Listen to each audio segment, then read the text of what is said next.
From the personal log of Guybrush Threepwood. Sometimes, when it's quiet, I can still hear the monkeys. It's hard to believe that it's only been a few years since I first washed up on the beaches of Melee Island, armed with nothing more than a goofy name and an overpowering urge to become a swashbuckling pirate. I want to be a pirate. Who could have suspected that such a humble pursuit would lead me to cross swords with the evil ghost pirate LeChuck, the slimiest slug ever to plunder the seven seas?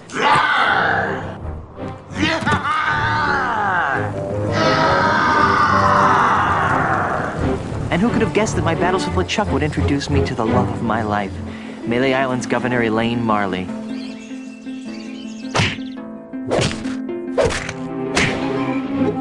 Or that my efforts to win Elaine's hand would repeatedly drag me to the mystery-drenched shores of Monkey Island. That's the second biggest monkey head I've ever seen. Or that I would finally end the scourge of LeChuck, burying him beneath a mountain of ice. Not me, that's for sure. Back then, the only thing duller than my sword was my wit. Now look at me. I'm married to the most beautiful governmental official in the Caribbean. The entire Tri-Island area shudders at the sound of my name. And now my Plunder Bunny and I are returning to Melee Island after the most incredible honeymoon in the history of... Guybrush! Yes, dear?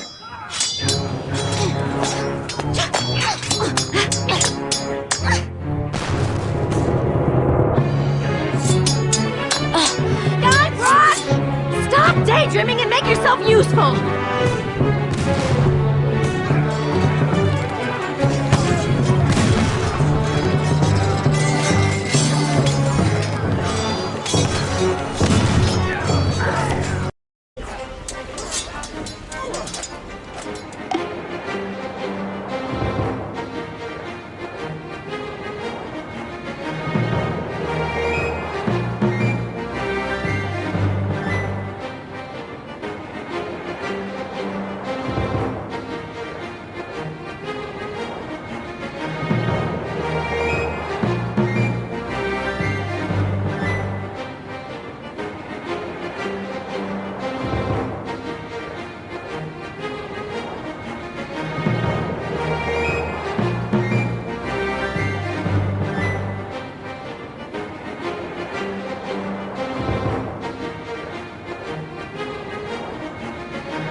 There's an enemy pirate fighting over there. It's full of hot coals.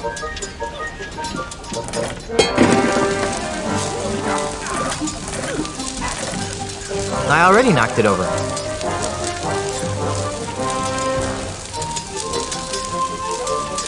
It's too cumbersome to handle with just my feet.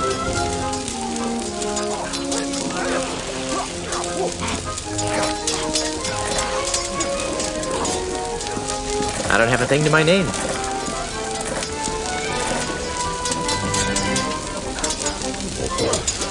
I should try to pick one up if I want to try to do something with it.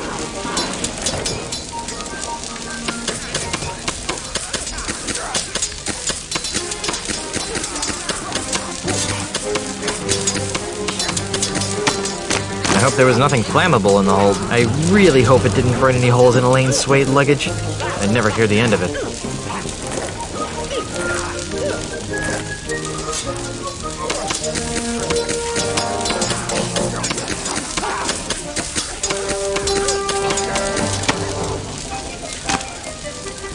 That didn't do anything. I suppose that's probably because it's not loaded.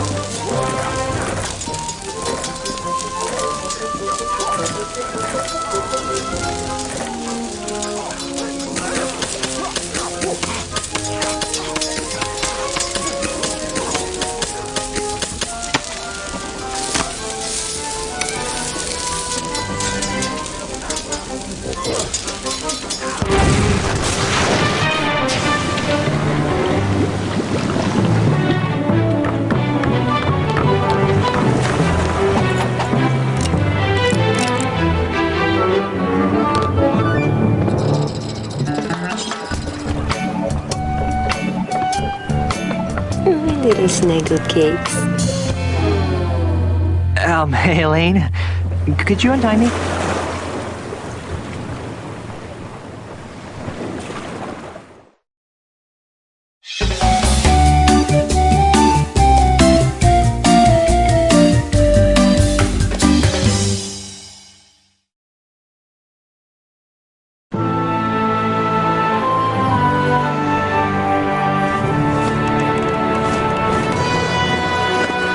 Land ho!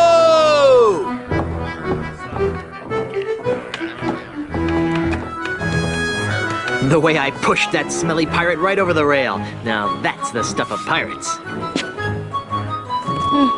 I hope the loyal citizens of Melee don't hurt themselves. I mean, you know, all the pushing and shoving on the dock to see my, our return could be dangerous. Make sure this one stays on top. Then there was the swab who came at me with the rusty fid. I sure taught him a thing or two about the proper use of deck chairs. Whoa.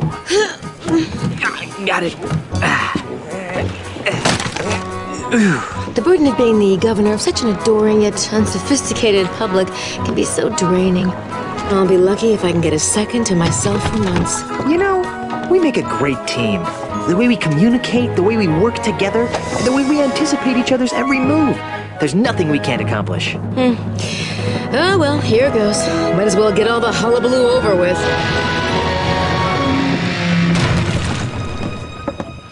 What? Where is everyone? Maybe everyone went to bed early? Where's the welcoming committee? The banners? The crushing throng of well-wishers? Oh dear, do you know what this means? We can spend another 3 months honeymooning. No, you adorable numbskull. Something has gone horribly wrong while I've been away. Nothing else can explain. What's that? Hey, it's Timmy the monkey! How are you, boy?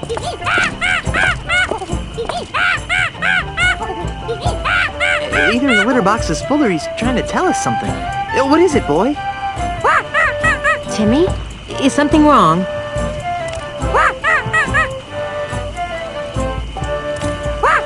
Free grog at the scum bar?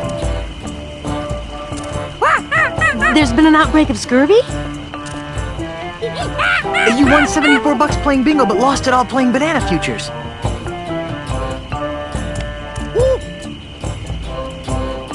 There's trouble at the governor's mansion! Let's go!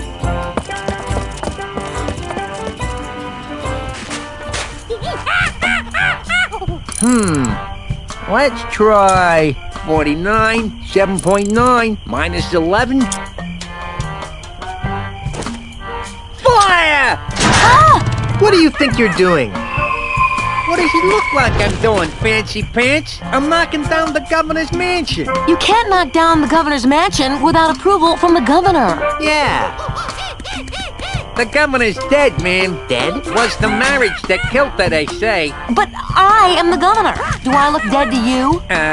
No, ma'am. Then cease and desist your boulder flinging immediately. Yeah. Sorry, Governor. I'm under contract. I'm legally obligated to destroy your mansion with this here catapult. Something's rotten on Melee Island. I know. But the stench usually drifts away with high tide. I've got a plan. Although it sometimes lingers during an eclipse. Guybrush, Yes, dear? I'm going down to City Hall to see about getting declared undead. Won't that make you a flesh-eating zombie? In the meantime, I need you to do two things for me. More back rubs and foot massages? Maybe later. First, I want you to put a stop to this insane boulder flinging. Stop the insanity. Check. Second, I want you to go to Lucre Island, talk to my grandpa's lawyers. They might know how to help us fight City Hall. Oh, but I hate talking to lawyers. And not as much as they'll hate talking to you, dear. Okay. Well, I've got a resurrection to perform. Be good, dear. And don't forget, stop the catapult, go to Lucre Island. Sounds like the honeymoon's over. She was a lot nicer before she died.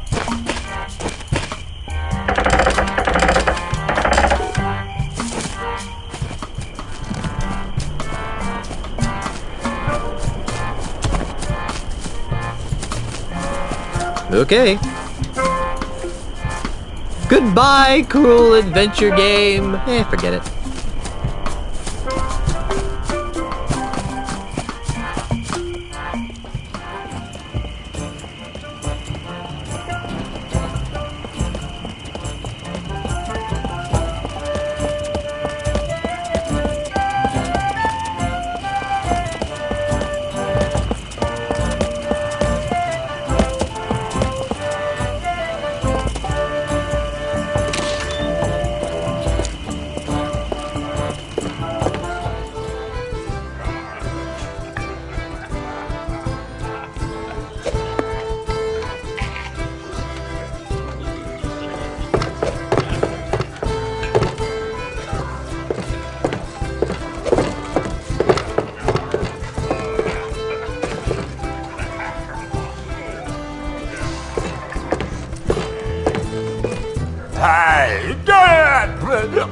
I guess he doesn't want anyone taking his birthday pretzels.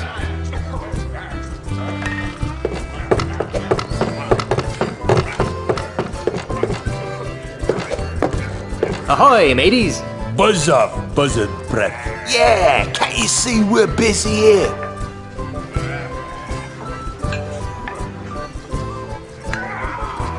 Yeah, busy making holes in the wall. Listen, we're playing for the title of Grand Master Dart Champion of Melee Island. Yeah, and unless you're good enough to compete, Which you aren't. we'd advise that you take a long walk off a short pier.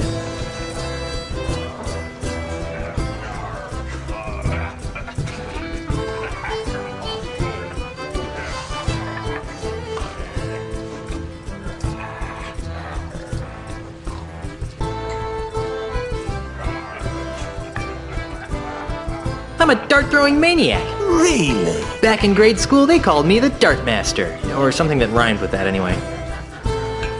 So, can I join your game? No. Why are there so many holes in the wall around the dartboard? Those are from other players. Yeah, we never miss a shot. Get out of here. No, really. Pick a number. He'll hit it. I bet you can't hit that balloon over there. Watch the master at work. Ah! Oops. I'm impressed.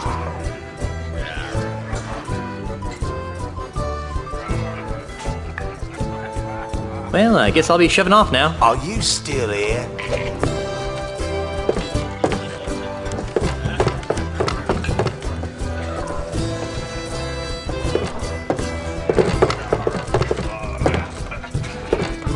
I guess you won't be needing these anymore.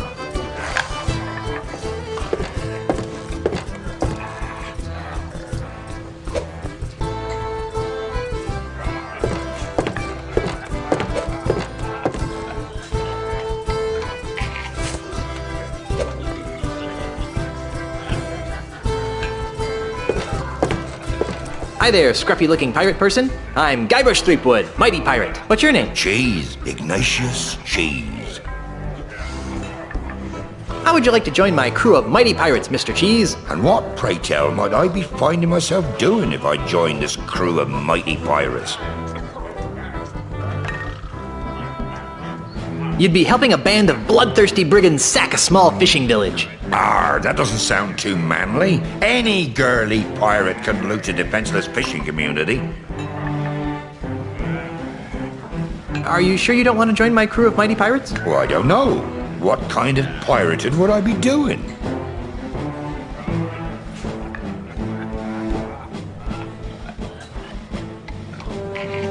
You'd be traveling to Lucre Island with a crew of cretinous buccaneers to meet with my wife's lawyers. Now that sounds like a worthy mission for a mighty pirate navigator like myself. Really? The seas around Lucre Island are very treacherous and can only be navigated by a skilled sailor. I'd love to face that challenge, but what? I can't. Why not? Because if I leave my bar for too long, it'll be stolen out from under me. You're the owner of the Scum Bar? I, the one and only.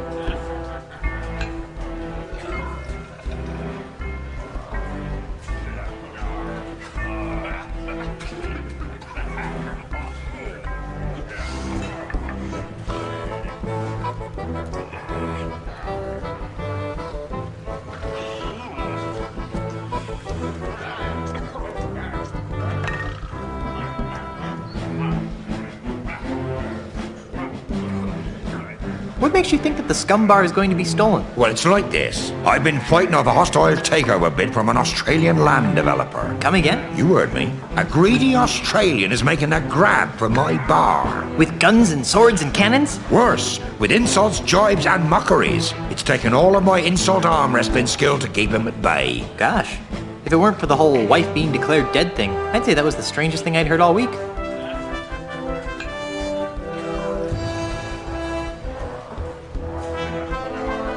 Insult arm wrestling? Aye. While you were away, the insult sword fighting paradigm became attached to a host of other pirate pastimes. Paradigm? Well, nowadays you can't throw a dart or play a game of checkers without being expected to toss in a withering bon mot. I think I tossed a bon mot in a food fight once. My particular speciality is insult arm wrestling, which I use to defend my bar from hostile takeovers.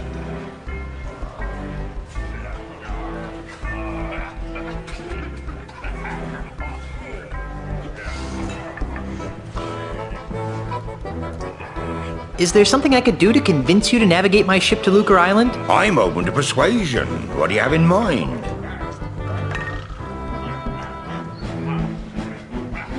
If I beat you at insult arm wrestling, will you be my navigator? That's an interesting proposition, Threepwood. It is? I mean, of course it is. How about this? If you beat me, I'll be your navigator. Great. But only if you teach me some new insults. Agreed. Well then, let's see what you've got.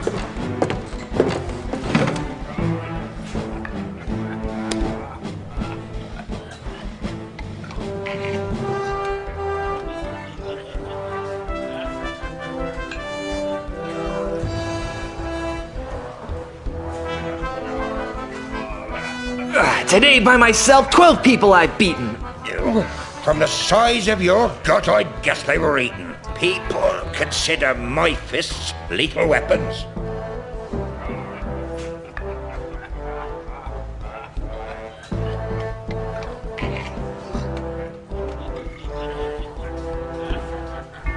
Sadly, your breath should be equally reckoned.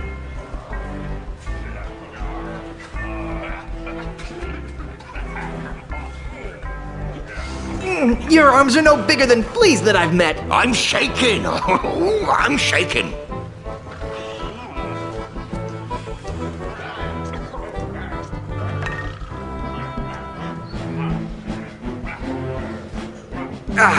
My stupefying strength will shatter your ulna into a million pieces. I'm surprised you can count that high.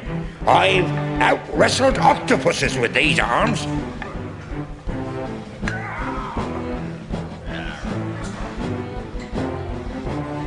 I'm sure that spineless creatures everywhere are humbled by your might.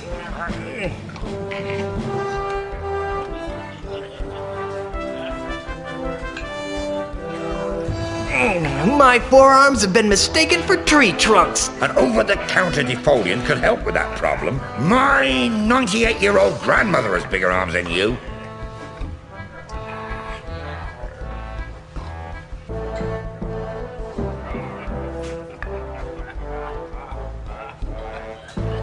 Yeah, but we've both got better bladder control than you do.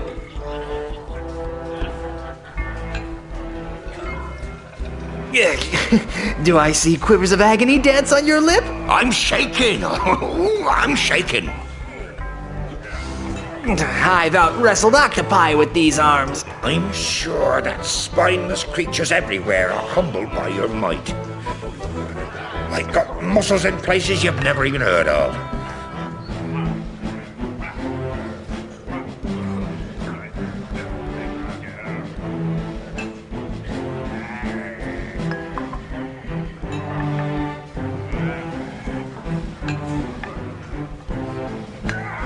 It's too bad none of them are in your arms. Give up now or I'll crush you like a grape. I'm shaking. I'm shaking. I'm gonna put your arm in a sling. Why? Are you studying to be a nurse? Your arms are no bigger than fleas that I've met.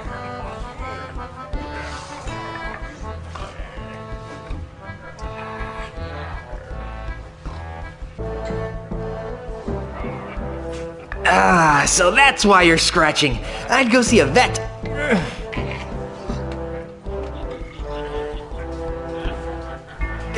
Your knuckles all grind into a splintery paste. Oh, yeah?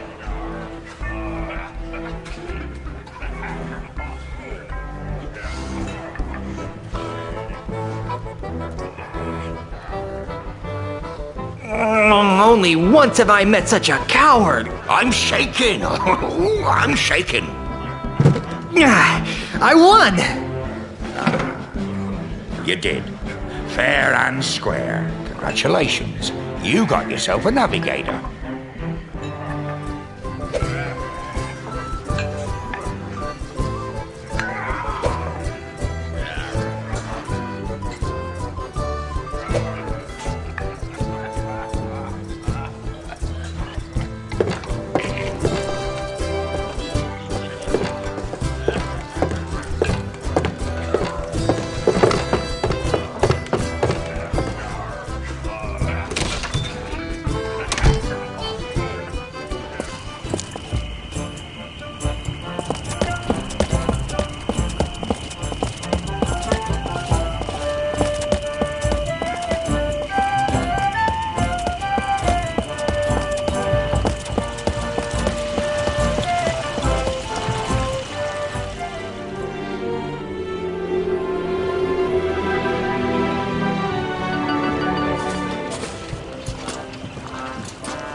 Let's try 49, 6.7, minus 6.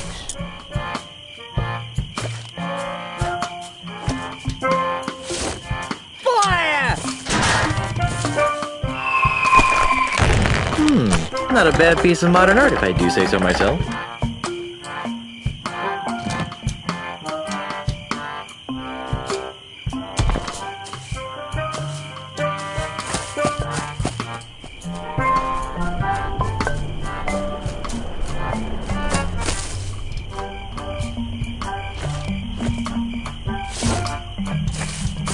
Hey there.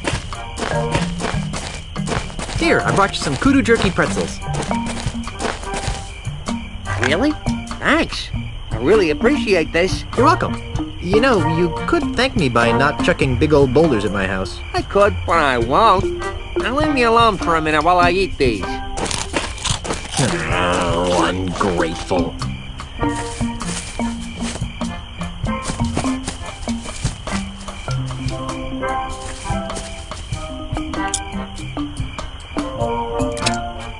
Hey, what do you think you're doing? Nothing. I don't know what you're talking about. You totally messed up my catapult. What you trying to do to me? You're killing me over here. Well, guess I'm gonna have to start over with my calibration cactus over there. Get out of my way. I hope this works.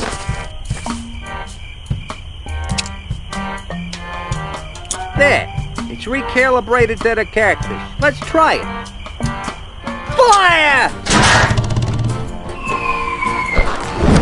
What the? Yada!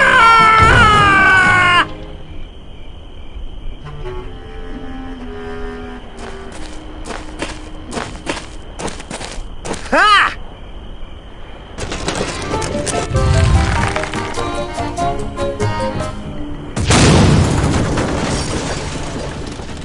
I can't believe you did that. Do you have any idea what those things cost? They don't grow on trees, you know.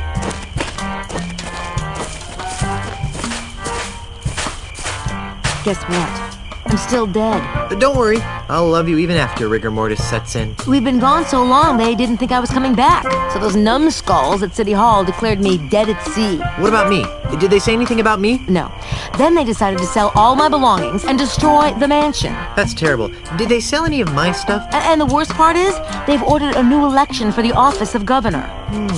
Maybe I should run. So far, there's only one candidate. And you know the old slogan, where there's only one candidate, there's only one... Choice. Who are you? The name, Mr. Threepwood, is Charles L. Charles. But you can call me the next governor of Melee Island. You can't be the governor, I'm the governor. And it's a lifetime term. Well, that's the rub, isn't it? You've been declared dead. So I've heard. How did that happen? Who can say? Perhaps if you'd spent a little more time governing, and less time gallivanting all over the Tri-Island area with your pet monkey, the good citizens of Melee wouldn't have come to the mistaken conclusion that you were pushing up the petunias. Wait a second. Was I the pet monkey in that last sentence? Okay, we get it. You're running for governor. But why destroy my mansion? Oh, that. When you died, the mansion became the property of the state. As a favor to me, the future governor of Melee Island, the town elders contracted a demolition firm That's me. to destroy this outdated bourgeois symbol of the elitist piratocracy. But why? Because the days of pirate princesses ruling from secluded mansions are over, my friend. They are? Indeed they are, lad. If the Melee Island of tomorrow is to prosper, it must be governed by a man of the people. A man unafraid to mingle with the common folk. A man who won't hide in a mansion guarded by vicious piranha poodles. A man like you? Precisely. He makes a lot of sense, Elaine. I never did like those poodles. Guybrush! Well, I've got hands to kiss and babies to shake. Ta! Something fishy about that guy. Really? I thought he smelled more like a rotting corpse. I've got another plan. With maybe a hint of oregano. Guybrush! Yes, dear? I'm going back to City Hall to run against Charles. Woohoo! How can I help? Go to Lucre Island to talk to the family lawyers. But why?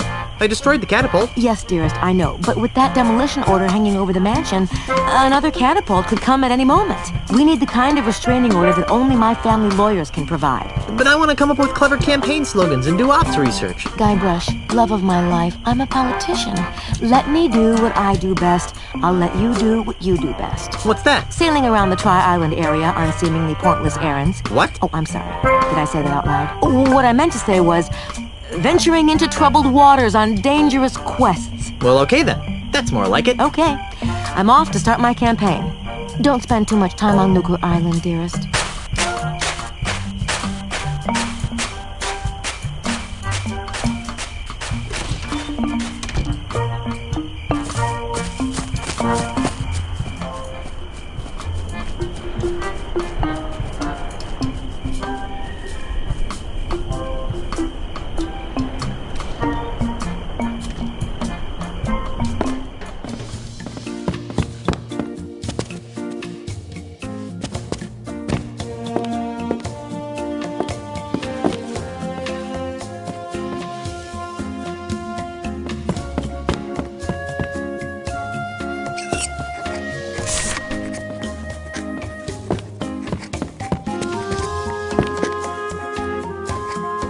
You know, maybe I should look at these and figure out what they are before I bug Elaine with them.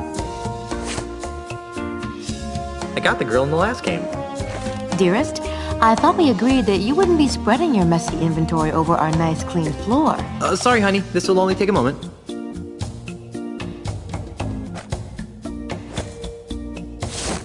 Ah, the lovely Mrs. Threepwood.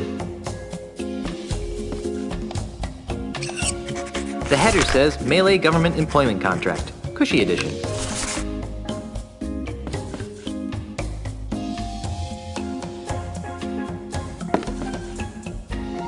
What's this for? I'm not sure. I just have a hunch that a signed government contract might be useful. All right, let me sign it.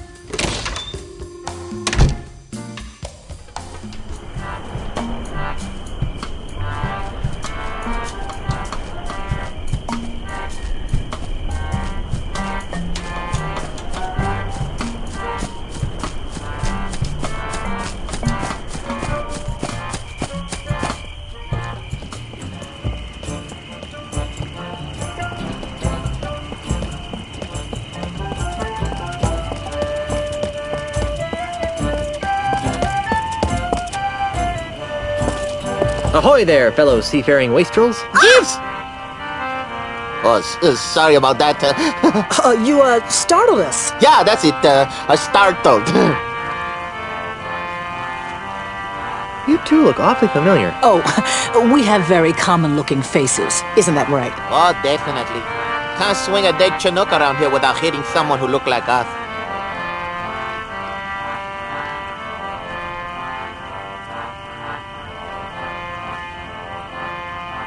Didn't we share a cruise to Monkey Island once? I don't think so. Carla, make the bad man stop!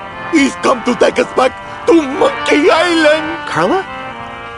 Who? You can't fool me. You're Carla, the Swordmaster of Melee Island. And you're Otis. I don't know what you're talking about. Let it go, Otis. The half-witch recognized us. I knew you guys looked familiar. You were 2/3 of my original Monkey Island crew. The crew you abandoned on Monkey Island, you mean? Do you have any idea how difficult it is to escape from Monkey Island?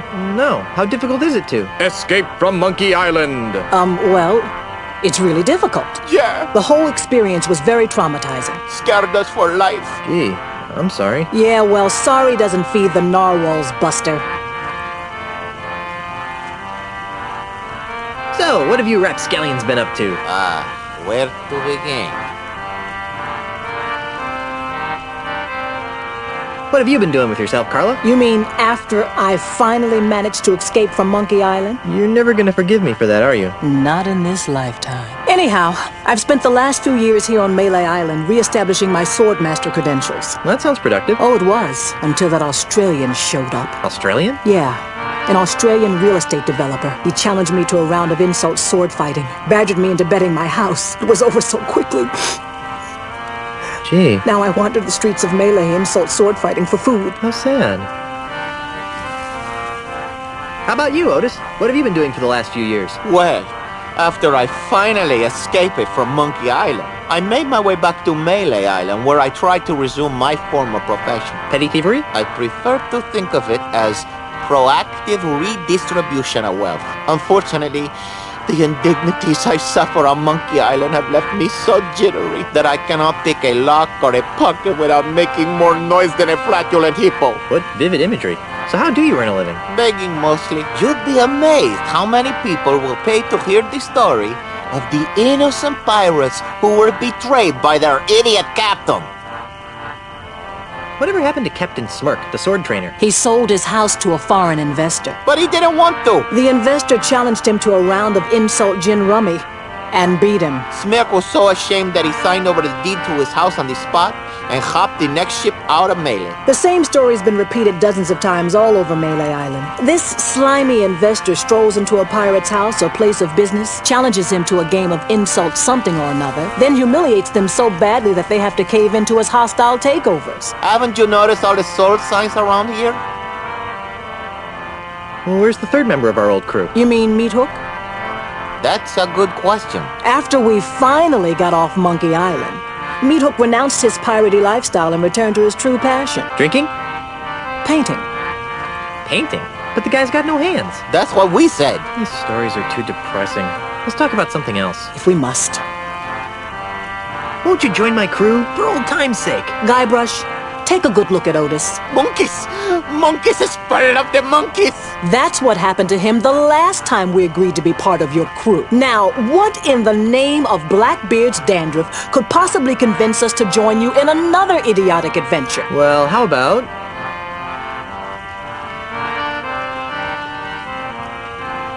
cushy government jobs.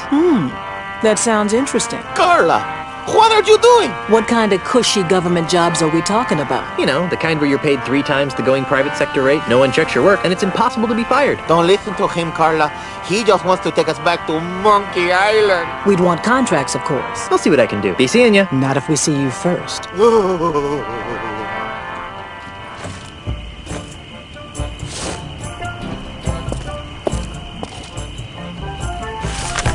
Wow. You actually got us a signed contract. Well, let's see. Yes.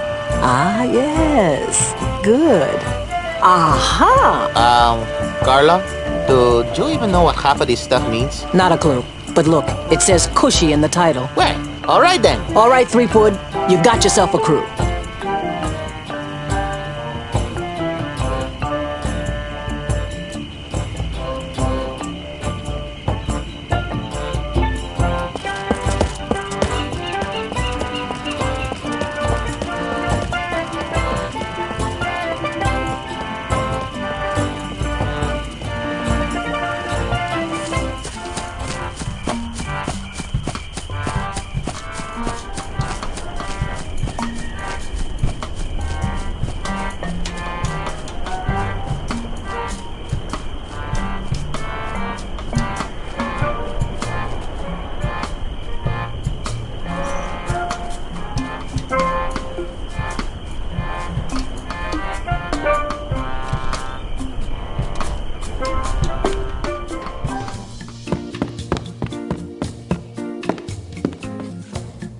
Hello, Governor. What are you doing here, Guybrush? I'm having a little trouble getting a ship. What kind of trouble? I don't have the authority to requisition one. Can you believe that? Me! There must be a bunch of new people around here since we left. Here, take this. It should give you an air of authority. What's this doohickey? It's the official gubernatorial symbol of Melee Island. It conveys the authority of the office of governor. It also gets the holder into some pretty great parties. A true pirate doesn't need some gubernatorial symbol to prove he commands respect.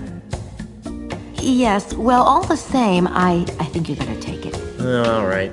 Oh, does this mean I get to run the island now? I've got some revolutionary ideas about subsidized childcare. Just give it back the minute you return from Lucre Island.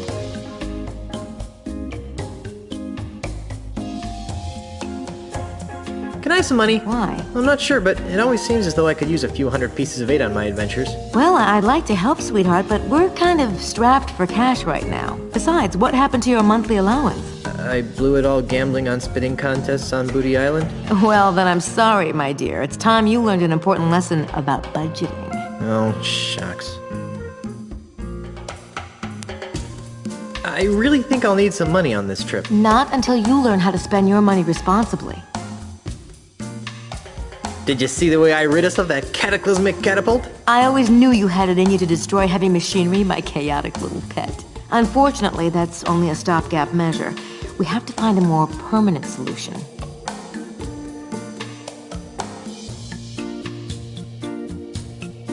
We can make a public offering of the island and retire on the proceeds. You mean like Melee.com? That's stealing, even for pirates.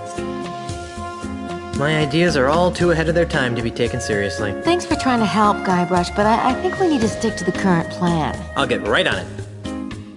I'll let you concentrate on your campaign. Thanks.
For a pinky finger, it's quite large.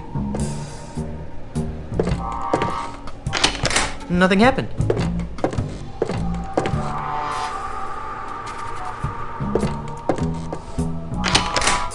Yikes!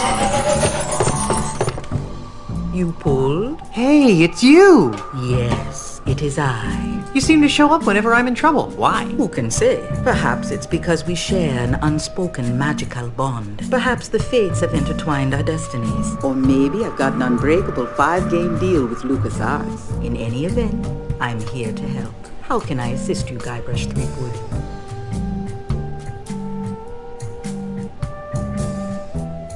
I sense that you wish to dabble in the dangerous voodoo arts. What did you have in mind? Do you have any plus 10 strength elixirs in stock? Perhaps.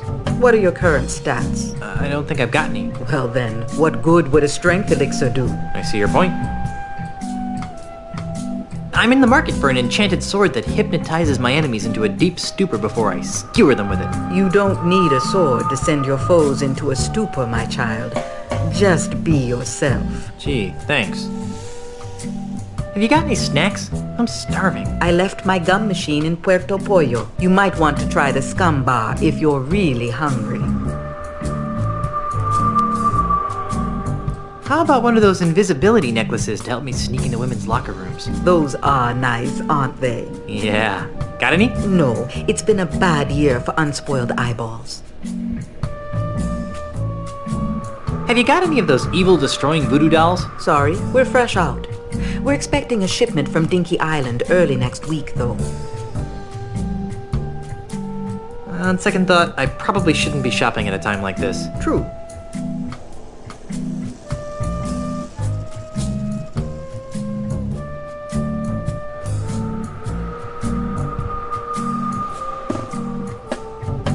My mystic eye sees precious time wasted in idle chit-chat. What would you like to know?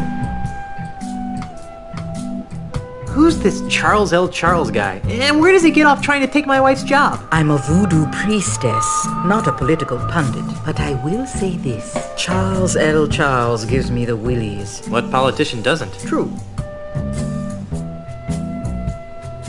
Why is Melee Island so empty? That is an excellent question, Guybrush. I thought so. Well? What? Why is Melee Island so empty? Oh, that. About a month ago, a mysterious overseas investor began buying up all of Melee Island from the local pirates. Those that wouldn't sell have been challenged to various forms of insult games. Insult sword fighting, insult golf, insult darts, insult arm wrestling. You get the idea. Strangely, this investor always wins. He's the best insulter the Tri-Island area has ever seen. Eventually, even the craftiest of Melee's pirates have been forced to sell after wagering their homes and businesses in ever-escalating rounds of insult gaming. How awful. Why don't the pirates just refuse to play? How many pirates do you know that can resist a duel? Good point. In any event, the few pirates remaining on Melee Island live in constant fear of being challenged by this foreign investor.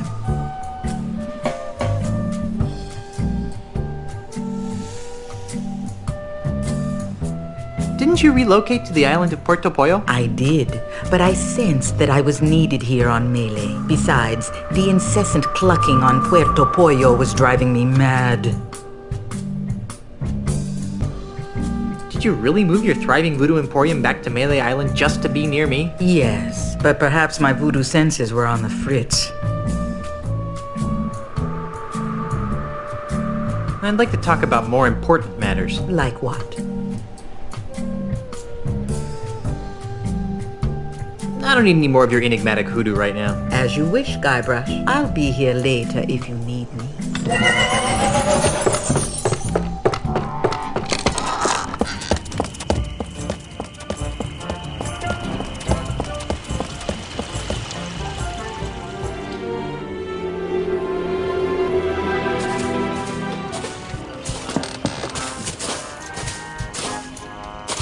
I'm Guybrush Threepwood, and I need a ship. How nice for you. And just what do you want me to do about it? Are you the harbor master? No, I am the harbor mistress. My full title is Chief Assistant Shipyard Regulator, Harbor Operations, Melee Island, a division of Inter-Island Transportation Services. Which means? Which means I'm in charge of ship allocations on Melee Island. Baby, you can be in charge of my ships any day of the week. What?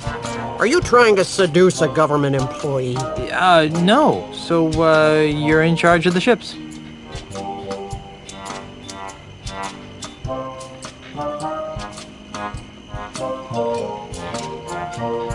I'm commandeering a vessel. Not so fast, mister. No boat leaves this harbor without my permission, and I see no reason to give you permission to take one of my boats. I'm married to the governor. I heard she was dead.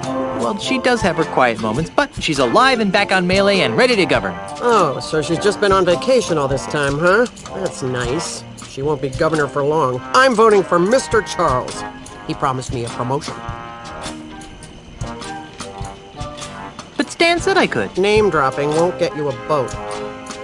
Come on, just give me a boat. The rules prohibit the shipyard regulator, that would be me, from lending a boat to anyone who does not have proper authority. That would be you.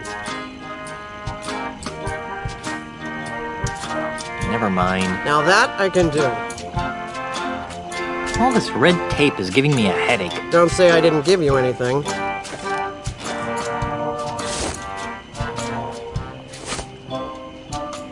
Hey, what's all this junk doing here cluttering up my shipyard? I need a ship. I told you, you don't have the authority to... Check this out. What's this? The gubernatorial seal of Melee Island. Oh, I see. Well, I guess you are an important person. Right this way, Mrs. Marley. Let me show you to your ship.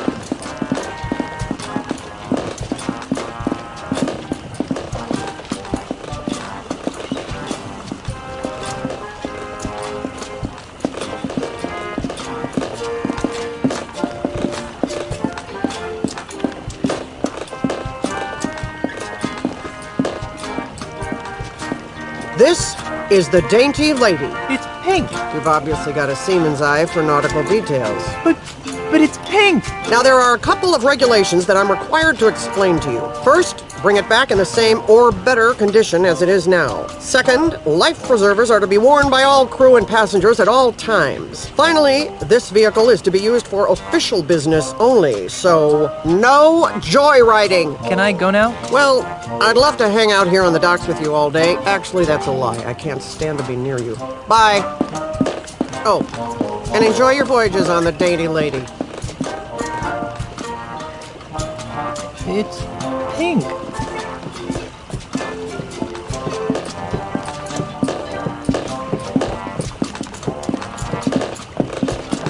Is that the ship? It doesn't look very seaworthy. At least it doesn't smell like monkeys. Are you guys ready to go? Aye, Captain. Whatever. No. Don't make me slap you, Otis. Fine. Let's get this over with. Then we're off to Lucre Island in search of high adventure and a legally binding restraining order. It'll all end in tears. Mark my words. Mr. Cheese, shouldn't we steer away from those dark, portentous clouds? Nonsense, Captain. A little rain never hurt anyone. Wow! Mommy! Batten down the hatches! Drink for silent running. Shorten sail! Clear the scuppers! Drain the bilges! Get your hands off me! There you go, Mr. Marley. Lucre Island. Ah, Lucre Town, the largest urban center in the Tri-Island area. Thanks, Mr. Cheese. Next time, you think we can get here with a little less drama? Oh, no. There's not going to be a next time, is there? Better not be. Once was enough. Okay, I'm going into town. You guys stay here and watch the ship. Oh, sure. I see how it is. The captain gets to make all the decisions.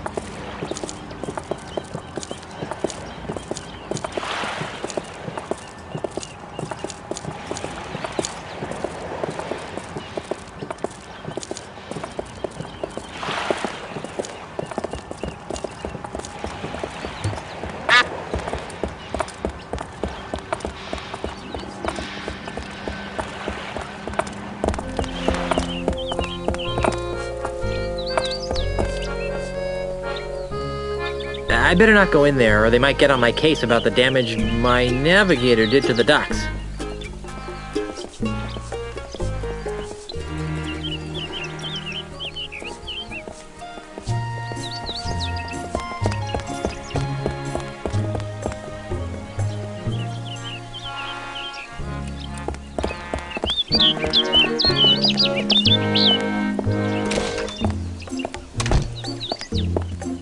Excuse me, is this? Come in, come in. Come in. What can we do for you? I was told you guys could help me. Of course we can. What is it, wrongful dismemberment? Hit and run dinghy accident? Hurt your back while pillaging another ship? No. I need you to see if you can save my house from being destroyed. That doesn't sound very prestigious. Lucrative. Did I mention that my house is the governor's mansion on Melee Island? Governor's mansion, you say? Well, that changes things. Nice use of the TM. But you can't be the governor. I'm here representing the Honorable Elaine Marley Threepwood, governor of the Tri-Island area. She's my wife. Oh, I get it. He's joking about the wife thing. And people think lawyers have no sense of humor. You know, it's illegal to make such wrongful and preposterous claims. Should we sue him? How much money do you think he has? I'm serious. We just got back from our honeymoon. 3 glorious months on the high seas. And returned to find the mansion under siege by a dastardly demolitionist. Is this alleged demolitionist wealthy? Yes, we could sue them. Put a lien on their catapult. File a writ of habeas corpus. Wouldn't you rather go after the big bucks? If Elaine wins the election, she'll be a powerful person. And if the mansion is saved, she'll have someone to thank. And if that someone is you... We would be given a lot of money. Earned. Not given. Think outside the juror's box, my esteemed colleagues. We could become the official lawyers for the Tri-Island area. Yes, the preferred legal team of the governor's office. What do you need from us, young fellow? I don't know. You handled Grandpa Marley's estate, right? Right. Right. Did he have a plan for such a crisis? Nope. Nope. But we'll get right on it. Right. Okay, I'll wait. Actually, this may take a while. Legal issues can be quite complicated. And take a lot of research. Isn't there something else you could do for a while? See the island. Take in the sights. I guess so. Oh, hey, you might as well take this.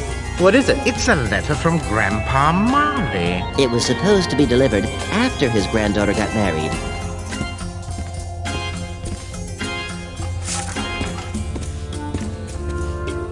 This'll save us a trip. Now be gone. We have work to do.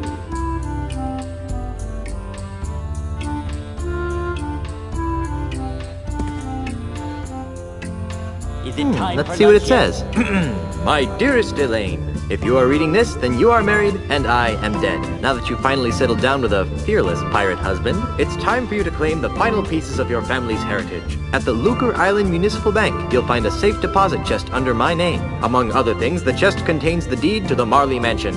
Never lose sight of this deed. Furthermore, the chest also contains my wedding gifts to you. I'm sorry that I was unable to deliver them in person, but I go to my grave confident that you've chosen a man I would be proud to call grandson. Lastly, and most importantly, the chest contains the keys to the most terrifying secret in the Caribbean. A secret 10 times as terrifying as Big Whoop?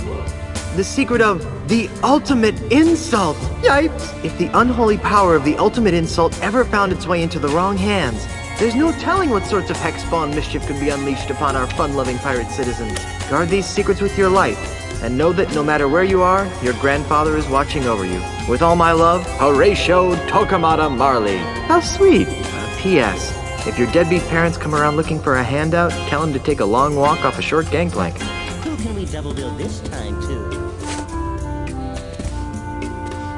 If I took it, their clients wouldn't have anything to sit on. We'll just buy all the expert witnesses we need.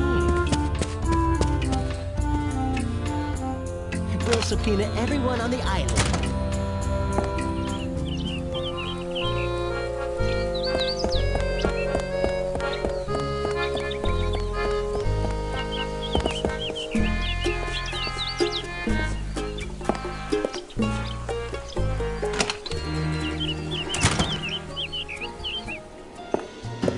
And just why not, young lady? Bank policy, sir. I can't convert these traveler's checks because we've never heard of, what's this name? Australia. But you've honored them countless times before. We've had a bad run of counterfeit money come through here lately, so we've had to tighten our policy. And if you ask me, these don't look real.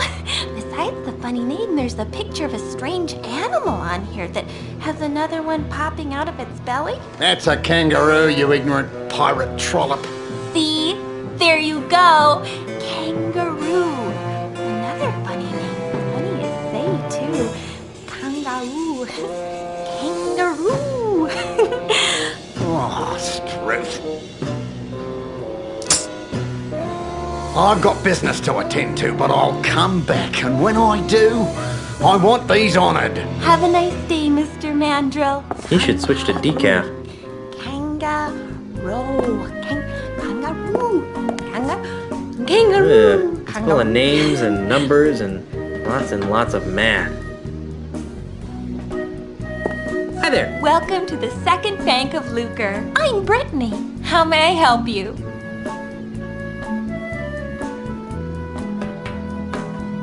I need to make a withdrawal. Do you have an account here? No. Then what else can I do for you?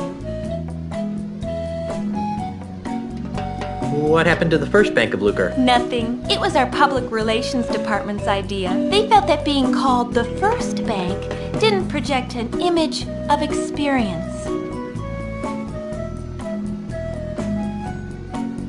I'd like to retrieve some items from my safe deposit box. Fine, sir. And whose name is it under? Marley. H.T. Marley. Here's a letter that might help. I see. This is for Governor Marley. Do you have power of attorney to act on her behalf? I'm her dashing husband. Not good enough. Oh, well, there is this. Oh my.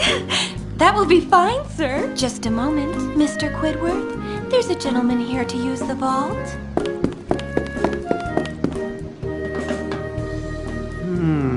Yes?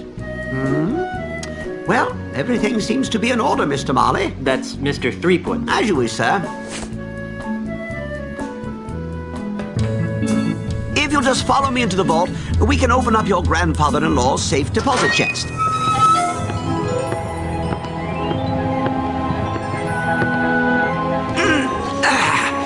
Well, here it is, sir.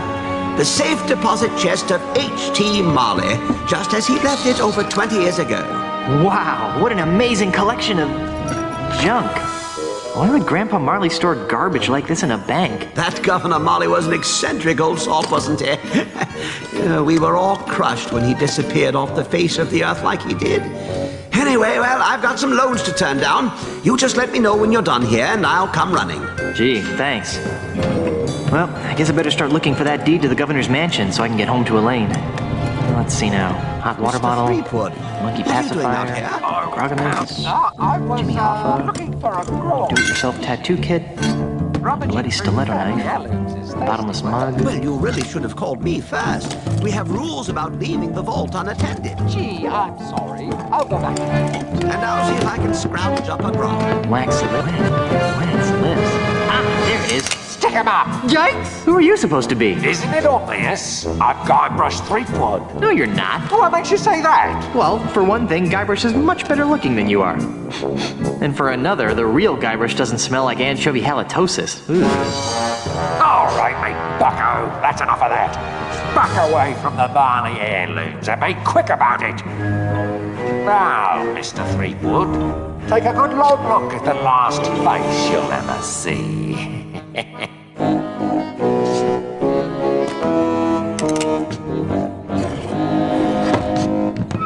I knew that deregulated banking would lead to this.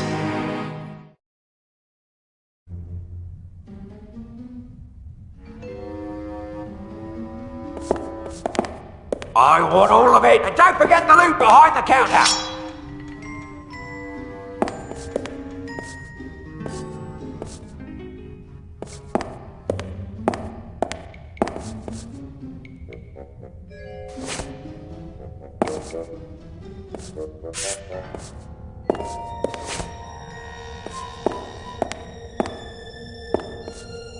I'm Guybrush Threepwood, mighty bank robber.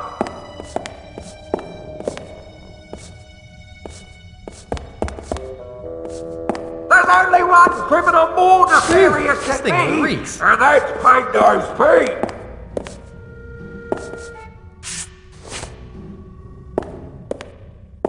If I could open it, I wouldn't be trapped in here.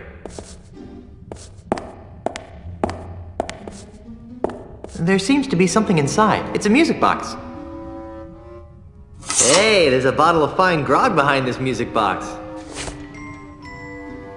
Nobody leaves until I get all the loot and safe passage out of here. Your lawyers have negotiated a settlement. Now drop everything and come out. My lawyers are fired.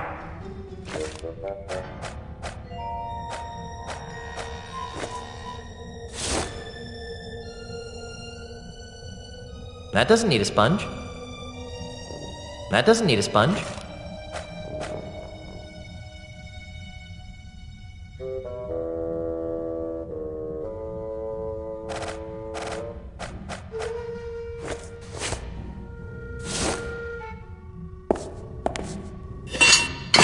I broke the hinge off, but I broke the sword too.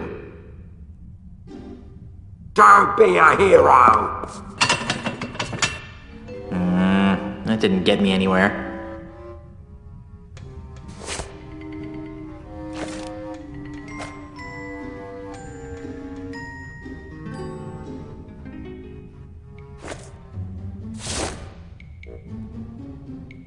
The crack is too small.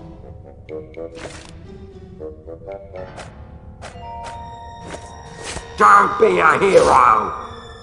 The crack is too small.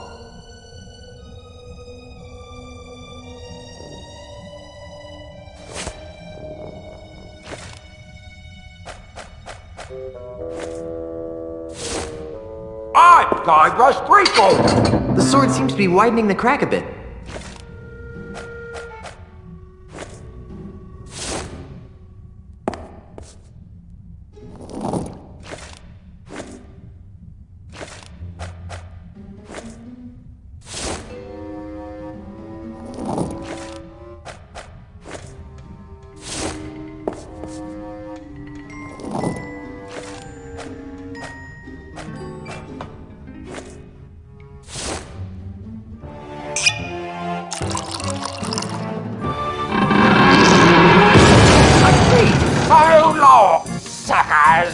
Remember, you've just been robbed by Guybrush Threepwood. Hey! Where'd he go? Hey, what's all the commotion? There he is! Ah! You're under arrest, Mr. Threepwood. Right, down to the jailhouse with you.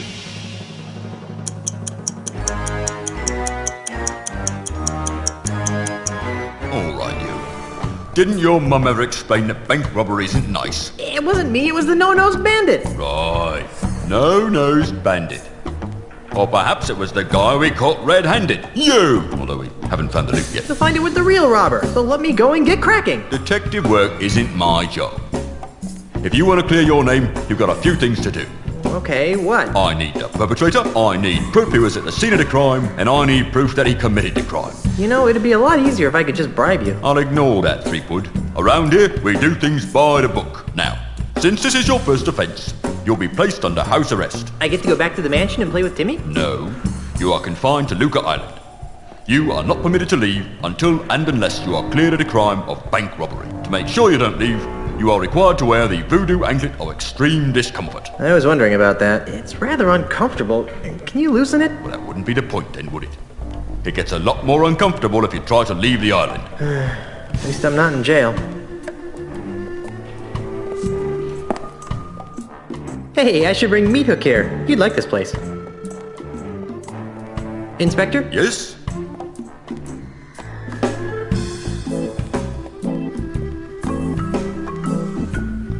How's the investigation going? What investigation? You were caught red-handed. I'm just waiting for the judge. Oh. You're not gonna lift a finger to help me, are you? No. But what about justice? Haven't you heard? Justice is blind. Not to mention lazy, apparently. Quiet, you.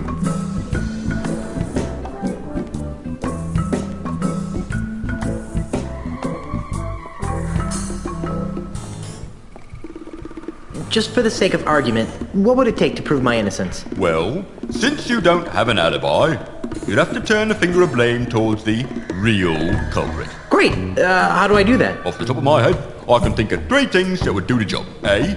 New evidence would have to surface linking the so-called real perpetrator to the crime. 2. The stolen bank loot would have to be recovered. And Z.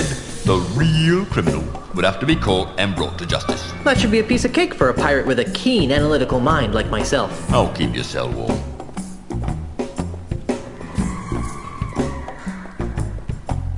Well, I better get out there and prove my innocence. Stay out of trouble.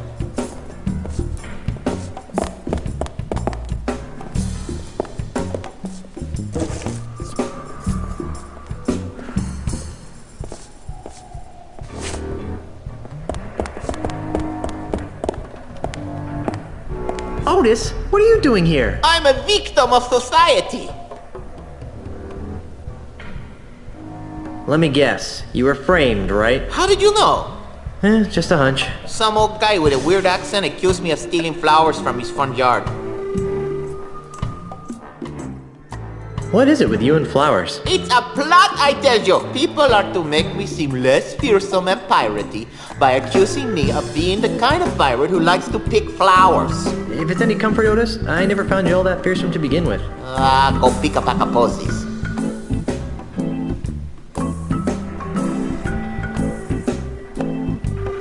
I'm feeling an incredible feeling of deja vu. Would it help if I gave you a breath mint? Wait, it's past. See you later, Otis. You're gonna get me out of here, right?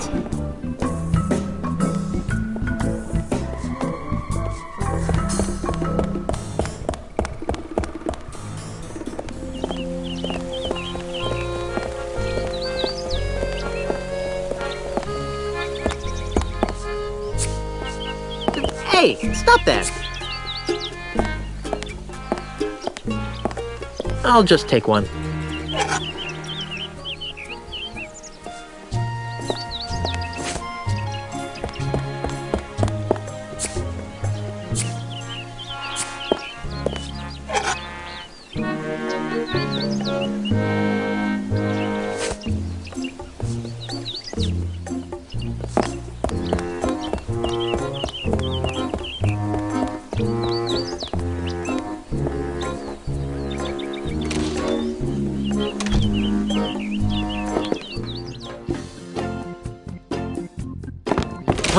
Where's my new walking stick? It's right over here, Mr. Mandrill. A brand new cane, hand-carved to the exact specifications of your previous stick.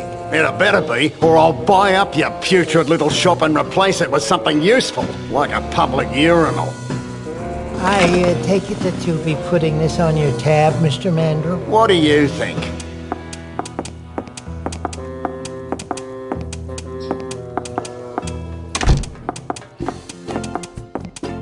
You know, if I weren't a peaceable sort, I'd whack that gentleman over the head with one of my sticks. I wouldn't stop whacking until his brains leaked out all over my rustic, hand-polished hardwood floor. Yep. But you're a peaceable sort, right? Yep.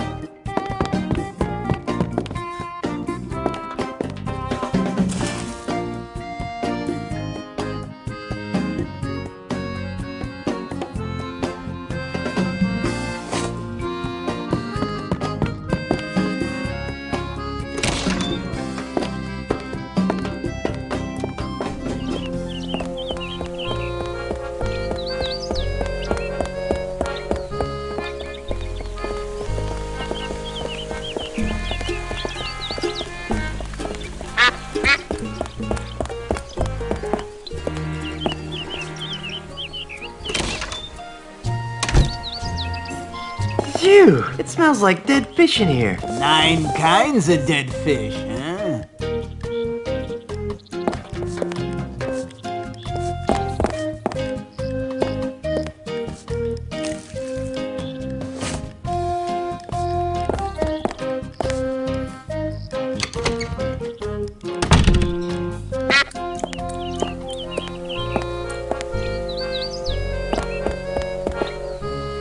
No.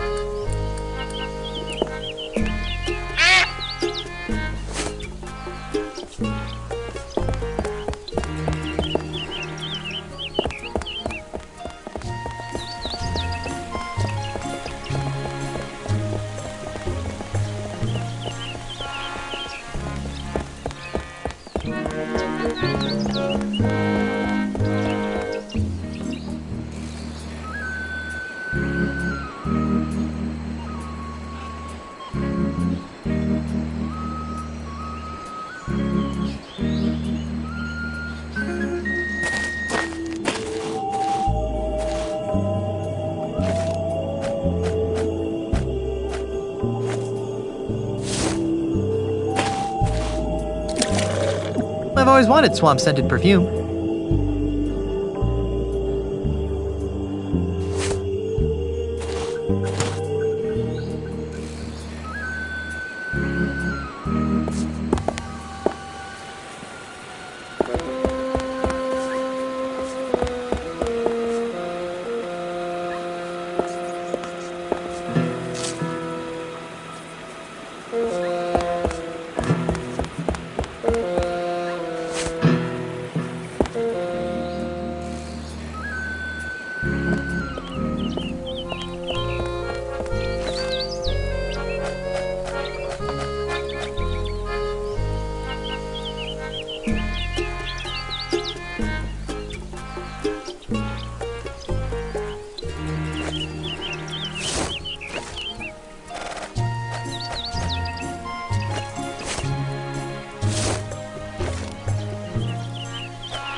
There, that should make my concoction smell better.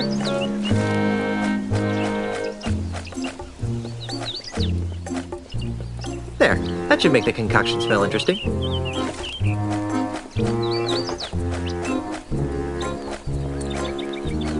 Nothing like the smell of rotting bait to woo the ladies. It's a little perfume spritzer with a bunch of stuff in it. I don't think that would help anything.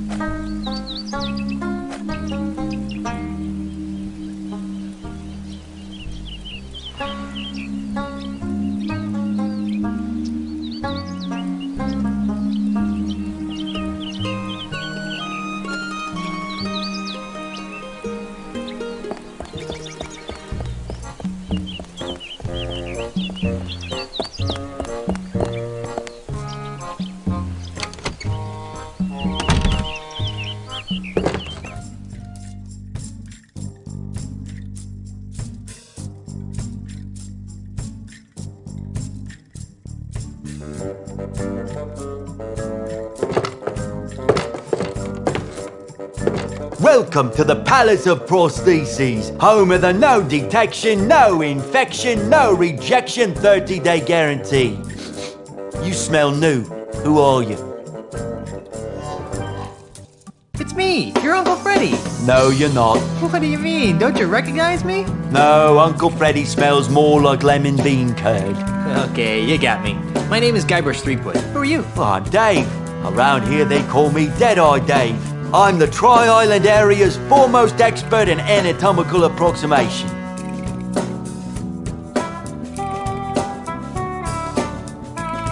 I'm looking for a no-nosed pirate thief. Well, we certainly get a lot of those around here. Thieves? No, no-nosed pirates. Really? Oh my, yes. You'd be amazed how often pirates lose their honkers. Does this pirate thief of yours have a name? Not that I know of. Oh, that's too bad. Of course, even if I knew the pirate's name, it probably wouldn't matter. Without Pongo, I wouldn't be able to retrieve your pirate's file.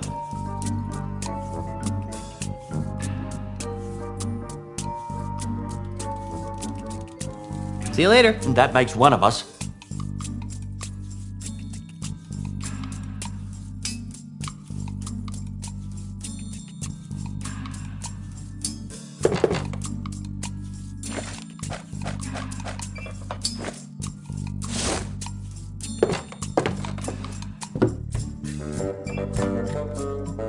Do you mind if I turn this on? I said, do you mind if I turn this on? Guess not.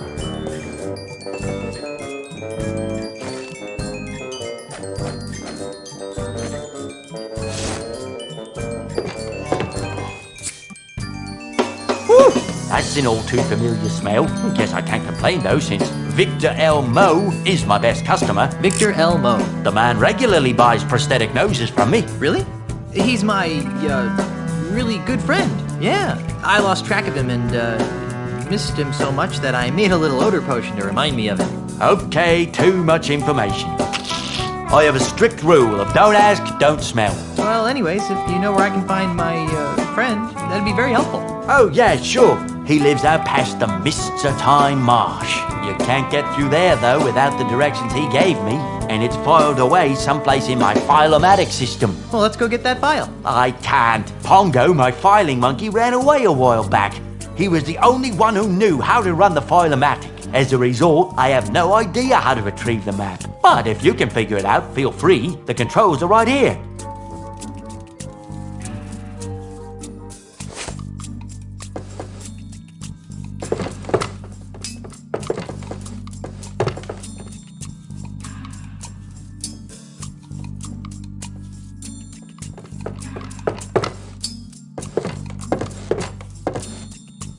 I don't need an entire basket of prosthetic limbs. At most, I might need one.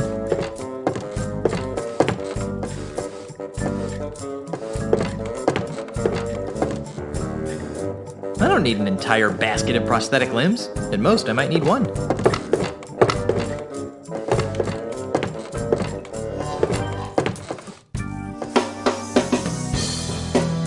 As much as I love free stuff, these plastic doodads are useless.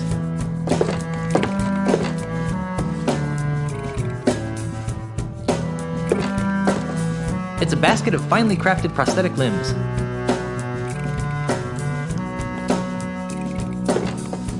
I heard that. I hope you're planning to pay for that hand. It ain't cheap. Actually, I don't have a dime. Well, then you'd best be putting it back then, eh, Tiger? Sorry.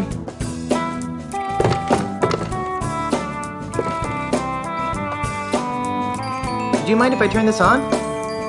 I said, do you mind if I turn this on?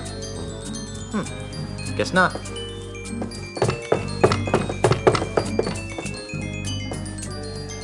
It's a basket of finely crafted prosthetic limbs. It's a basket of finely crafted prosthetic limbs. I heard that. I hope you're planning to pay for that hand. It ain't cheap. Actually, I don't have a dime. Well, then you'd best be putting it back then. Sorry.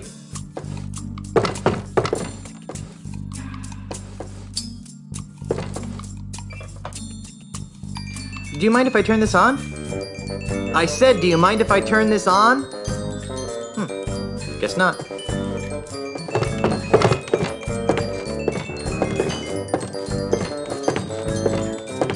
It's a basket of finely crafted prosthetic limbs. Did I hear something? Nope, just the haunting melodies of my music box.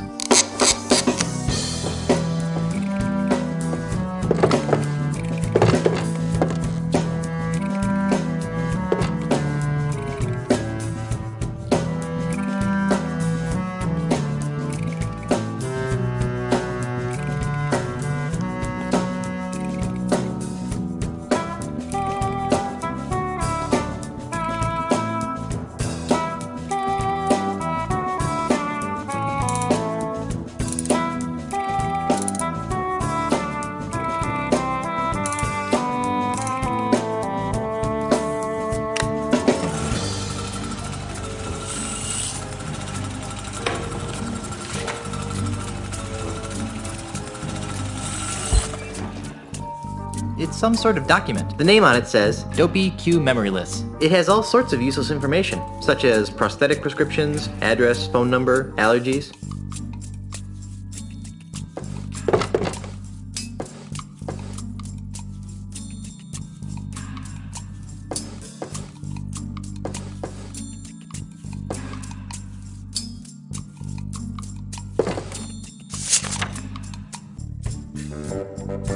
The name on it says Dopey Q Memoryless. It has all sorts of useless information, such as prosthetic prescriptions, address, phone number, allergies.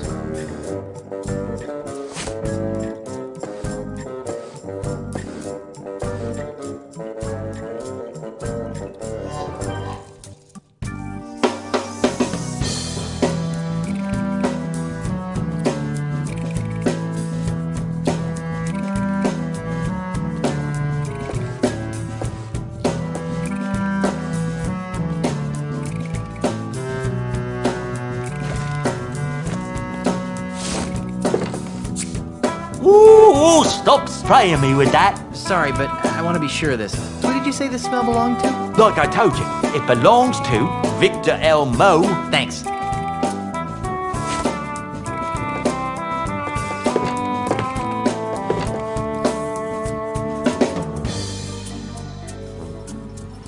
I already have one of Deadeye's customer files. If I want another, I better put this one back.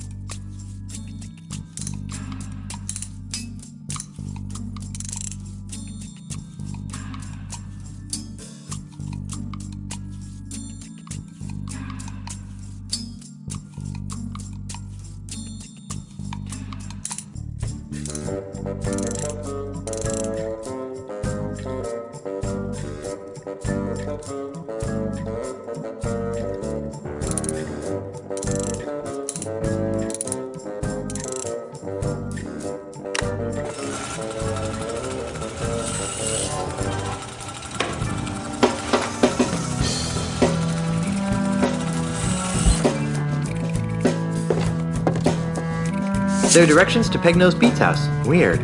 Looks more like a train schedule to me.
Yes? So, who's winning? It's difficult to say. It appears that Mr. Santiago is employing a variant of the Barbarino offense. If that's the case, then my Kaplan maneuver should choke off his rooks. Yes, of course.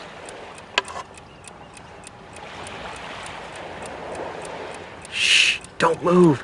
The rapture is going on right behind you.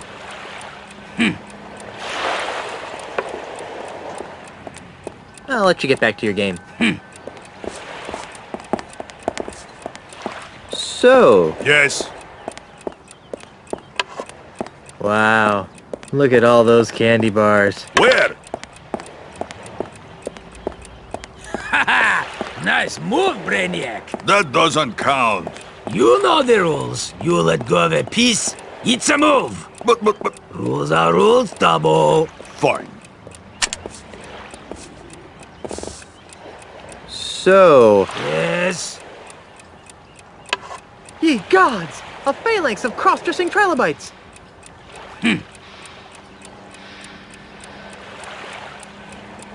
I'm looking for a no-nosed pirate. Does he play chess? I don't know. Then I don't care. Who's winning now? I don't know. I haven't figured it out yet. Can I play next? Sure, but you might be waiting for a while. Oh, why? Because chess is a game that requires hours of intense concentration.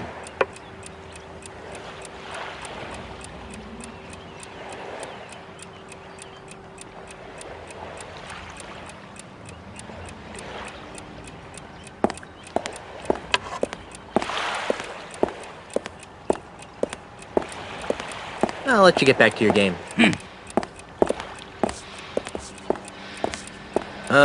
Yes?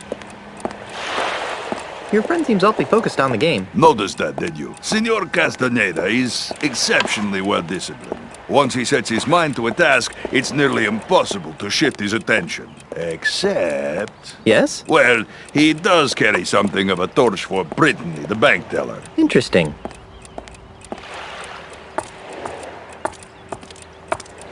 I'll let you get back to your game. Thank you. So... Yes? Brittany, look out! Brittany, where? Ooh, good move.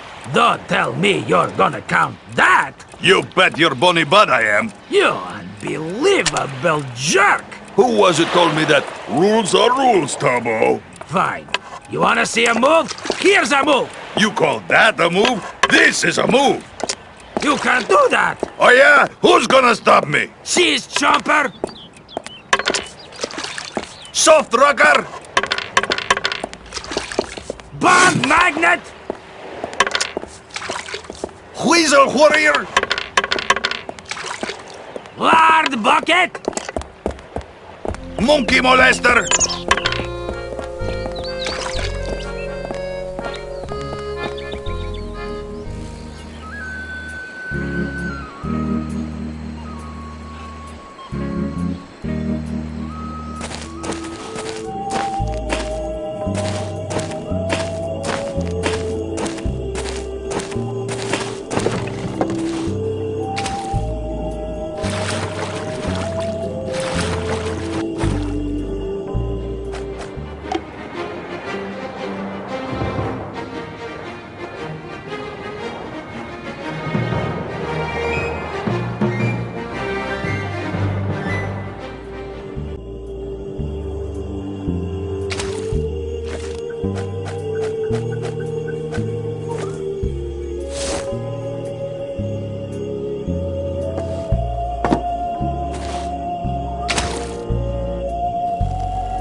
Hey, Guybrush, I need your help. Here, take this.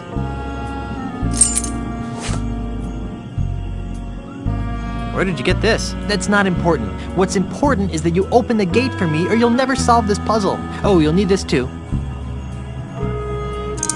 Hey, great, a gun!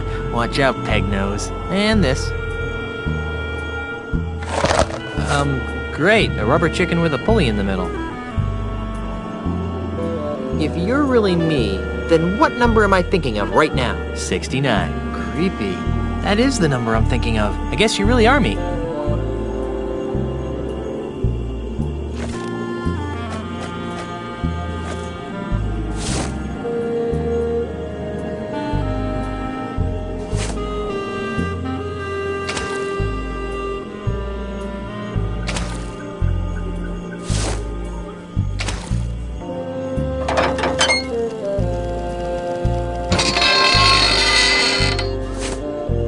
Thanks, Guybrush. You're the greatest.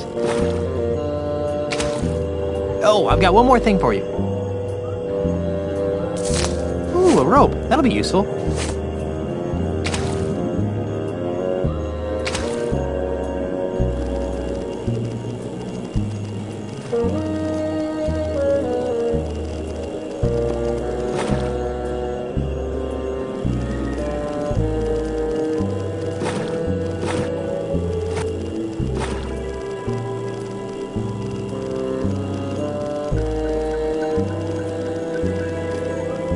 Hey, Guybrush, I need your help.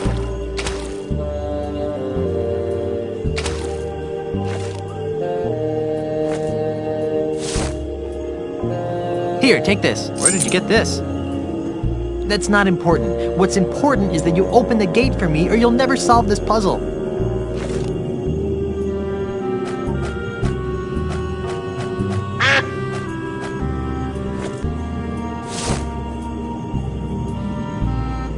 Oh, you'll need this too. Hey, great, a gun! Watch out, peg nose.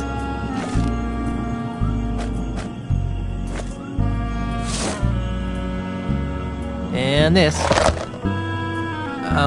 Great, a rubber chicken with a pulley in the middle. If you're really me, then what number am I thinking of right now?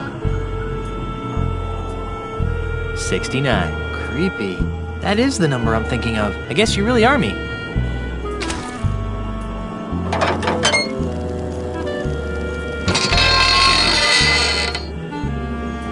Thanks, Guybrush. You're the greatest.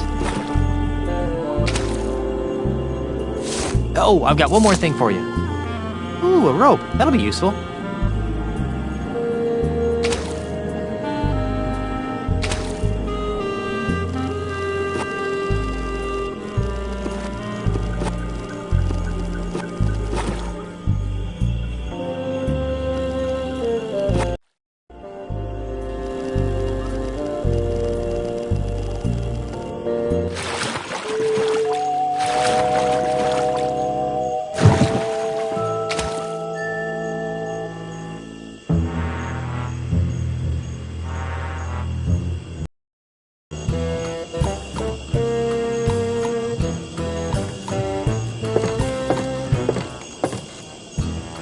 I bet a whole lot of crawdaddies would fit in this trap, and I bet it doesn't catch many either, with gaps that big between the bars.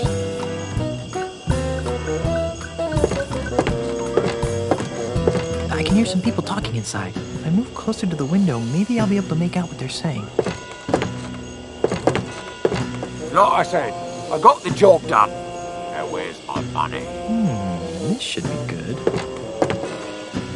All in due time, my dear Mr. Pignose. Hey, that voice sounds familiar. We've only completed part of the plan.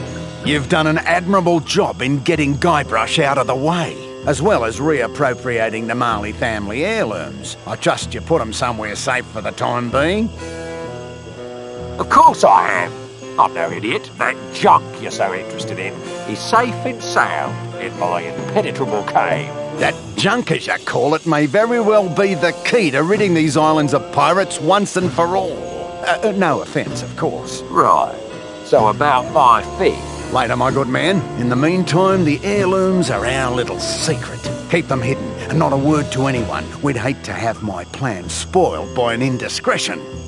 All right, Mr. Mandrill, we'll do it your way. But if you don't pay me soon, I'll cut your gizzard out. There's no need to be such a ruffian. You'll get what's coming to you. I better. I'm off to tend to my affairs. Now that we're in possession of the Marley heirlooms, I must begin determining how they relate to the ultimate insult. So, Pegnose is working with that Mandrill guy from the bank. After I deal with Pegnose here, I'll have to pay Mr. Mandrill a little visit.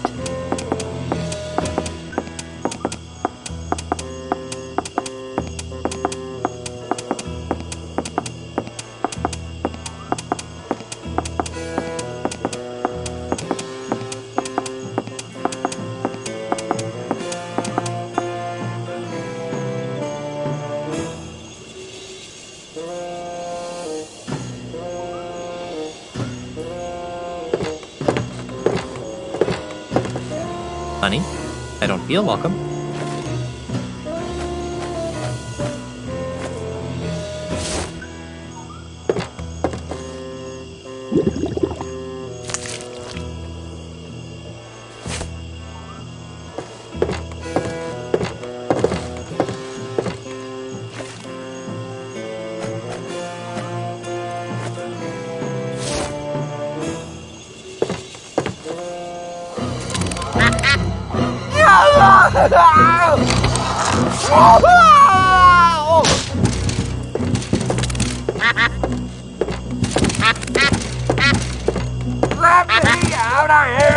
I don't think so. You're going to jail, bucko. Well, Inspector, here's your real criminal. What's this? That looks like Pegnose Pete. Let me out of here! It is. He's the one who framed me for the bank robbery. I'd like this anklet removed now. You've got nothing on me. I overheard you and Ozzy talking about how he hired you to rob the bank and frame me. That won't hold up as evidence. He's right. Do you have proof he did it? Well, not exactly. Then I will not be administering justice in this case. But you can't just let him go. Oh, Pete's not going anywhere. He's wanted for plenty of other crimes. Come back when you think you can prove what you claim. All right.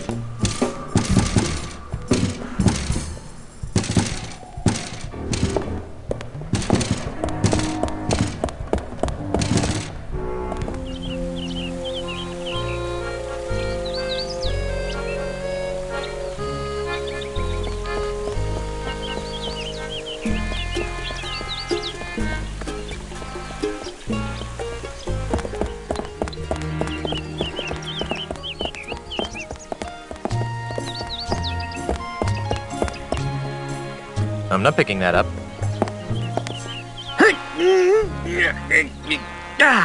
It's just too heavy for me to pull open on my own.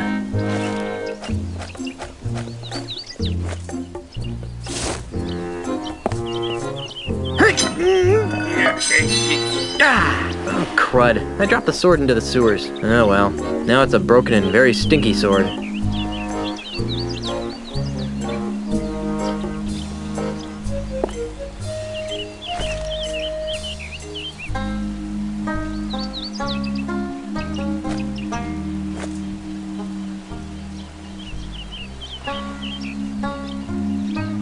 There's something scratched into the bottom of this. It says, Wendy loves Fred.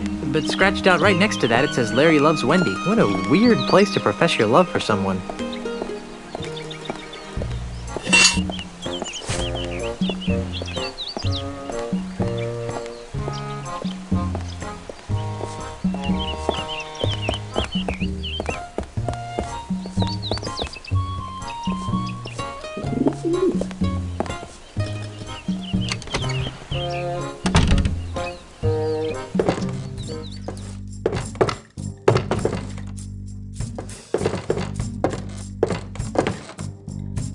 Dave? Yes?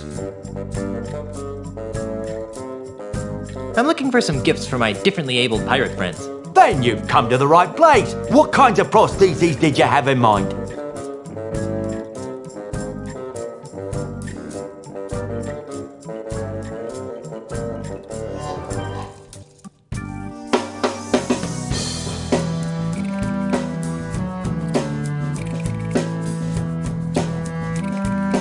What have you got that's free? Free? What do you think I'm running, a charity? What can I say? I'm broke. Okay, you've appealed to my sense of generosity. Here's what I'll do. I'll let you have one of my untested, unguaranteed, unapproved experimental prosthetic devices. Neat. What kind of prosthetic devices are we talking about? I'll let you choose. through a story. Huh? Humour me. Once upon a time, there was a pirate named...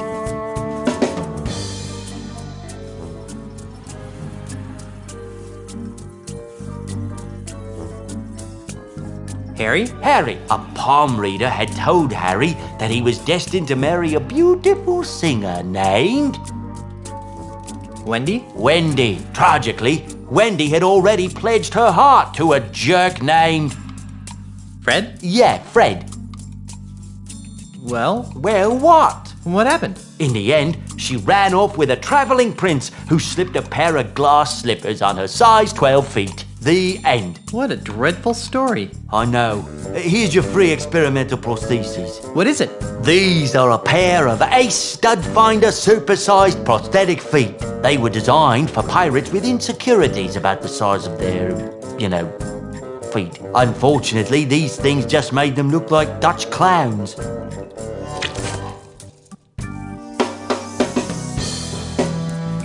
See you later. That makes one of us.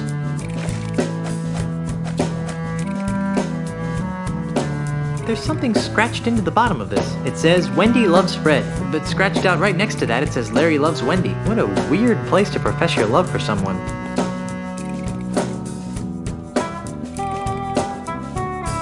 Dave? Yes? I still need to find some St. Swithin's Day gifts for my friends. What kinds of gifts did you have in mind? I'd like to have another one of those free prostheses. Can't get enough of experimental technology, huh? Okay, once upon a time, there was a pirate named... Larry? Larry. Larry wanted to win the hand of a fair maiden named... Wendy? Wendy. Tragically, Wendy had already pledged her heart to a jerk named... Fred? Yeah, Fred. Well? Well, what? What happened? Realizing that beauty was only skin deep, she married the ugliest man in town. The end. What a dreadful story. That story's worse than the last one. I know. Here's your free experimental prostheses. What is it?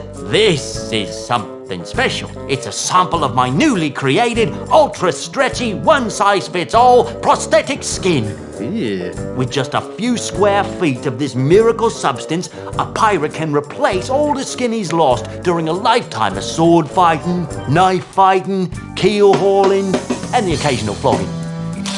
And it comes complete with a set of tiny hooks for easy attachment. I repeat. Yeah. See you later. That makes one of us.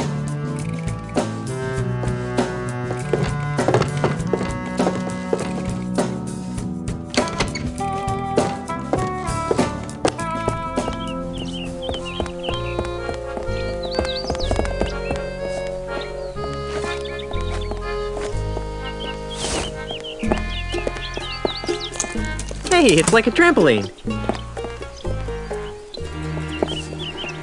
Whoa! Whoa! Whoa! Whoa! Whoa!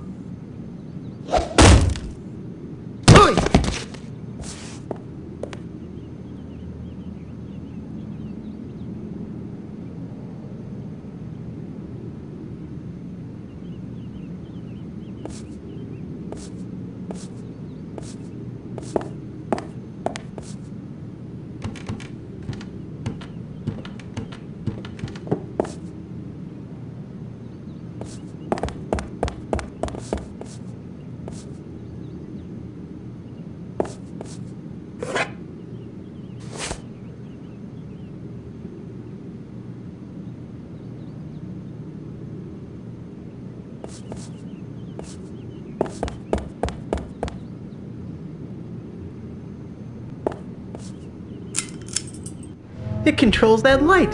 Technology marches forward.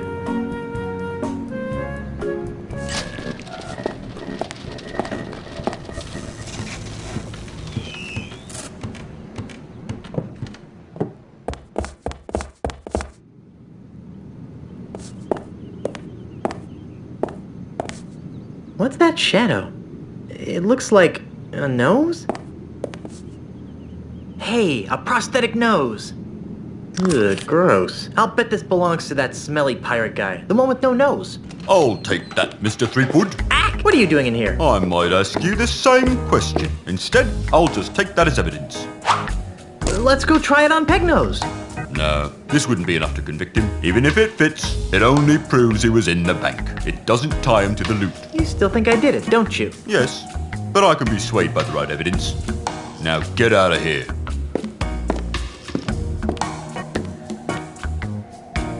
Gee, I wonder how Elaine's doing. And so, my swashbuckling citizens, as we approach the next century, can we really afford to entrust Melee Island's future to a man with no past, a man with no experience, a man who doesn't even seem to like pirates? Common sense says no! My opponent is right. I am a newcomer to these islands, and it's true that my experience in affairs of state is minimal at best. But it doesn't take a 7th-generation pirate princess to see that Melee Island needs more than a part-time status quo governor. A governor who can't even promise her citizens good times and free grog.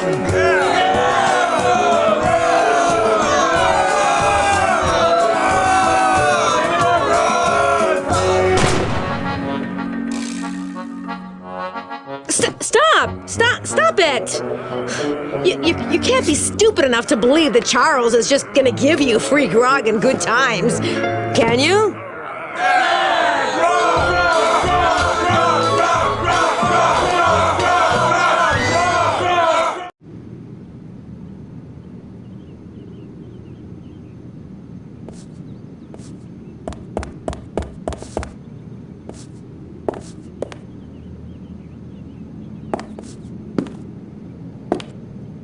Ow! Ow.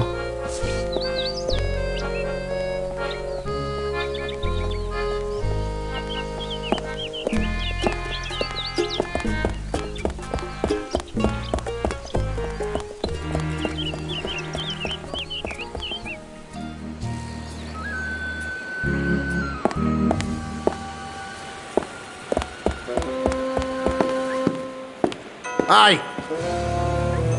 Who are you? And what are you doing in my house?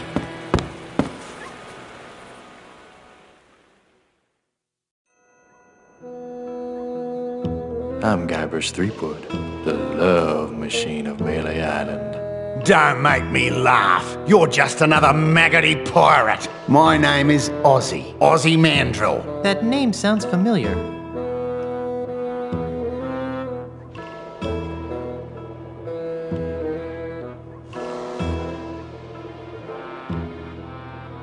Weren't you the one who was supposed to bring balance to the Force? Don't play the gink with me, Threepwood. Who's playing? Well then, allow me to illuminate the dingy corners of your mind. Ozzy Mandrill is a businessman, a capitalist, a real estate developer. I'm also the future king of the Caribbean.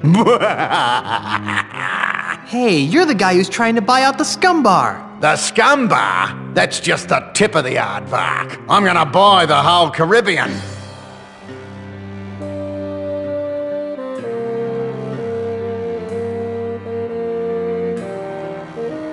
What's with all the dead animals? I like having them around. They remind me of where I came from. Burbank? Australia, you ninny. Oh. Hey, you're the jerk who hired Pegnose to frame me for the bank robbery. That's strange. I heard that you were the one who robbed the bank. Ha! I overheard you talking to Pegnose in the swamp. What? You heard me. I know all about your scheme to steal the Marley heirlooms. Ah! Your puny pirate brain is incapable of perceiving the true depths of my scheme. Besides, you'll never be able to pin anything on me without the loot. And you'll never find it. Ha! I already found it. Really? You found Pegnose's booty showcase? Yeah. What did it look like?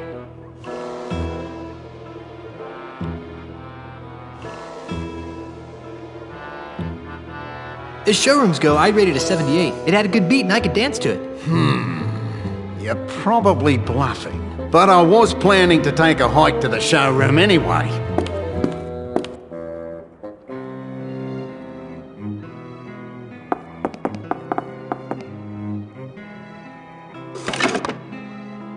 And when I return, I'll have plumbed the mysteries of the ultimate insult. Don't touch anything while I'm gone. Grandpa Marley's letter mentioned the ultimate insult. Wonder if it's important.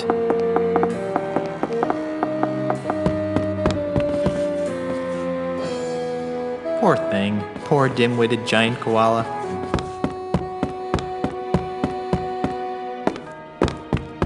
Poor thing. Poor defenseless giant platypus.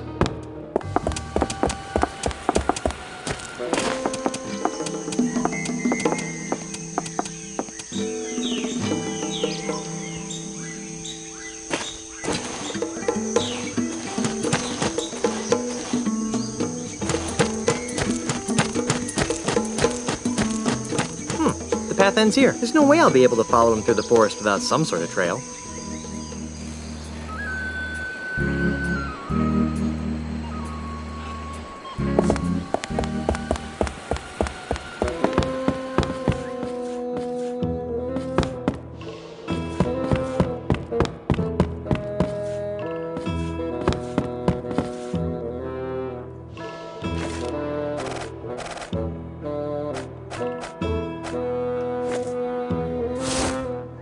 It's too far away.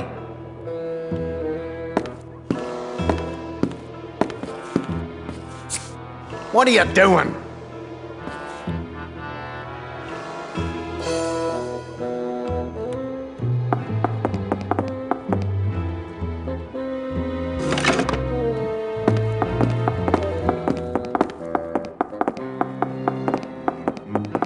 And what is that horrid smell? You befouled my koala. Ah, crikey, look what you made me do. Now I need to order a new cane.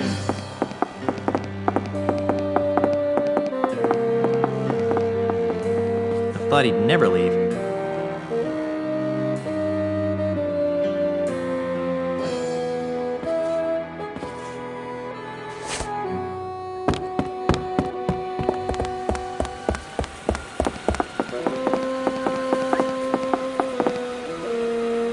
Still here, are ya?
You're back, eh? Can't resist the smell of fresh bait, huh? If that's fresh, I don't want to know what old bait smells like.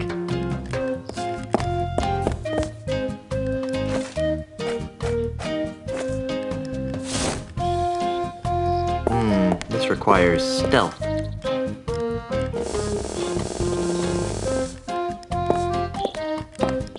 Come and get it, boys! Ah, look at those little buggers go! They must be real hungry for the taste of redwood.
What in tarnation are you doing, son? Just looking at my stuff. Is that what they call it these days? Now be quick about it. I wouldn't want any women folk to see that.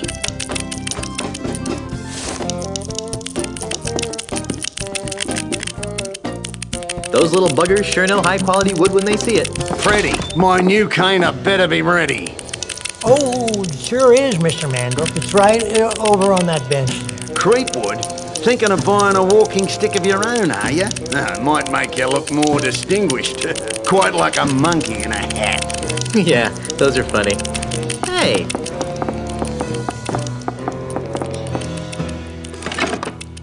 Put it on my bill, Freddy, and don't even think about overcharging me, or I'll own you. Yes, sir. Always a pleasure, Mr. Mandrel.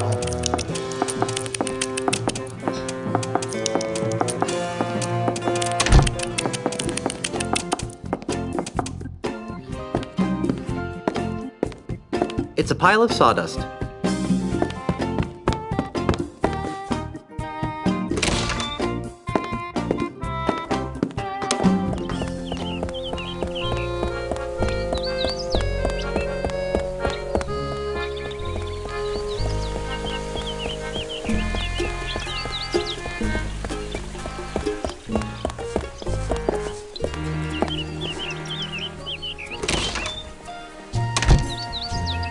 Gentle player, at this point you should be thankful that your computer does not have odor emulation capability. This place smells horrible. I mean, really bad. So bad, in fact, that— Hey, you don't like it? Leave!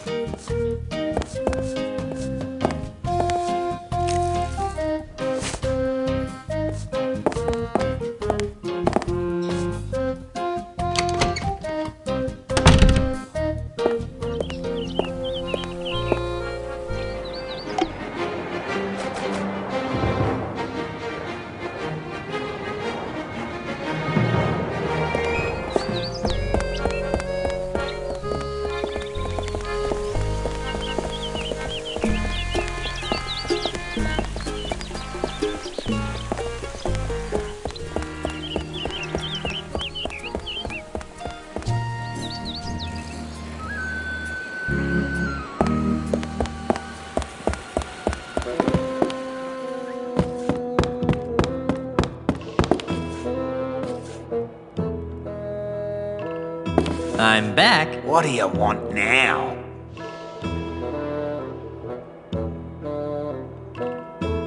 You're through, Mandrel. I can prove that you framed me. Let me guess. You found Pegnose's booty showcase. Yeah. And what did it look like? It was one of the top 5 booty showrooms I've seen this year.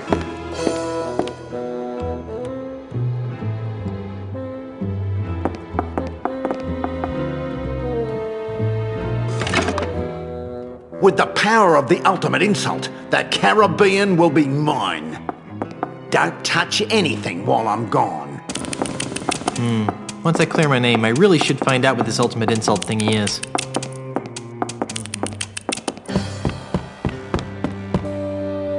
It's a pile of sawdust. I can't use this.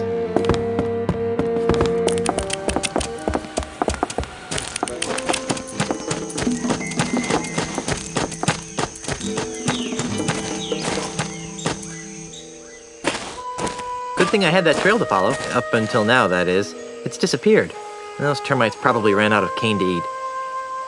Now, where did that Australian pirate phobe go? Oh, there he is. I must have kangaroos in me upper paddock. Be very, very quiet. I'm hunting Aussies. This ultimate insult nonsense has me uncharacteristically baffled. I knew I should have taken that class in ancient voodoo curses at the University of Toowoomba.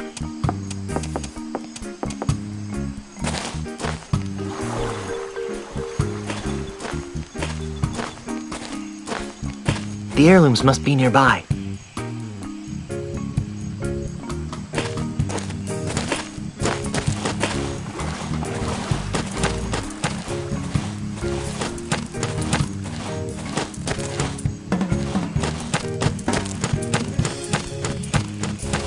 They're very tropical. Hey, there's a hidden passage back here. That must be where Ozzy disappeared to.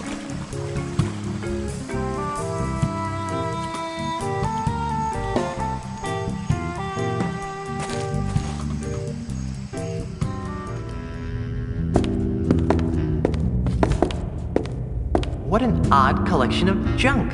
There doesn't actually seem to be all that much valuable stuff in here. This button practically screams push me. Hey, that looks like the Lucre Town Bank's missing loot. And the Marley heirlooms. I've got to find a way to get in there.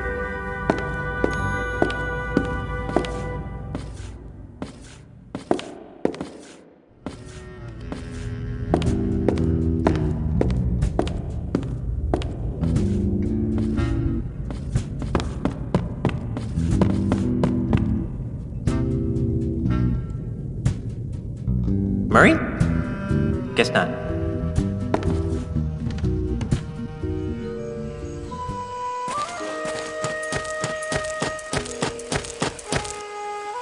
No thanks. I'm not thirsty. No thanks. I'm not thirsty.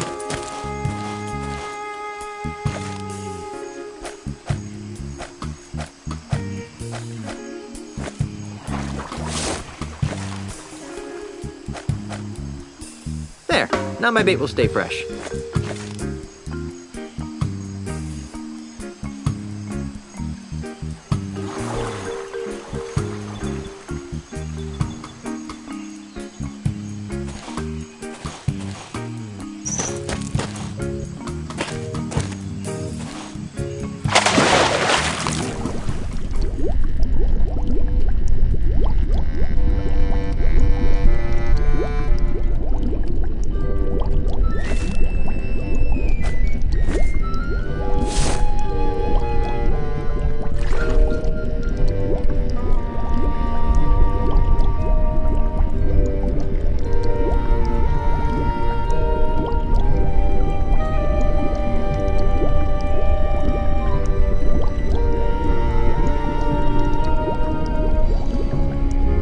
Here, fishy, fishy, fishy.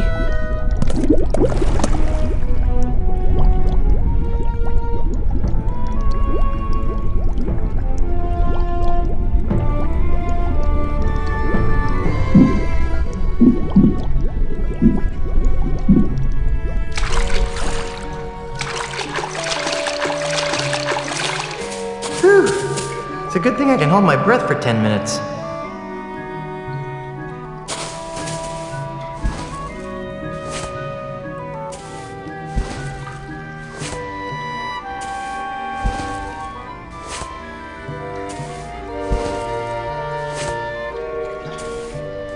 Hey, something just fell out of the chest. A tiny screw. I'll bet it goes to Pegnose's prosthetic nose. Now I can clear the good name of Guybrush Threepwood.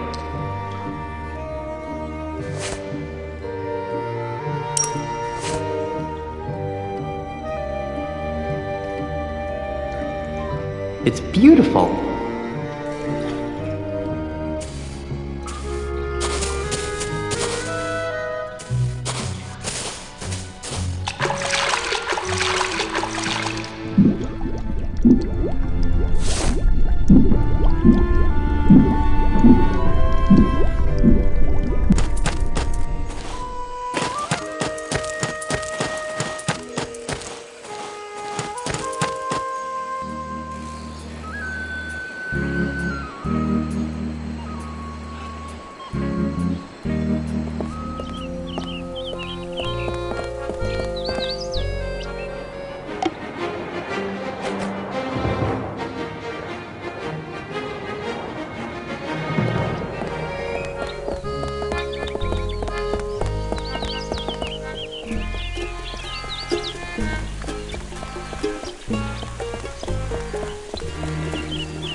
I recovered the stolen loot. Am I free now? That doesn't mean you didn't steal it.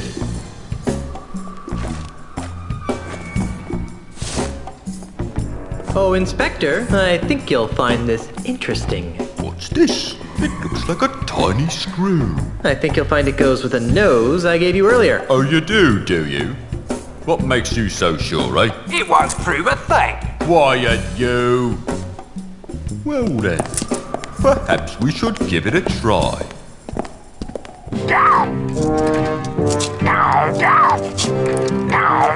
Hold still, you! Quiet, you! Well, I'll be. Let's see that screw. It doesn't fit. Quiet, you! If the nose fits, you must acquit. I've never seen that screw before in my life. Quiet, you! Well, all right then. I guess your name's been cleared. Let's see that leg of yours. Right. The anklet thingy. Hold on. Maybe I should do a background check on you. Just because you didn't rob the bank doesn't mean you aren't wanted for other more heinous crimes. Hey, he stole a duck! Quiet, you! On the other hand, without the stigma of felonious robbery hanging over your head, you seem pretty harmless. So, off you go. Hey, was that an insult?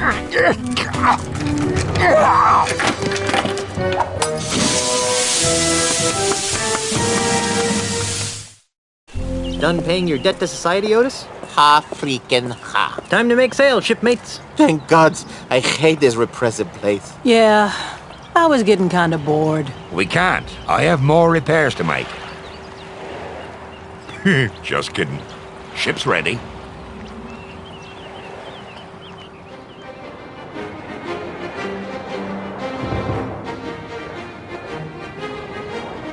All right, mateys. Stay here and watch the ship while I go into town.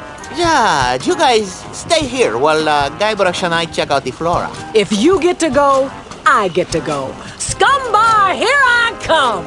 Hey, if anyone here gets to go to the scum bar, it's me. Hey! Please stay here and guard the ship. I'll be back soon. Jeez, we were just kidding. We were?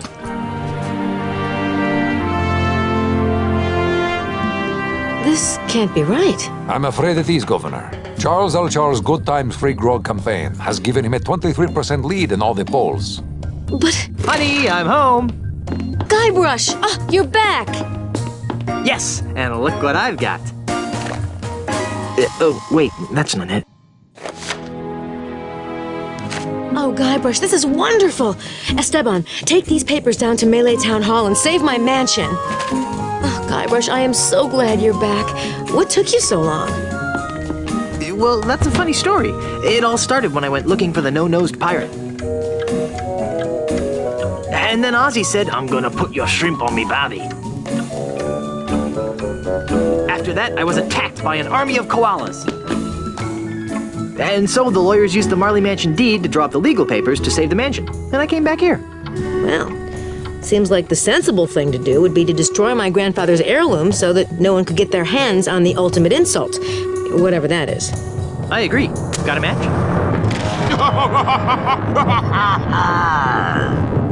Charles, you manipulating weasel! Get out of my house before I stick my piranha poodles on you! Yipes! Now, my dear Mrs. Marley. Threepwood. Is that any way to talk to the next governor of Melee Island? I don't care what the polls say. The pirates of Melee will see through your tissues of false hopes and empty promises.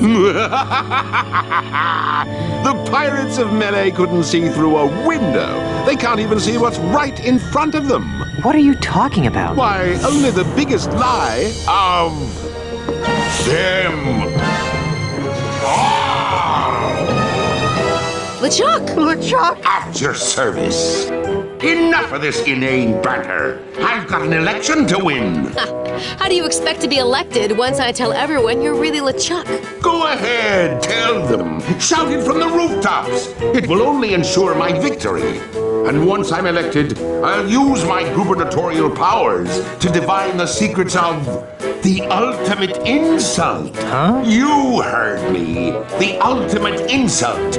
With its unholy power, I'll make the seas run red with the blood of my enemies. I'll bring the forces of hell to the shores of the Caribbean. And I'll finally make Elaine my willing bride.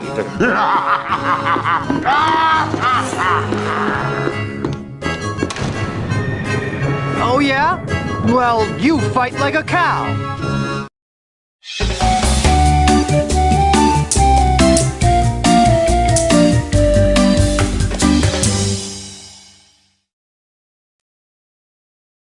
I'm confused. About what?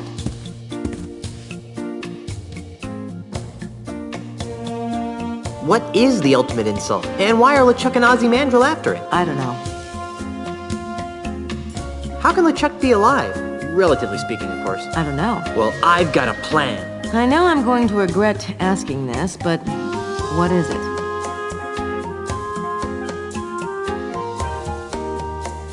Why don't I run for governor while you try to figure out the mysteries of the ultimate insult? That's close, but I've got a better idea.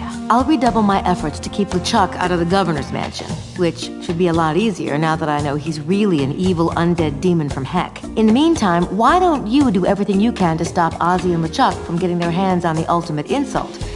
Whatever that is. Okay. How? If I were you, honey, I'd talk to the voodoo lady. She always seems to know about these things. But... Have fun fighting the bad guy, Schnookums.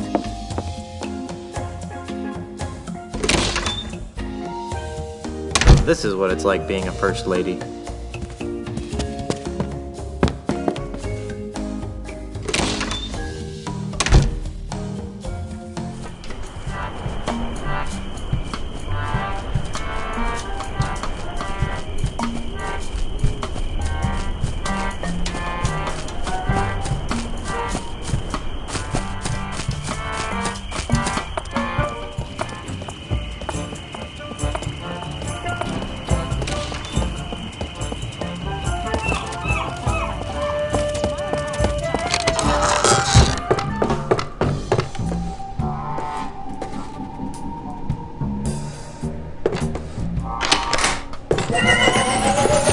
Pull? Ah, Guybrush. I knew you'd return. How can I help you? I see that you are finally ready to ask me about the ultimate insult. Yeah. What would you like to know about it? I sense that you want to know what the ultimate insult is. Good guess. The ultimate insult is the most coveted and dangerous voodoo item the world has ever known. More coveted and dangerous than the indescribable terrors of Big Whoop? Twice as coveted and 5 times as dangerous. Yowie.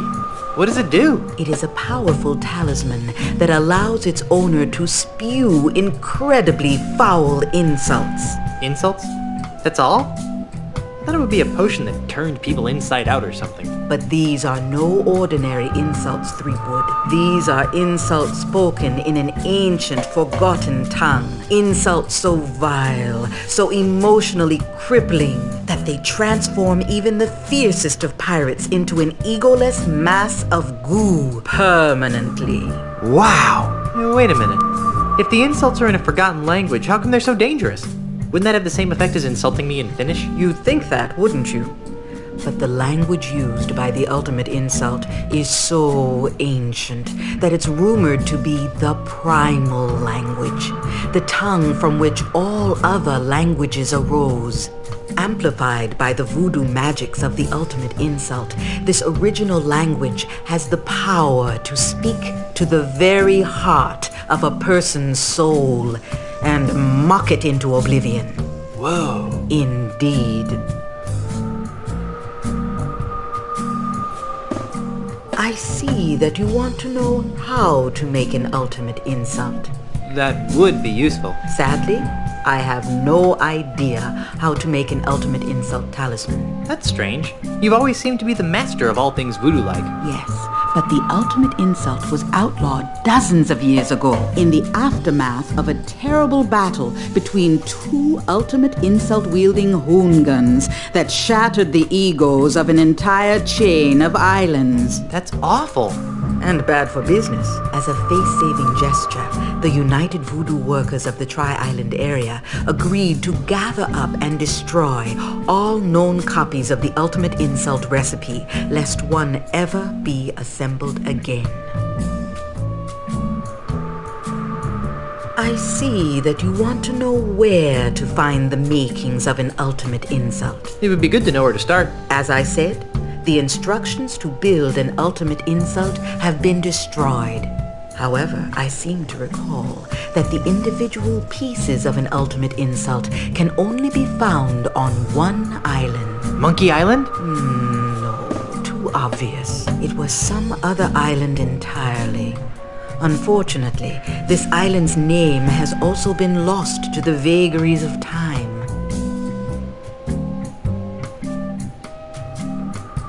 Very well. I sense that you want to know the connection between the Marley heirlooms and the ultimate insult. Stop doing that! But you're right. This chest contains Grandpa Marley's heirlooms. According to Grandpa Marley's letter, his wedding presents to Elaine hold the key to assembling the ultimate insult. But there's so much stuff in these heirlooms that it's hard to separate the presents from the junk. Ah, I sense powerful voodoo forces at work here. Weddings, nuptials, bands of gold reveal to us a gift that's old. Hey, a pair of earrings. Lacy veils and prenups, too, show us the symbol of something new. Ooh, a necklace. Bridesmaids tinged with jealous sorrow bring to light a present borrowed. A pen on a chain? What kind of present is that? One heart beats where once were two. The final gift is something blue. Oh, the final gift is something blue. Is something wrong? Yes. There should be a fourth wedding gift in here. A blue wedding gift. But my mystic senses detect nothing. Maybe it's still on Lucre Island. I don't think so. My voodoo instincts tell me it's somewhere on Melee Island. How curious.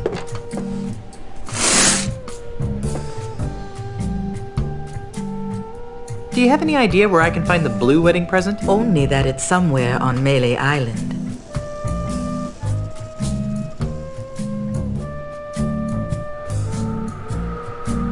What am I supposed to do with the wedding presents? If Grandpa Marley was telling the truth, they hold the key to finding the ultimate insult. But how? If it were me, I'd find the woman who wore those earrings.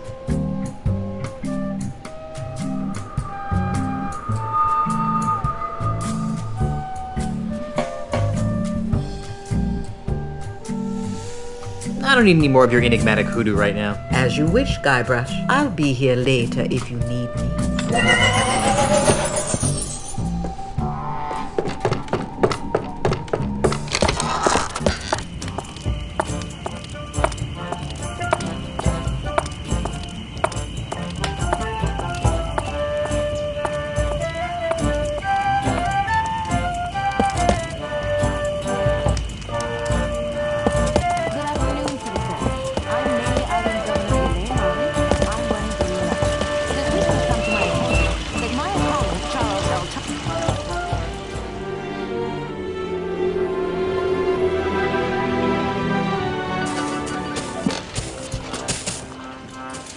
Hey, there's a quarter in here.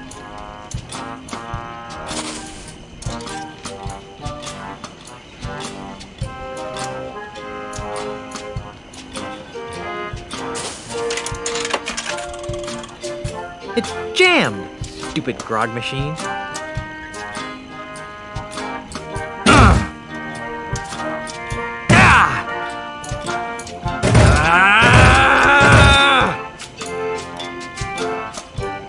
Give me back my quarter.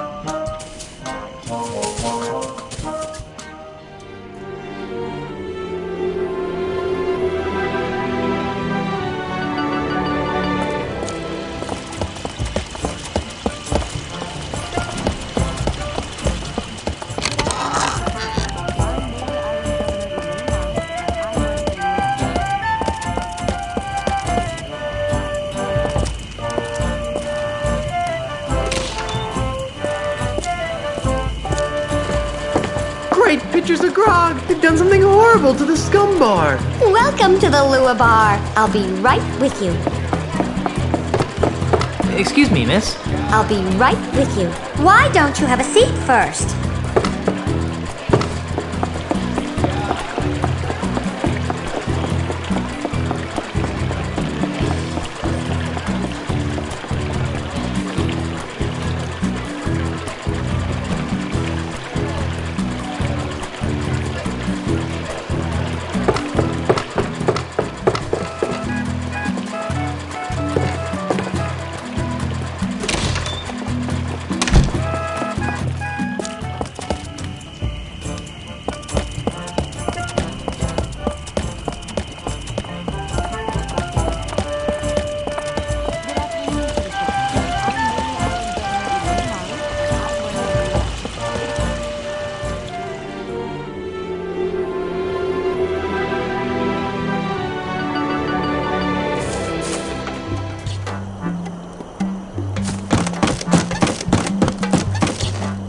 Hey, look, a full moon.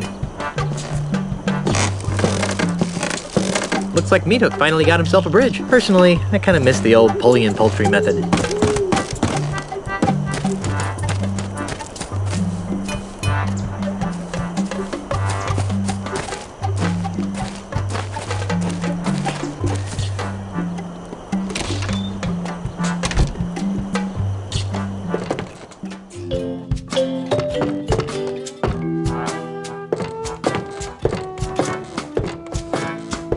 Meat Hook! Guybrush, I'd heard you were killed by a giant clam. There's not a clam alive or dead that can defeat Guybrush Threepwood, although you'd be surprised how many have tried. No doubt. What brings you to my little corner of melee, old pal?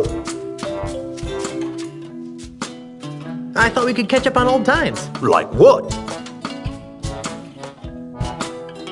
How did you and Carla and Otis escape from Monkey Island? Same way you did, of course. On Herman's hidden pirate ship? Herman had a ship?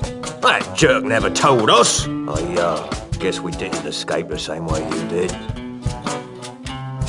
If you didn't use Herman's ship, how did you? Escape from Monkey Island. I don't want to talk about it. Oh, come on. No.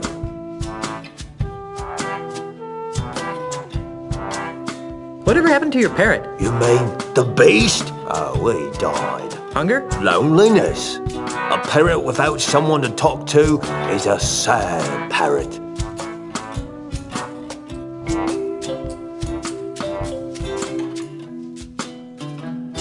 Do you still do that thing you do? I don't know what you're talking about. You know, that funny thing you do. Come on, do the funny thing you do. I still don't know what you're talking about. You know, that thing you do with the talking and the face.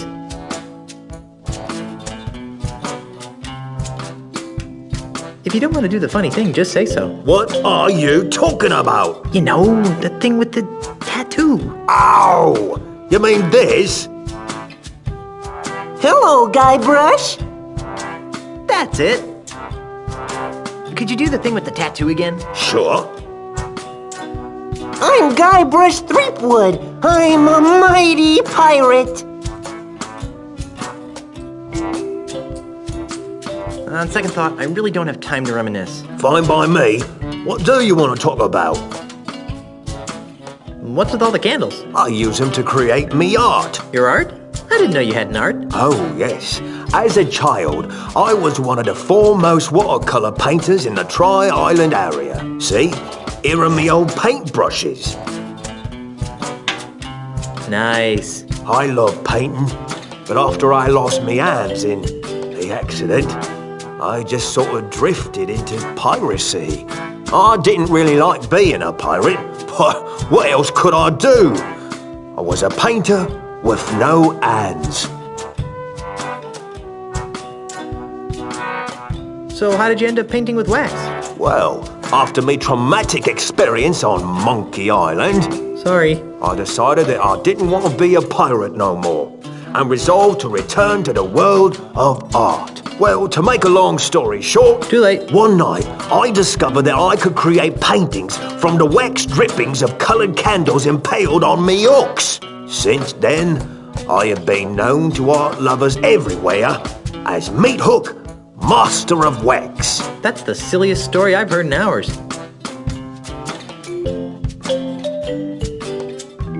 Do you sell a lot of these wax dripping paintings? They're selling like wildfire, which is ironic. Why? Because if you put them next to a wildfire, they melt.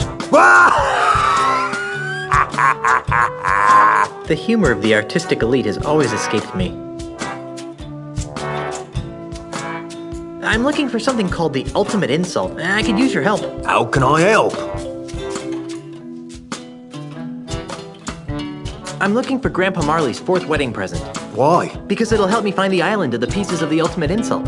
That's funny. Why? Many years ago, when I was a child prodigy using conventional watercolours, Grandpa Marley hired me to paint him a map of the Tri-Island area. He said it was going to be a wedding present for his granddaughter. Unfortunately, he left for Australia before I finished it. Where's that painting today? I don't know. When I began working with wax, I painted over all my old watercolours. I just couldn't stand looking at them anymore. I think I covered Marley's map with some sort of landscape.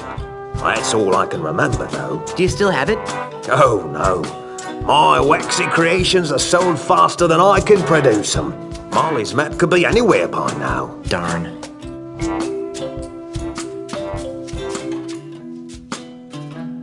Do you think that the map you painted for Grandpa Marley is really the fourth wedding present? It seems likely. And you really don't know where it is? All I know is that it's out there, somewhere, with a beautiful waxy landscape painted over it. I think I'll plumb this ultimate insult mystery on my own. Okay. Anything else? Nothing important. Go back to what you were doing. Thanks.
His seat is all wet. I better choose another one.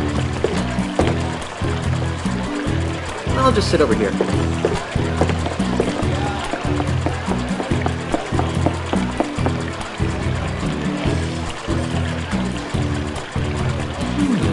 The style of this painting, it seems very meat hooky.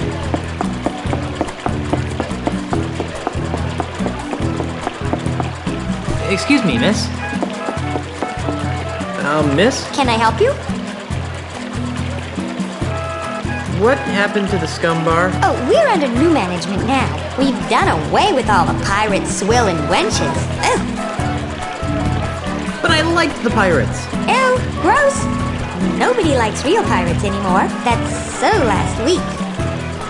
But I liked the swill. We've replaced that old swill with family-friendly fun beverages. We have quite a selection. But I liked the wenches. I mean, they, made it so authentically piratey. Our decorators went for realism without the fright. They insisted that we replace the wenches with totems and bamboo. Drink sales are down, but we can turn the lights on again. Excuse me, I have customers waiting. Excuse me, miss. Miss? Can I help you? Can you recommend something from the menu? Oh, the sushi is all very good. Our chef is one of the best there is. What sushi? Are you for real? Everyone's eating it these days. Okay, it's raw fish artistically prepared with natural ingredients from the sea. That sounds pretty gross. Well, we do have a heated dish for the less trendy people like you. Try the flaming scuttlefish. Can I order some food? Sure.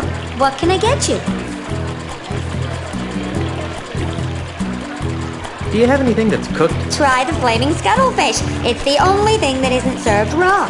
I'll have that. Excellent choice, sir. We're required to say that. Your order will be up shortly.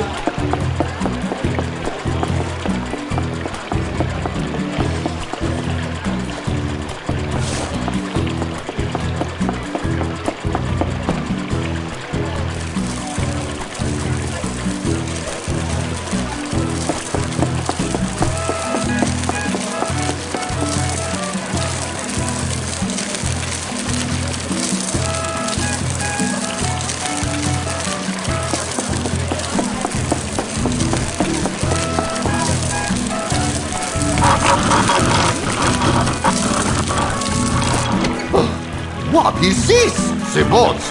They are stopped! Uh-oh. I better move before he sees what I did.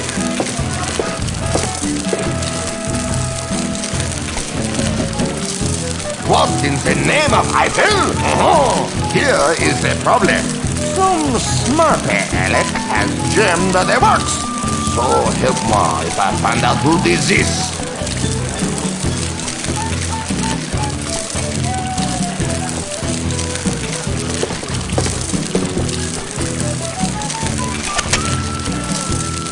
Voila! See you, Steve. Oh, sorry.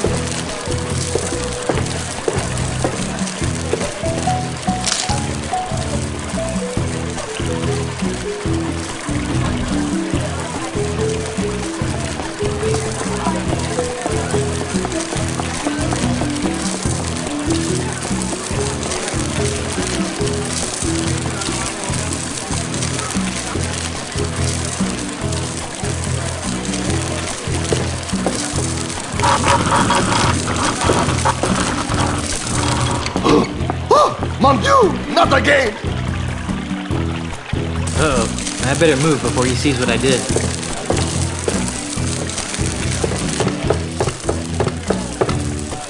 Sacre bleu! I do not understand. Why do the boats keep stopping? What are these brushes doing here?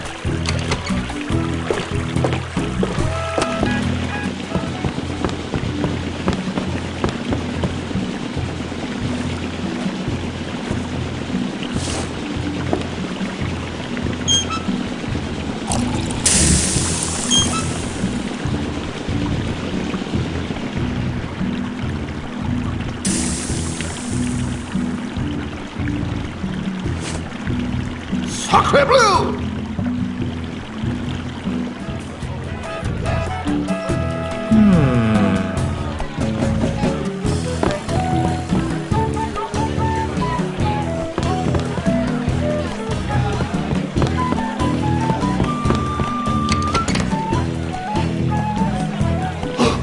Sacre bleu!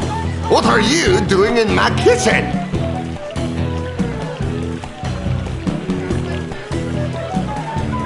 I was just looking for the bathroom. Out! Out! Out!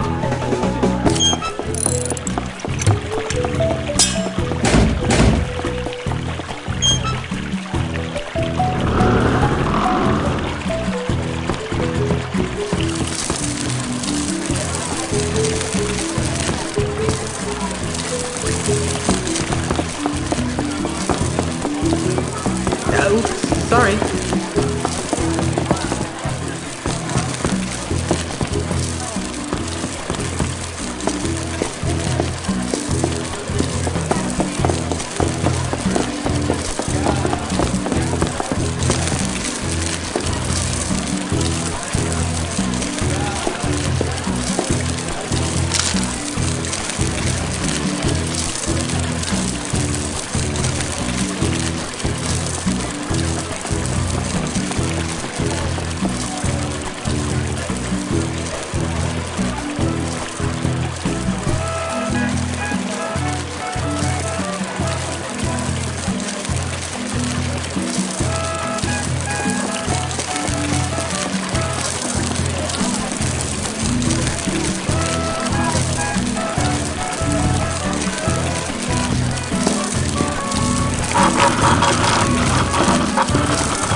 Mon Dieu, not again!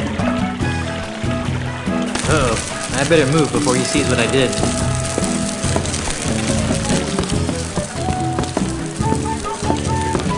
Sacre bleu! I do not understand. Why do the boats keep stopping? What are these brushes doing here?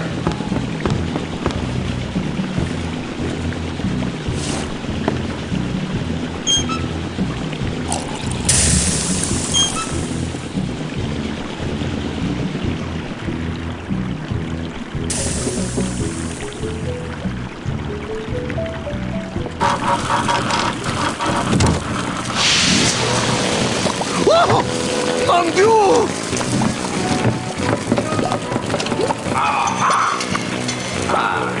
Celia, huh? She's fixed. Oh no! My beautiful painting! She is ruined! You might as well take it. It is of no use to me now. Thanks.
Who? What? Where?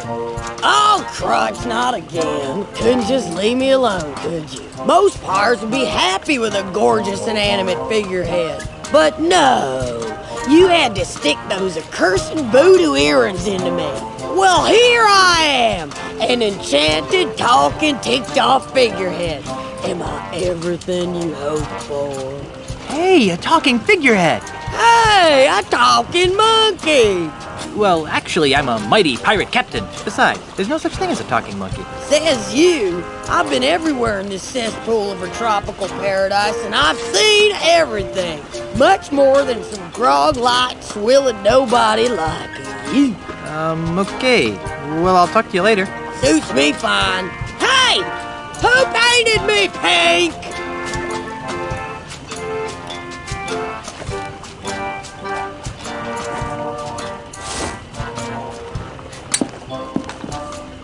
Oh, do you need me to carry that big, heavy picture for you? Yeah, do you mind? You know what else would look good on me? Your blood on my hands.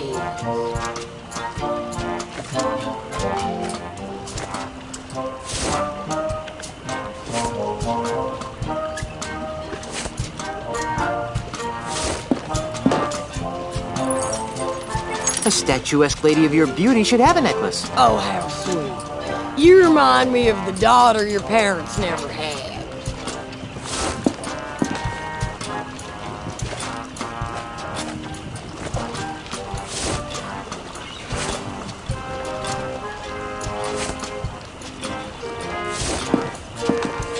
What is this compulsion you have to dress me up, you pantaloon freak? Say, you don't happen to know anything about the ultimate insult, do you? I got your ultimate insult right here. Sounds like a big yes to me. Do you know where it is? How the poop deck should I know? Get a load of this guy. Thinks just because I'm attached to a ship, I know where every little two-bit piece of dirt of an island is. What a scupper liquor. Ooh, look at me. I'm Guybrush Threepnard. I'm a mighty stupid pirate.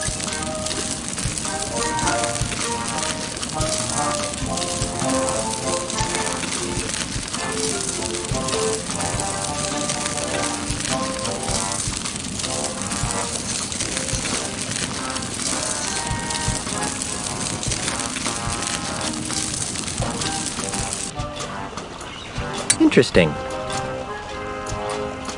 Do you know what it looks like? I told you, you festering bucket of shark bait. I don't know anything about your supposed ultimate insult. Look at you walking around like you got a bowsprit up your... Hey, what's this now? Yikes, this looks complicated. This is your captain speaking. Prepare the ship for departure. Oh, great. Now where are we going? Jambalaya Island, home of the ultimate insult. Jambalaya Island? What kind of name is that? Can you get us there, Mr. Cheese? Aye. Make it so. Elaine? Aren't you forgetting something? Oh, right. I forgot to kiss you goodbye. Here. No, you forgot to give the gubernatorial symbol back to me. Oh, yeah. Here. Well, I'm off to find the ultimate insult. Try not to get killed and or cursed, dear. What? What? Hey, a talking monkey! Oh, ungrateful. Mr. Cheese, wouldn't it be easier to sail around that typhoon on the horizon? Where'd be the fun in that, Cap? Cry havoc and let's slit the dogs of war! Release the Kraken! Not in the face! Not in the face! For the ship cannot stand the strain, Captain. Monkeys! There's no place like home! There's no place like home! This was only supposed to be a 3-hour tour. Well, that was a miserable journey. No cushy government job is worth this much grief. Welcome to Jambalaya Island, home of swashbuckling pirates and spooky voodoo curses. And tacky-themed restaurants. And tourists. Do I be hearing piped-in music wafting through those artificial trees? What are you guys talking about? This is a perfectly normal pirate town.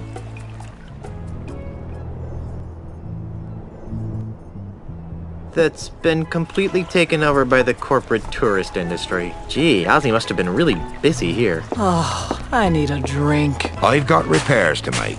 I'll stay here and, guard the ship.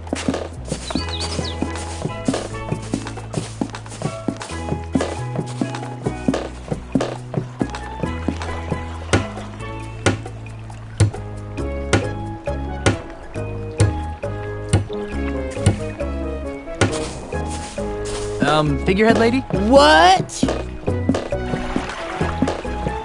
What horrible abomination of nature gave you the ability to talk? Damnedest thing. I cross-taxed with some old sea hag of a ship. How was I supposed to know she was carrying a cargo hold of voodoo root? So, a bunch of mojo crap fell off her decks and I sailed right through it. Next thing you know, I'm talking. Like you care anyway, squid for brains. You look kind of familiar. Perhaps you've seen me in your nightmares. No, I don't think so. Yes, you have. Watch this. I'm the king of the world! Woo! Ah! Stop! That's the scariest thing I've ever seen. What's with the surly attitude? You'd be surly too if you were screwed to the stem of a ship. Good point. Want to be my official ship? Want to be my anchor?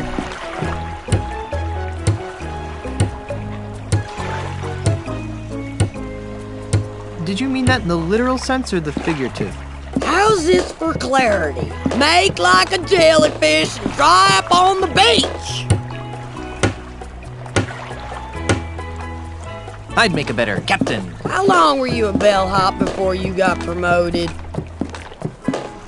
No, I guess I don't want to be an anchor.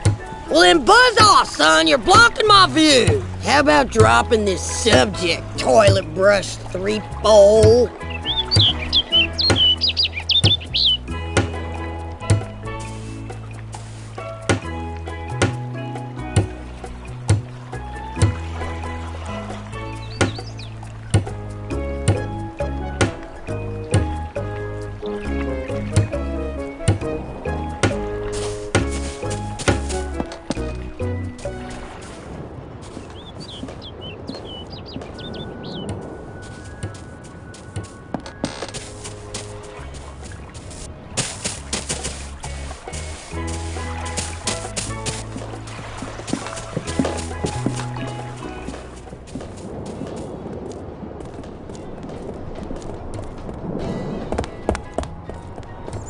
Ahoy, mateys!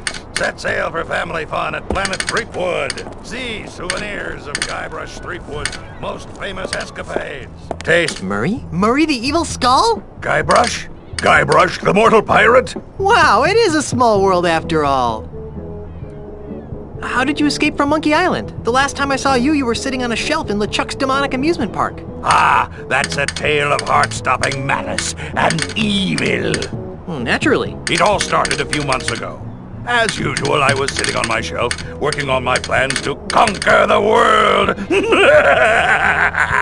Suddenly, the amusement park exploded with a blast of demonic heck fire. It was those hydrogen-filled LeChuck balloons, right? I knew they were trouble. No, it was LeChuck. Apparently, his flaming beard melted its way through his icy tomb, freeing him. I knew I should have given him a shave before I left. But what caused the explosive blast of demonic heckfire? Oh, he was just letting off a little steam. Steam, get it? Hey, I thought it was funny. So after LeChuck escaped, how did you end up here? After his escape, LeChuck began destroying his theme park in a fit of demonic rage. Although personally, I think he was just colossally embarrassed by the whole thing. I mean, really, what kind of a demonically evil scheme involves roller coasters and cotton candy anyway? Enough editorializing. How'd you wind up here? Oh, that. Well, one of the explosions flung me out to sea, where, ironically, I landed on the shattered remnants of a Midway dart game. After weeks at sea, I drifted ashore on this delightfully evil isle, where Ozzy Mandrill, man after my own blackened soul, gave me a job at this fine establishment. Mwah! You know, the tale of your exodus wasn't particularly filled with heart-stopping malice and evil. Are you kidding? It had LeChuck, Ozzy, and yours truly. How much more evil can you get? Good point.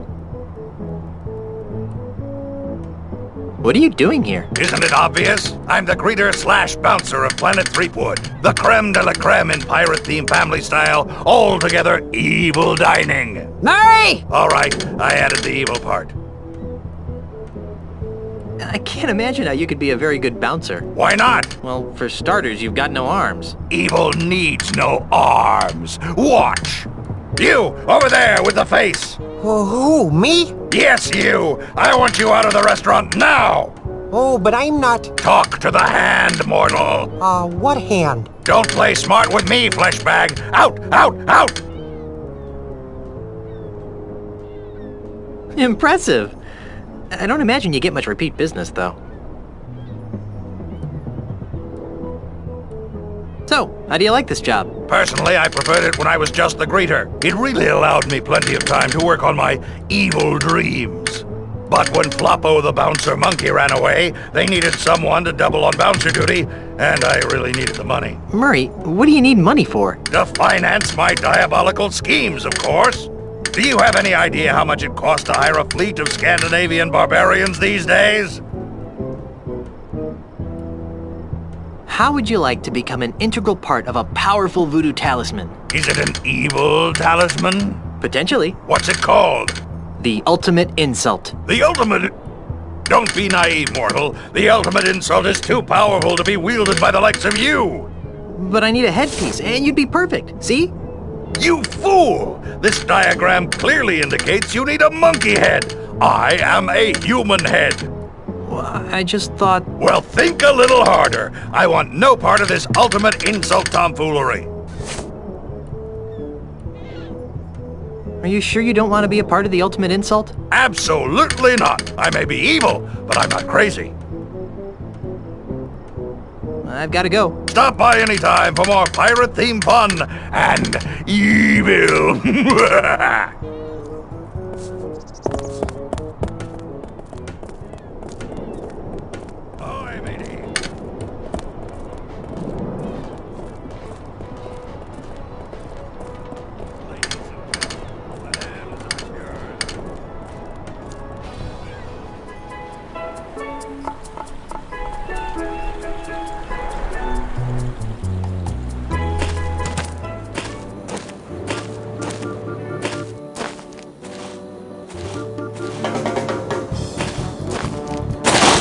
Stan? Is that you? Why, if it isn't my old friend, yeah, Bob. It's Guybrush. Of course it is, of course it is. Welcome to Stan's Real Estate Emporium, where a deal's a deal and the real estate is real.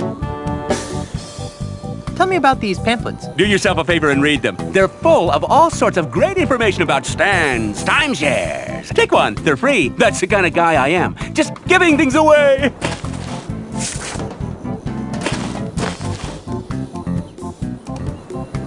I thought you were selling life insurance. Turned into a dead end. Get it? Dead end. Seriously, no money in it anymore. It just dried up. Why? All my clients were dying and becoming ghosts just to collect on their policies. Oh well, gotta remain flexible, kid. Know what I mean? Timeshares are the wave of the future. Why is your desk outside? It's a beautiful day. How can you work inside on a day like this? Why are you really outside? Just a small problem with the local vermin. It's the problem that's small. The vermin themselves are actually quite large. But it's nothing to worry about. It'll be taken care of right away. It's just a minor setback. What's important is that the timeshare units are, legally speaking, practically vermin-free. You're hawking real estate now? Timeshares, my good man. Looking for a second home? Investment property? A little extra income? Look no further. You can't afford not to take advantage of this once-in-a-lifetime opportunity. And for the next 24 hours, for just listening to my pitch, you get a coupon for a free monkey mug at Planet Freakwood. Limit one per customer while supplies last. Void where prohibited by law and in the state of Wyoming.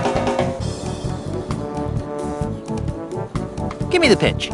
Smart decision, my friend. You'll thank me after you've heard about this exciting opportunity. Stay with me. The full pitch takes just under 3 hours. Be prepared to be stunned by what I have to tell you. What's the best investment for your hard-earned cash? The stock market?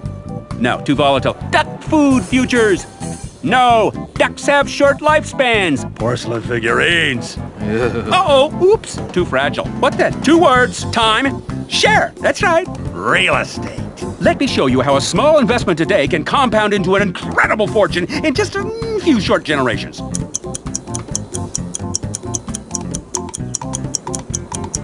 So, who's excited and ready to invest, huh?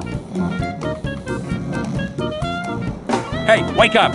Huh? Oh. You must have dozed off, pal. Sorry. Hey, no skin off my nose. I'm not the one that's gonna miss out on this once-in-a-millennium opportunity. Come back when you're ready to hear the whole pitch. You know where to find me. Ever heard of something called the ultimate insult? Why, are you looking for one? Yes. Do you know where I can get it? Not just now, but perhaps I can acquire some if the markup is substantial. How many units do you think I can push? Never mind. Are you working for Ozymandial? Ozymandial? Let me tell you something about Ozymandial, kid. Ozymandial doesn't know squat about being a real entrepreneur.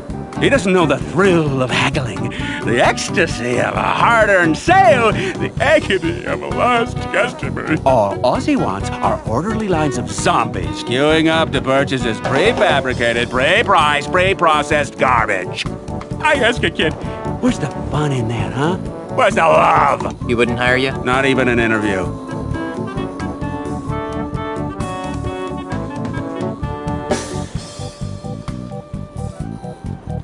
I'll just be on my way. You can't afford to wait too long. This deal won't last. Stan's desk is outside. It can't be good for the finish.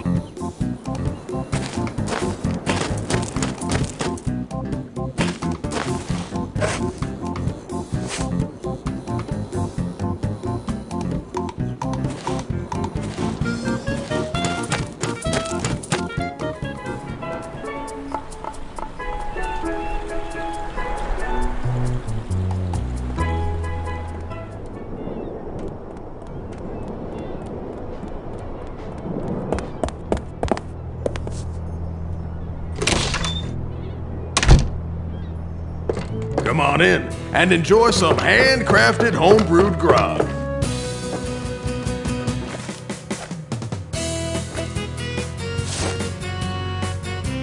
I'll just splatter some glue on here like this. Voila! A puddle of glue.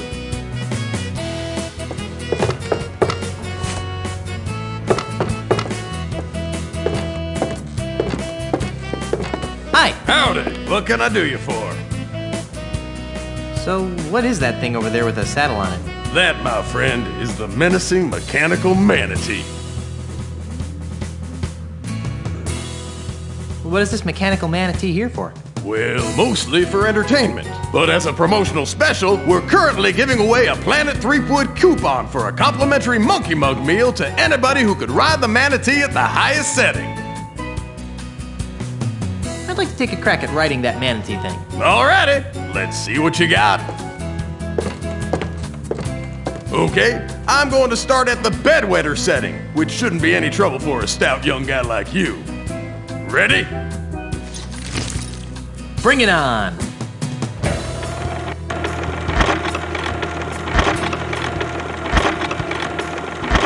Yahoo! Not bad!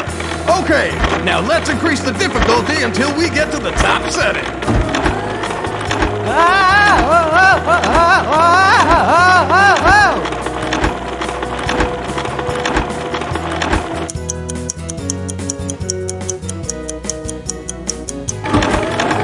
Woohoo! Round sea cowboy! Is it over yet? Almost. 3, 2, 1. You did it! Woohoo! You did it!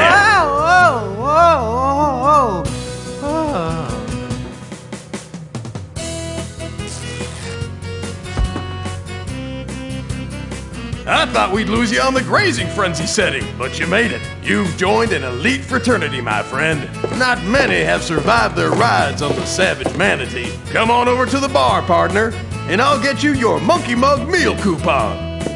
Here you go. Enjoy your prize.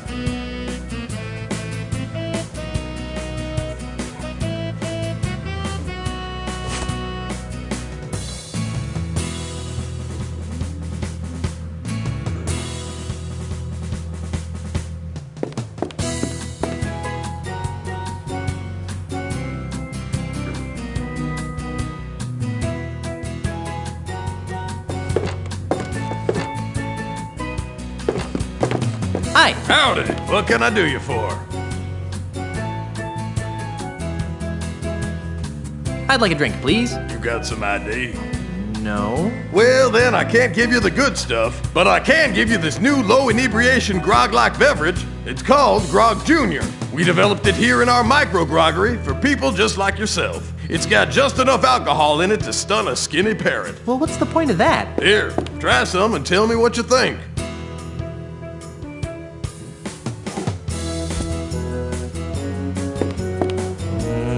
Maybe later.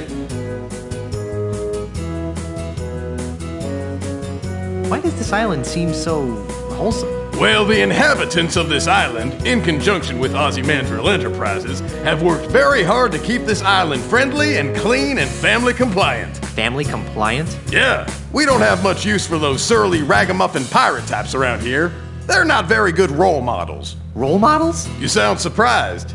So you're not one of those scruffy, undesirable pirates that are always scaring little kids, are you? Oh, no. I try to plant a tree and give insult sword fight, grammar lessons to children every day. Well, good for you. So, how's business? It's great. This is the only place in the entire Tri-Island area that people can come and get gourmet, freshly distilled grog. People come from all over to sample our 65 different variations of grog and grog byproducts. These include Snoot Groggy Grog, Green Grog, Dangerous Dark, Siren's Urine, named for its color, not contents. And of course, our award-winning Stale Ale. Every grog we have is distilled lovingly and individually by members of the Micro Grogger family. What about just plain old-fashioned grog? What are you, some kind of unsophisticated hick?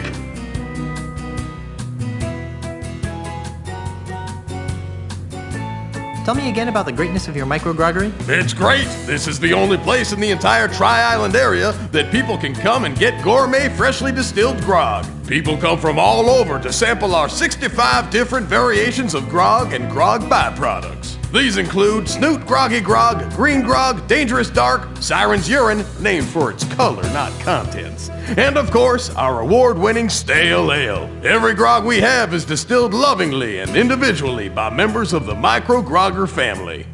What about just plain old-fashioned grog? What are you, some kind of unsophisticated hick?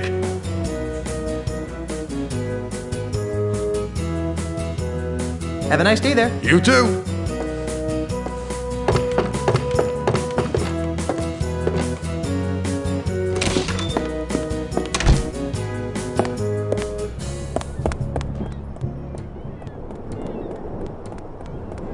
Ladies and gentlemen, madames and messieurs, brigands and witches.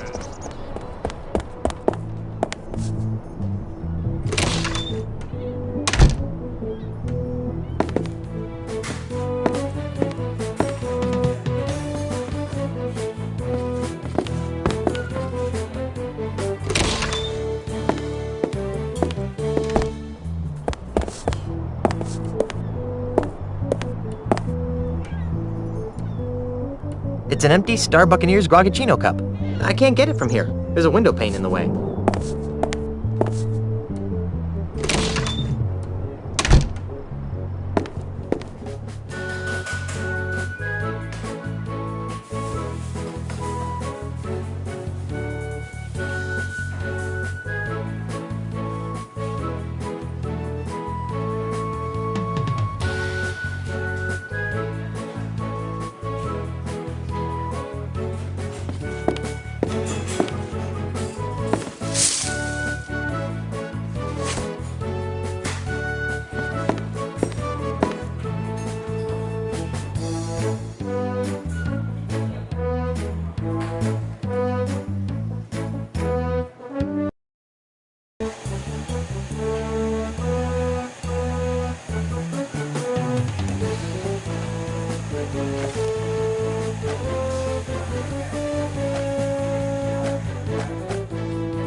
You don't happen to offer free refills, do you? You betcha, sir. I'll take care of that for you.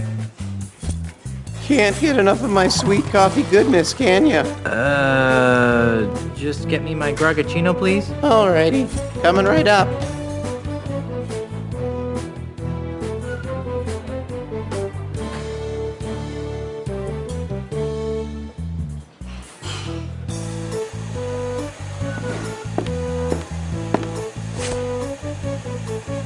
That delicious mini bagel you're about to sample has Star Buccaneers' own Schmearwiz on it. A wonderfully delightful blend of artificial cream cheese and salmon lock bits with the convenience of a spray-on can. Great. We're giving away free samples today as a promotion, so please help yourself.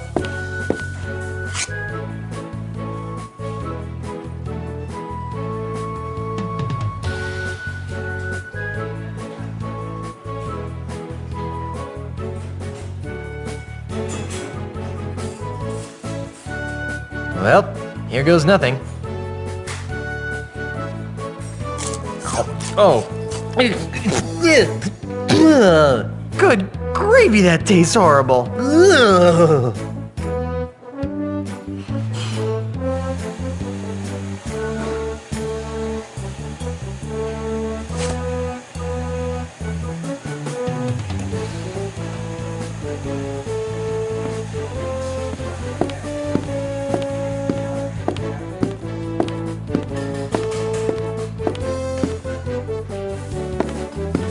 Touristy stuff mostly. Lots of coffee and a Star Buccaneers logo coffee cup.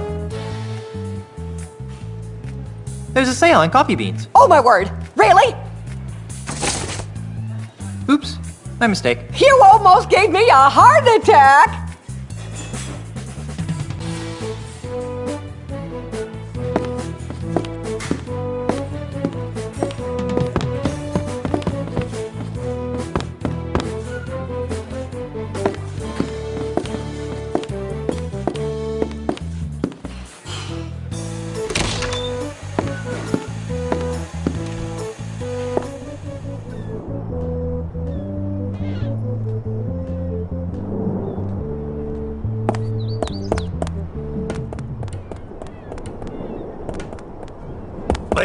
gentlemen, madames and messieurs, brigands and wenches, welcome to Planet Threepwood, the pirate.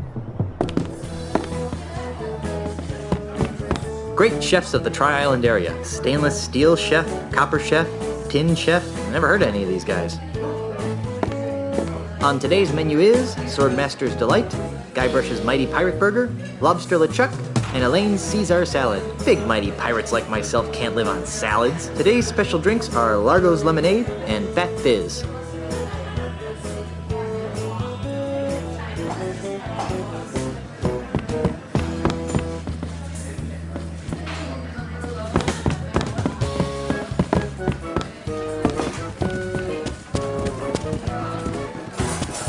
Excuse me. Hi, I'm Elaine, and I'll be your waitress this afternoon. Would you like to hear about today's special? I'd love to hear about today's special. We call it Stan's Budget Bologna Sub. It's 4 pieces of bologna, ham, and turkey smothered in 3 types of cheese on rye bread. Ew. Huh. That's funny. We've been getting that reaction all day. I think I'm ready to order. What'll it be?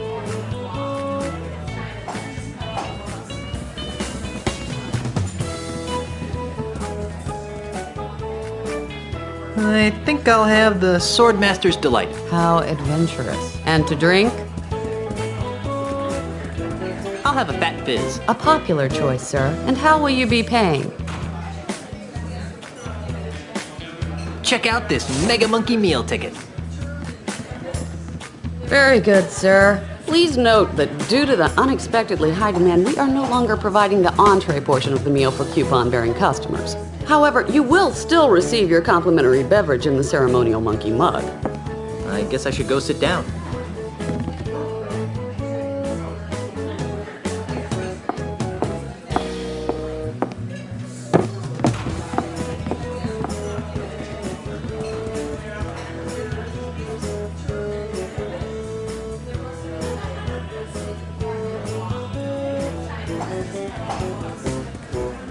Excuse me. Yes, would you like a free pirate caricature?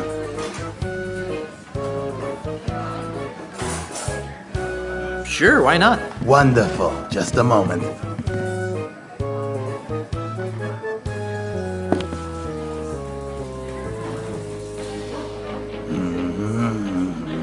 You know what I like about pirates? They're so active and healthy, you know, all that sword fighting and sailing, really outdoorsy stuff. What's your favorite pirate activity?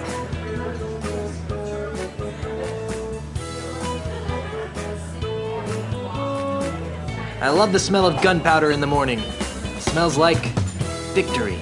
Of course, gunpowder in the late afternoon tends to smell a little more like week old macaroni, which is why I always try to have my gun battles before lunch. You know what else I like about pirates? Their wacky madcap accessories. Pegs, patches, parrots, hooks. They're just so darned whimsical. What's your favorite pirate accessory?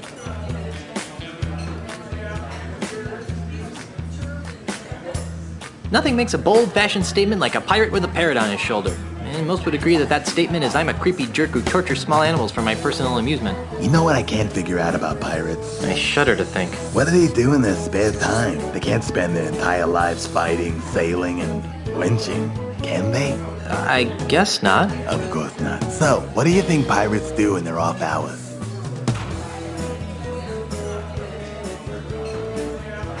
Personally, I prefer to spend my weekends doing chores around the house. Ew. No, really, it's quite relaxing. Yes. Done. Here you are, sir.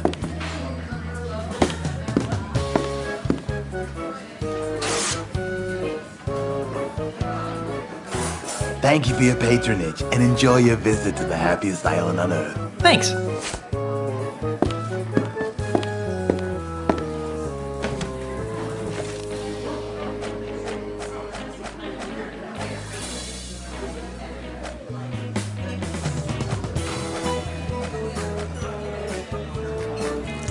Now I can stick this on something.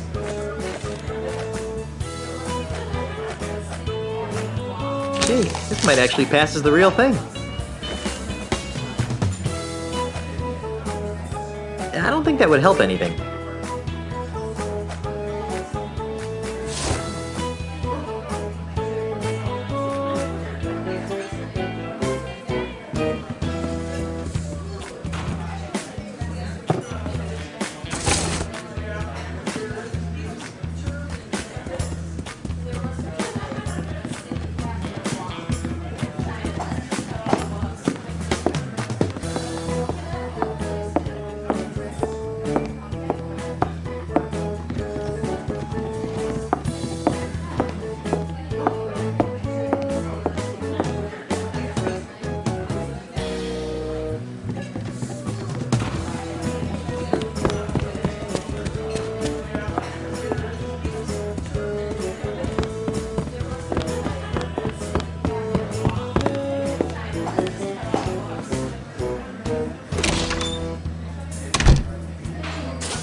Ladies and gentlemen, It's got a map on one side and a picture of the ultimate insult on the other. The ultimate insult looks like it's comprised of three parts: a silver monkey head, a Step bronze inside hat, and and a sample our golden man. I fun-filled, wonder how it genuine works. pirate cuisine, prepared by genuinely fun-filled pirate chefs. Gaze upon our genuine Guybrush Threepwood paraphernalia, donated by actual friends and associates. It's got a map on one side and a picture of the ultimate insult on the other. The ultimate insult looks like it's comprised of three parts: a silver monkey head, a bronze hat, and a golden man. I wonder how it works.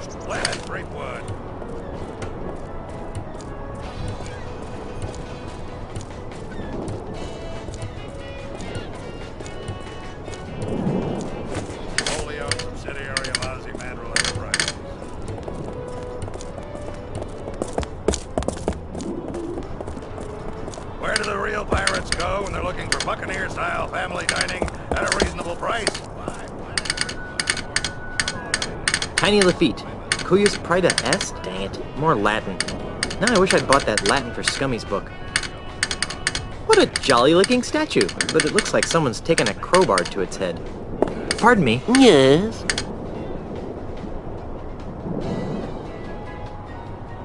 Do you know where I can find the pieces of the ultimate insult? Is that a fruit-flavored drink over at Planet Threepwood? No, it's a dangerous voodoo talisman of inexplicably soul-crunching power. Its pieces are supposed to be somewhere on Jambalaya Island. Ooh, a scavenger hunt! How thrilling! Maybe I can help. What do the pieces look like? One of the pieces looks like a golden man. Nope, nothing comes to mind. One of the pieces looks like a silver monkey head. A silver monkey head, eh? Sorry, I'm drawing a blank. One of the pieces looks like a bronze pirate hat. A bronze pirate hat? That's interesting. Why? Take a good look at this statue, boyo.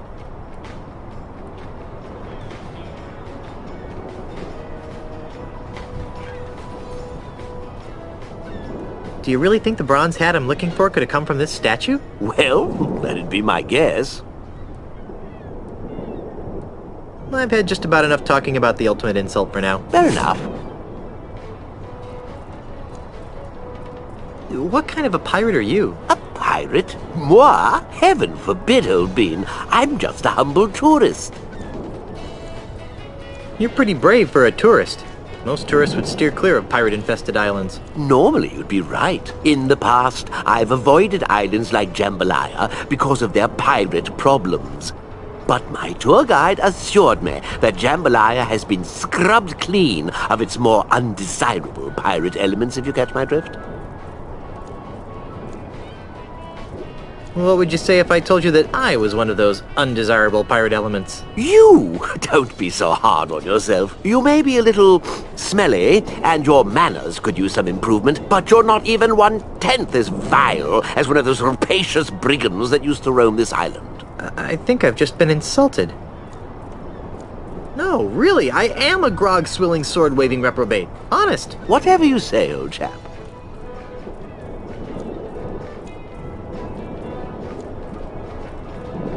That's a great ensemble. Isn't it, though? My wife picked it out for me.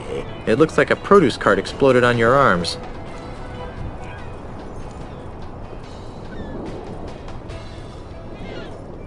What are you doing? I'm admiring the craftsmanship of this statue of Jambalaya's most famous pirate, Tiny Lafitte.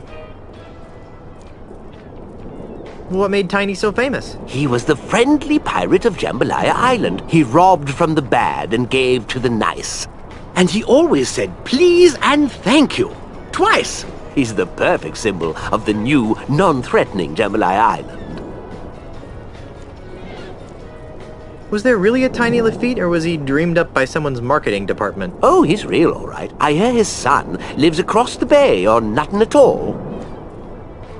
What happened to the top of the statue? Looks like someone gave Tiny a bad haircut. I'm not sure. Rumor has it that some vandalous pirates from Nothing at All stole the statue's hat, but I don't believe it. They do a pretty good job of keeping those types off of Jambalaya.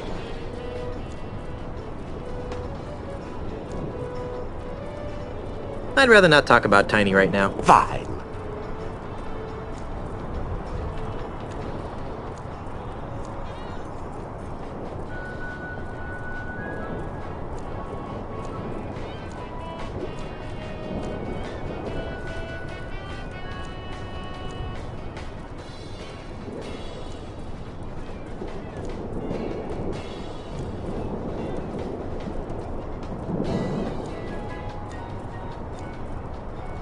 Sorry to bother you. No bother at all, Bean.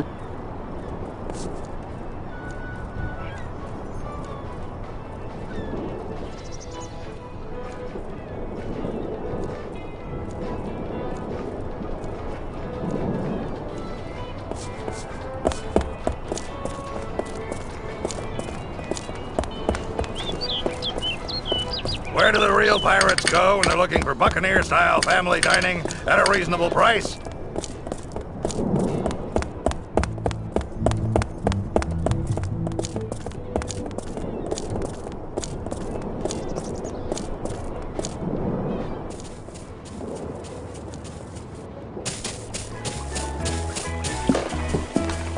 It looks almost seaworthy.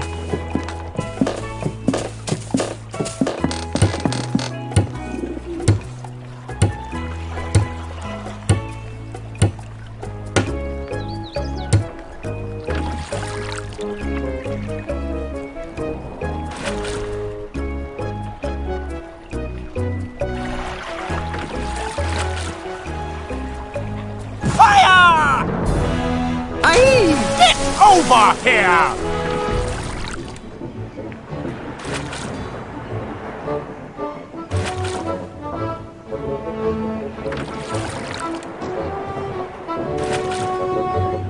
Are you crazy? You could have killed me! Crazy? I'm not the one flagrantly violating the rules and regulations of nothing at all. Huh? What's your name, sailor?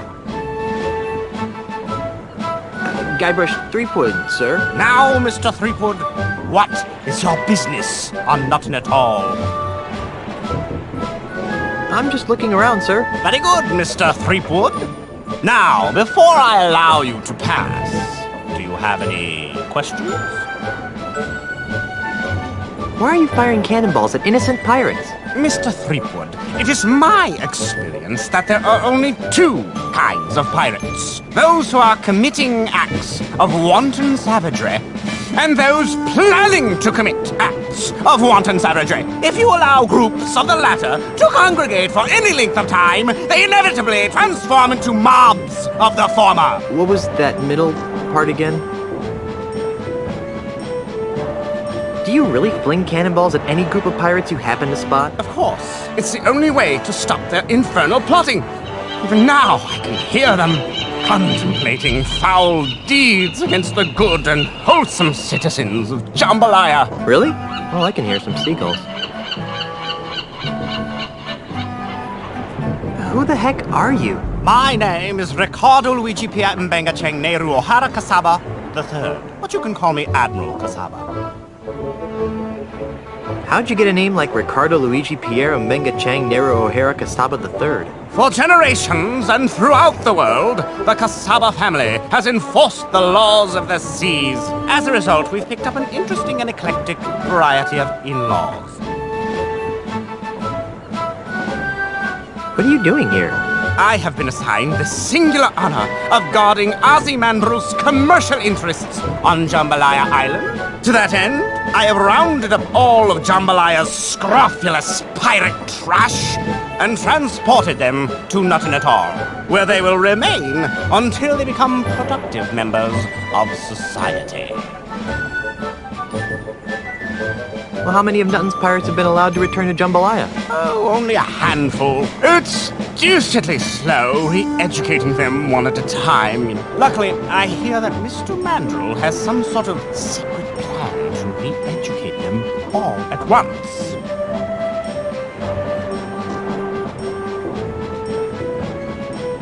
I think I'll just be on my merry way. Good lad. Remember, I'm watching you.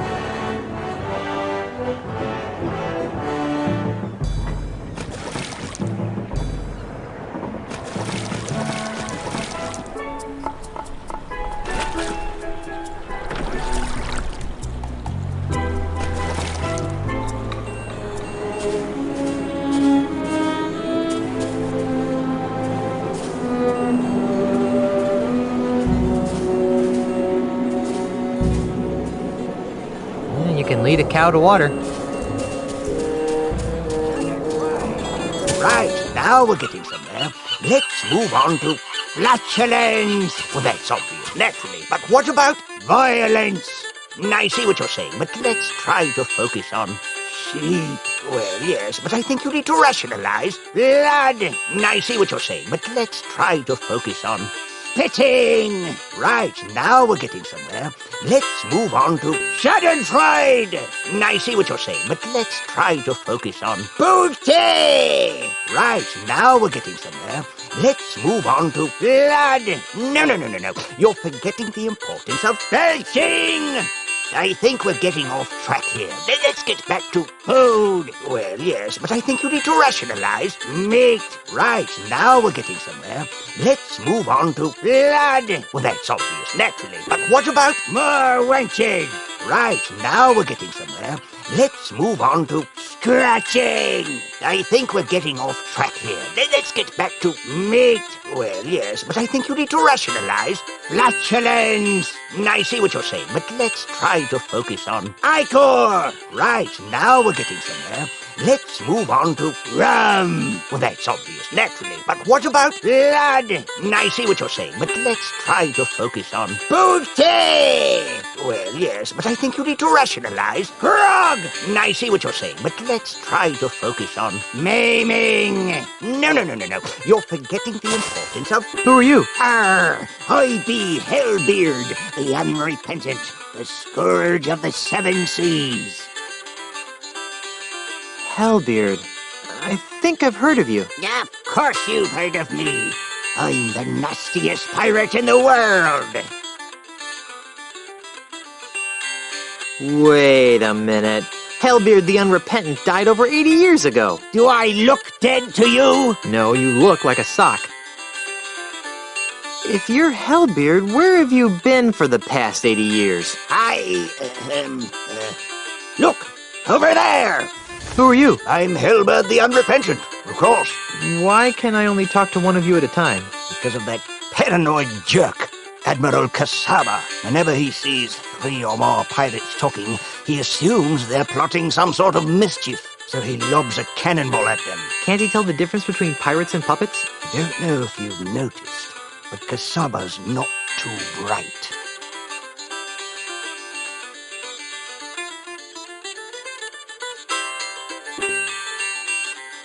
I thought the other puppet was Hellbeard. You'd like to think that.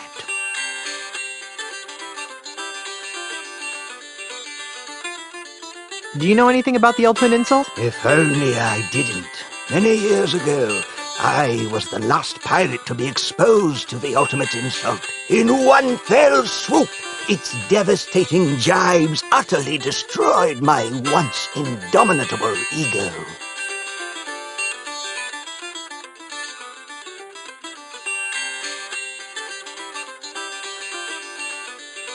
You're remarkably level-headed for a guy named Hellbeard. 80 years of living under the influence of the ultimate insult will do that. Do you know anything else about the ultimate insult? It destroyed my ego. What more do I need to know? I guess you're right.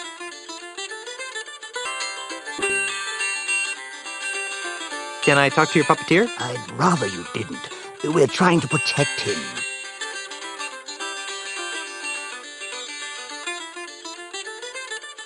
Come on, let me talk to the puppeteer. All right, but don't make any sudden moves. I'll be as gentle as a baby dolphin. You must be Hellbeard. If you say so, sir. Why do your puppets look like me and LeChuck? Puppets? What puppets? Wow, you are a basket case, aren't you? Yes, sir. Very good, sir. Well, if there aren't any puppets, then why are you in a puppet theater? Ha! Explain that. This is my home, sir. What? I know it's not much to look at, but it's actually quite roomy. You don't look like a fearsome pirate to me. Me? A fearsome pirate? You must be mistaken, sir. I wouldn't harm a fly. But you're Hellbeard the Unrepentant. You sacked an entire archipelago with a rowboat and the jawbone of a bilge rat named Stinky. Oh, dear. That sounds far too violent and adventurous for me. I can't believe that you live in a puppet theater. It's a humble home, but I'm a humble man. Do you know anything about the ultimate insult? The ultimate insult? Arr, you again.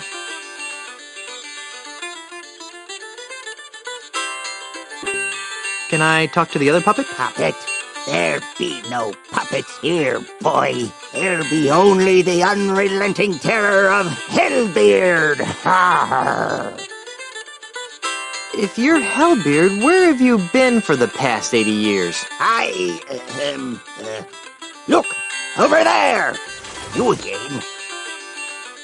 Do you know anything else about the ultimate insult? It destroyed my ego. What more do I need to know? I guess you're right. I'll be back. I'll be here.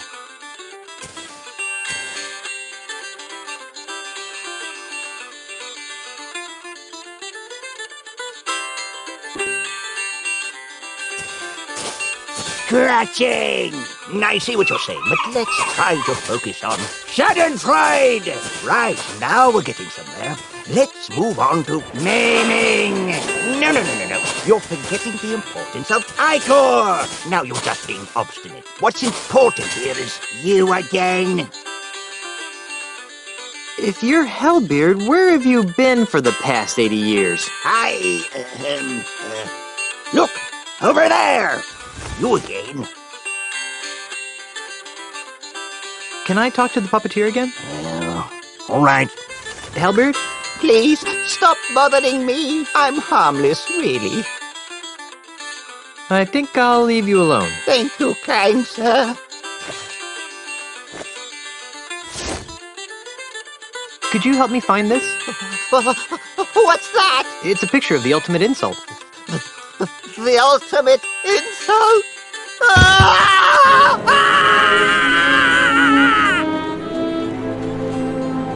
Hey, you forgot your puppets! Gee, guess that was just the kind of breakthrough he needed to mend his shattered psyche.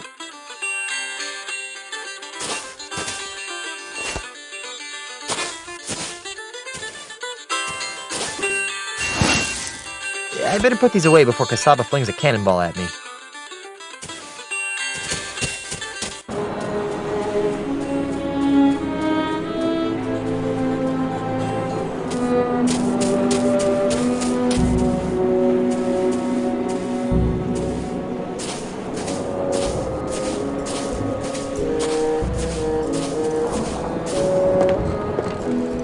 Excuse me, ma'am. What can I do for you, young man?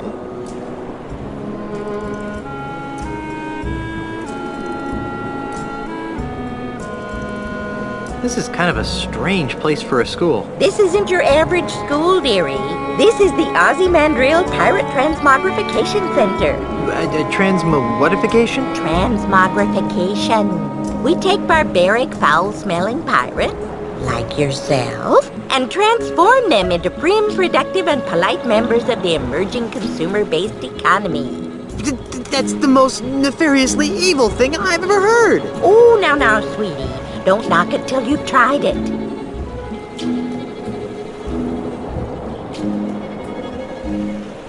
I'm tired of being a slimy pirate. Sign me up. Wonderful. Just go in and take a seat, and you'll soon be on your way to a brighter tomorrow.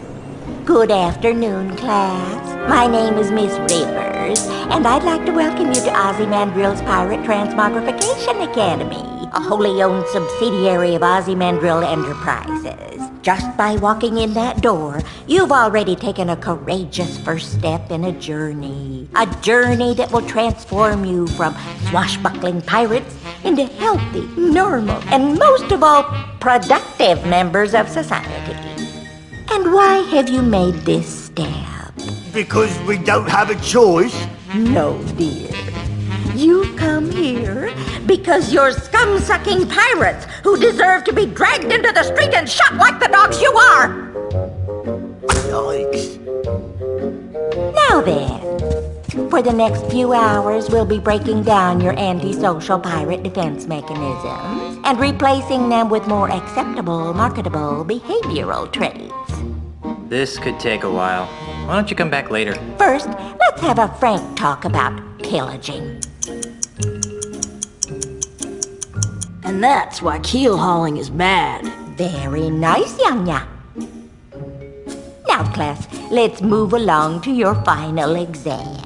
3 questions that will account for 90% of your grade. That doesn't seem fair. Don't get smart with me, Sonny. Sorry, ma'am. Let's begin. Yanya? Yes, ma'am. A scruffy-looking stranger offers you a grog. What's your response? I politely but firmly decline his offer. I see. Now then, Guybrush. Yes, Miss Rivers? Your captain has plotted a course directly through the heart of the Devil's Triangle. How do you react?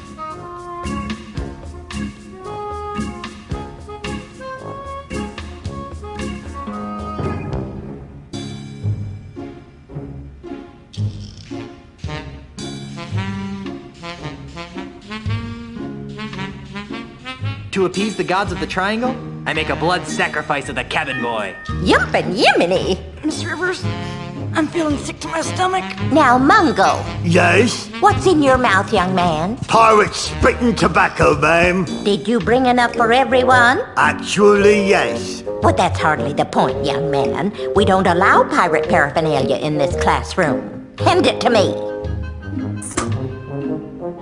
Sorry, ma'am.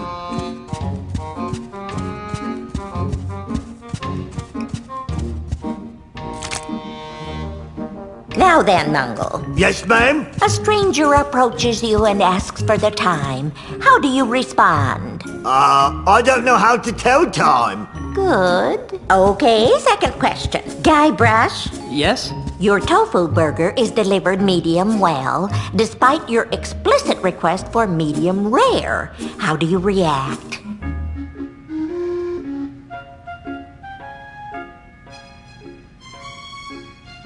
I burn the restaurant to the ground and string the chef up by his kidneys. Goodness gracious. Miss Rivers, Guybrush is hampering my ability to learn. Mungo. Yes'm? You see a man accosting another with a sword. What do you do? I run the attacker through with my trusty sword, Winnie. Okay. And Yanya? Yes, Miss Rivers. While delivering Christmas toys to orphans on a nearby island, you notice a passing ship that's obviously taken on too much cargo. What do you do? I hail the captain of the passing vessel and ask him if he needs any assistance. I see. Alrighty then, now for the third and final question. Mungo. Yes, ma'am? While reading a book of poetry in the library, what appears to be a treasure map falls out of the book. What's your plan of action? You make a copy for safekeeping? Ah. Now, Yanya. Yes, ma'am. After drinking too much grog, a friend of 20 years teases you about your haircut. What is your reaction? I have a good chuckle at my own expense and toast my friend's rapier-like wit. Good. And finally, Mr. Threepwood. Yes?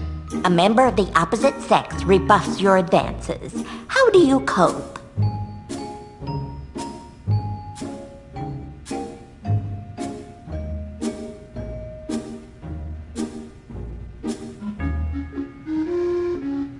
I transform myself into an undead creature of unrelenting evil, terrorizing the 7 seas in my never-ending quest to make her my bride. Ah! Oh, my.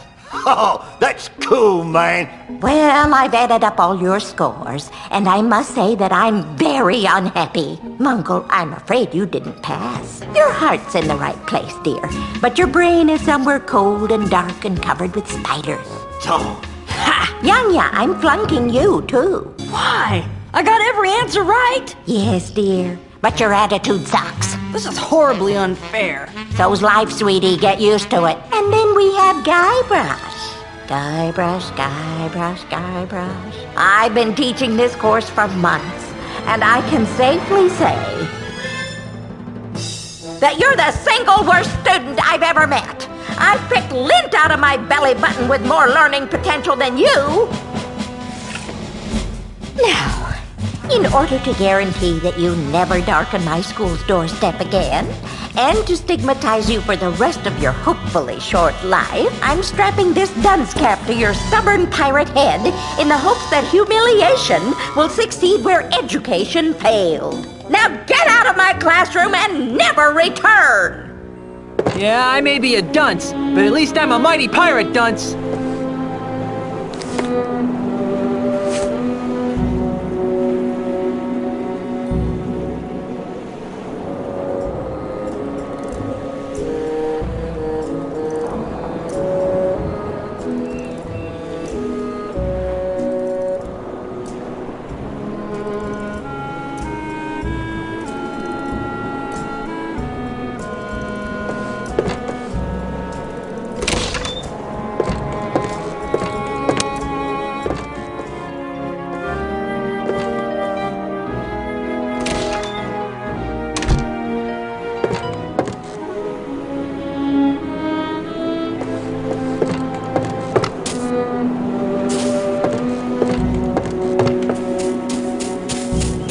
Never try this at home, boys and girls. False fire alarms cost lives. Fire! Everyone run for your lives!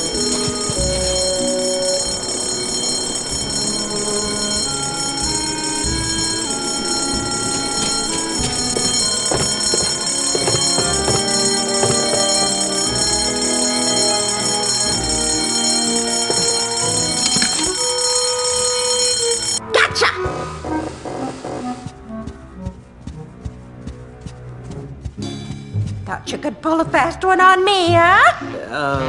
Get out! Now I remember why I dropped out of school.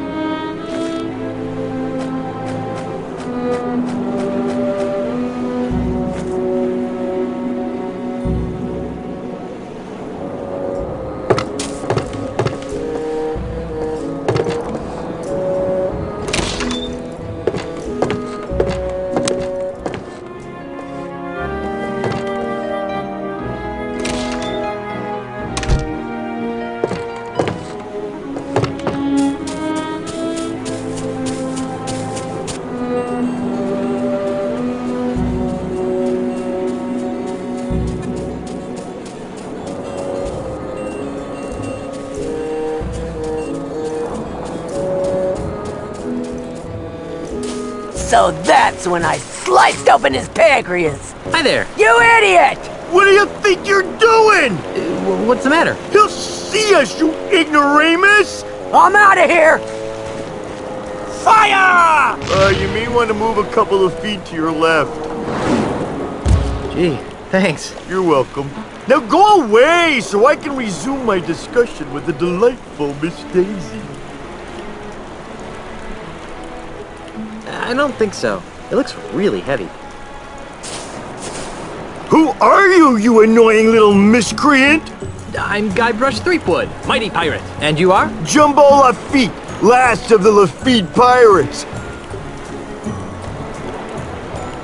Where'd that cannonball come from? That dreadful Admiral Kasaba person. Every time he sees 3 or more pirates talking, he thinks there's a conspiracy afoot. So he begins to lob cannonballs at us. If I weren't so comfortable here on the beach, I'd sail out there and give him a piece of my mind. I forgot. Why does Kasaba fire his cannons at you? Because he's delusional and paranoid. Every time he sees 3 or more pirates talking, he thinks we're plotting an invasion of Jambalaya Island. So he starts firing his cannon. Are you aware that you've got a pair of parrots on your shoulders? Really? I hadn't noticed. Was that sarcasm? You know, I can't really tell anymore. In any event, these are, in fact, my parrots. I call them hugging and kissing. You're joking. You're not joking. Which parrot's hugging and which one's kissing? I can't believe I just asked that. I don't know. They're identical twins. It's too bad, too. Why? Because they're special parrots. Special how? Do they fire pistols with their beaks? Of course not. But they are cursed with powerful voodoo magic. How so? One of them always tells the truth. The other one always lies. Isn't that right, fellas? Yes, no.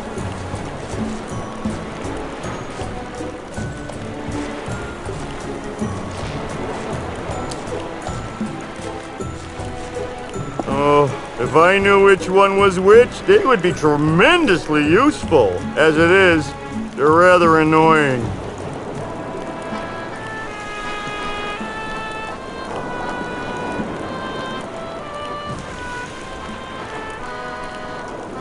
You're awfully large. Figured that one out all by yourself, did you?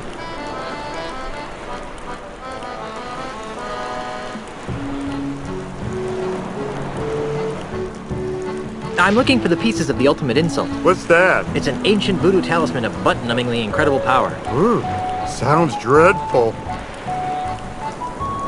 Jumbo Lafitte. Any relation to Tiny Lafitte? Tiny Lafitte was my father. I'd like to talk some more about your father. Okay. Was he really called Tiny the Friendly Pirate? No! My daddy was everything a real pirate should be. Violent, vulgar, psychotic, pirates lined up for miles to spit on his grave.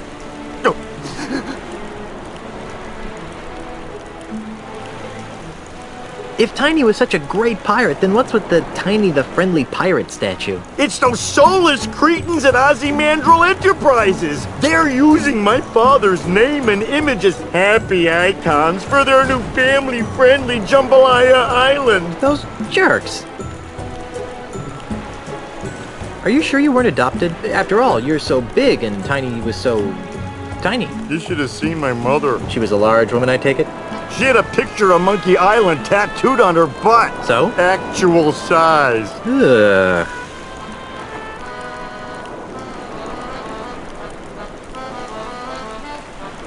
What happened to Tiny's statue? I happened to it. Come again? To lend a touch of authenticity to their precious statue, Mandrill's flunkies bronzed my father's captain's hat and welded it to the statue. Enraged by this sacrilege, I gathered some pirates and raided Jambalaya Island. Before anyone knew what happened, I rescued my father's chapeau, returned to Nuttin Atoll, and buried my treasure. Your father would have been proud of your piratey prowess. Oh, thanks. Unfortunately, my raid inspired Mandrill to hire Kasaba to patrol the waters of Nuttin. Now, Nuttin Atoll is nothing more than a prison for recalcitrant pirates who don't share Ozymandial's vision. One pirate to another. Where did you bury your father's bronze hat? I don't know. What? I know I buried it under a boulder along the beach. I just don't know which one.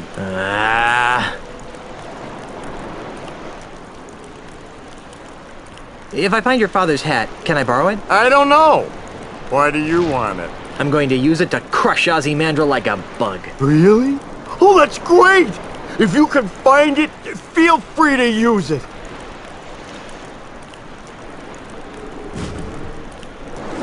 This is obviously a painful subject. Let's talk about something else. Okay.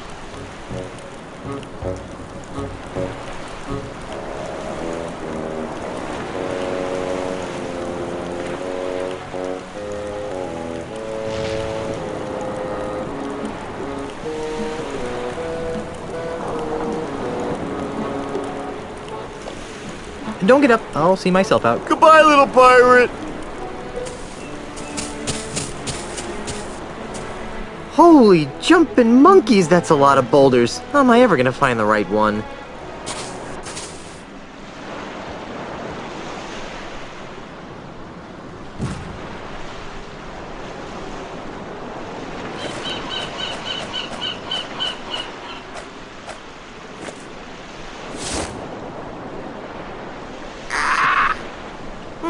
Kinda sounds like a parrot.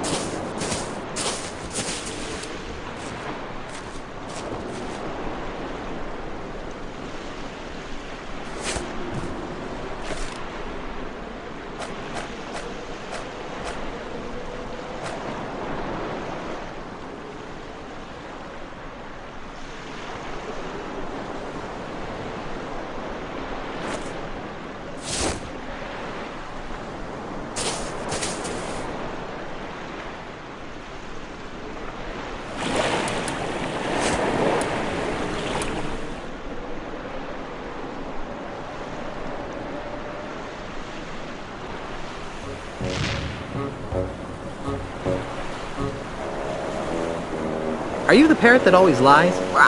Heck no! I don't think that told me anything.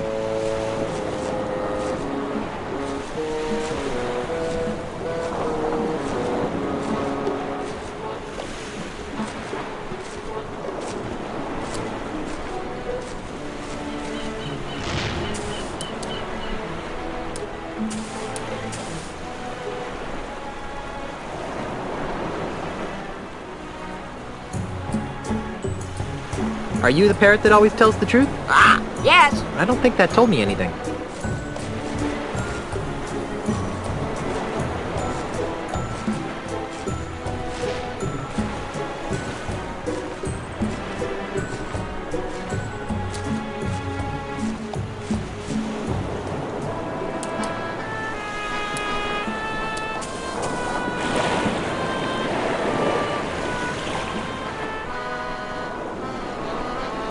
LeChuck sucks.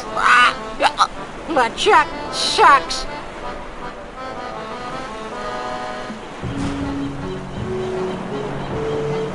Two plus 2? 37. That must have been the lying parrot.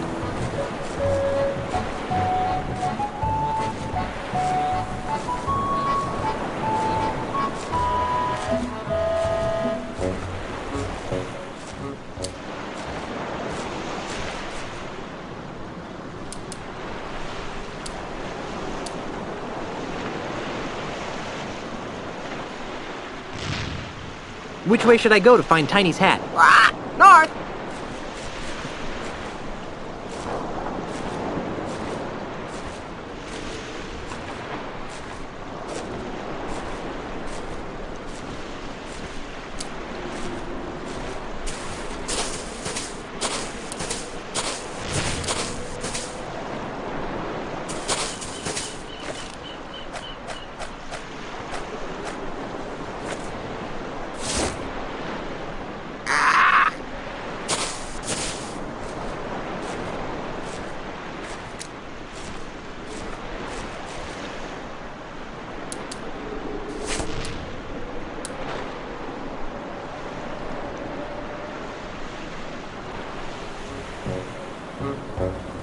Which way should I go to find Tiny's hat? East.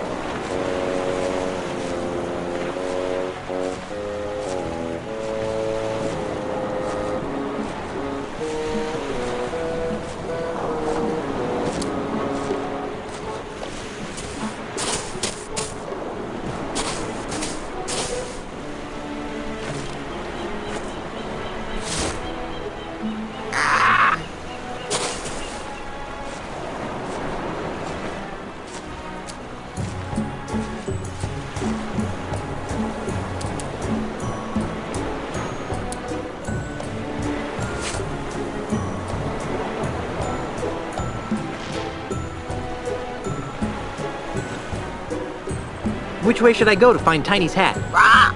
East.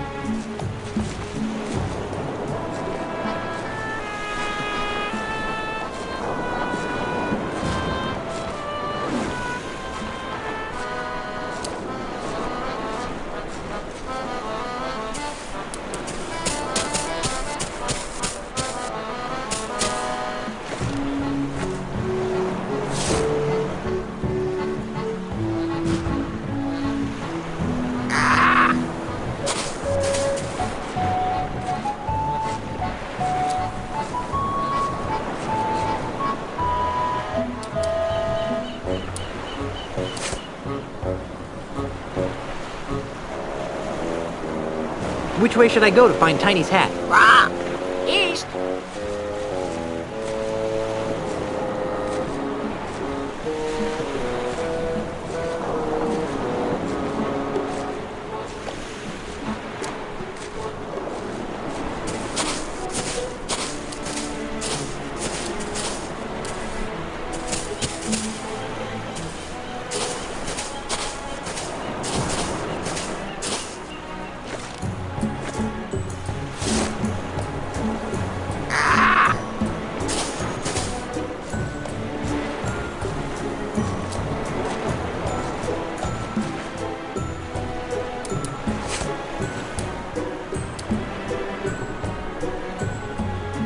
Which way should I go to find Tiny's hat? East.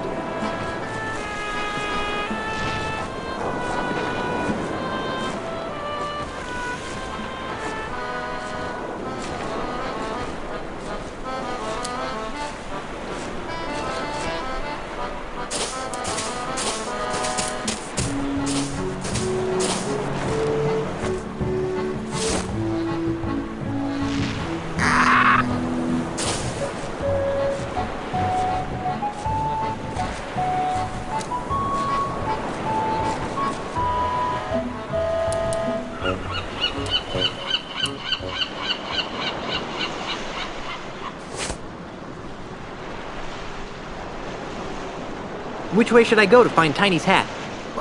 Nowhere. I know that parrot always tells the truth, so Tiny Lafitte's hat must be buried under this rock.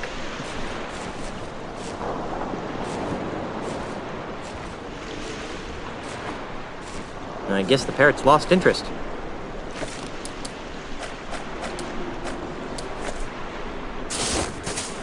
Hi there, little Guybrush. Hi there, Big Guybrush. Hi there, little LeChuck. Ahoy there, big Guybrush.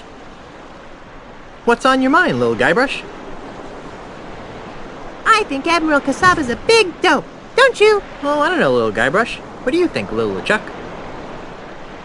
I think little Guybrush wouldn't know a real pirate if it stabbed him in the liver. Oh, yeah? Yeah! Now, boys. Amoral lout. Effete doily sniffer. Unemployed layabout. Guys. Pirate poser. Uncultured corpse. Girly man. I really think that's loud enough to catch Kasaba's attention. Jerk. Idiot. Nimrod. Dork.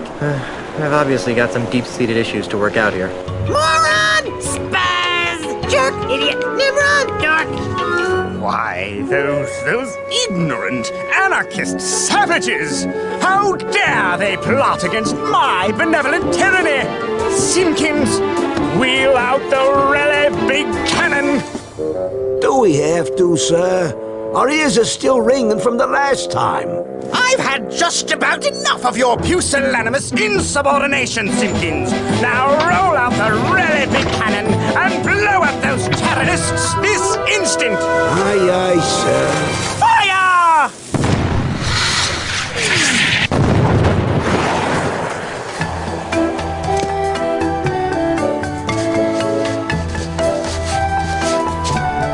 Wow, here it is! The bronze hat of Tiny Lafitte.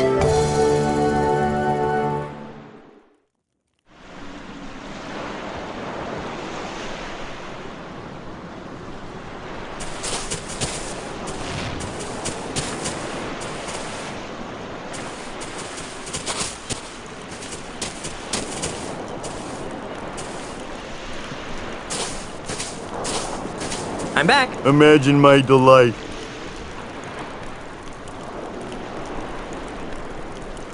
Don't get up. I'll see myself out. Goodbye, little pirate.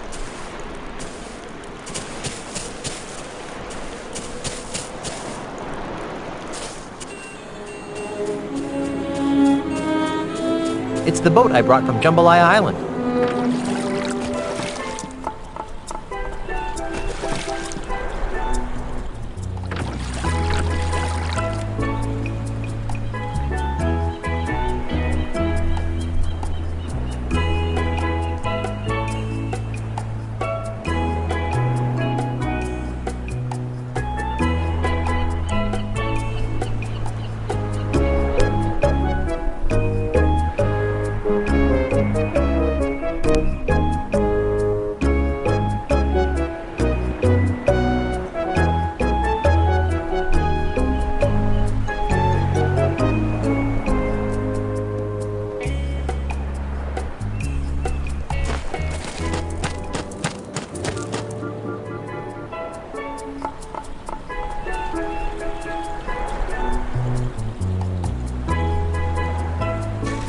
What's that?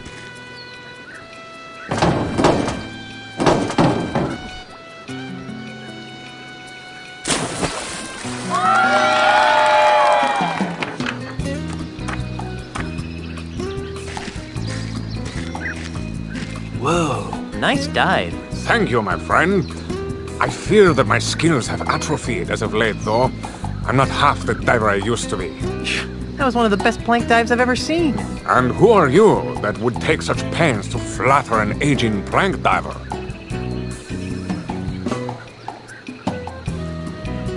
I'm Guybrush Threepwood, plank diver. Welcome to Jambalaya Island, Mr. Threepwood. I am Marco De Pollo, undefeated and undisputed plank diving champion of the world!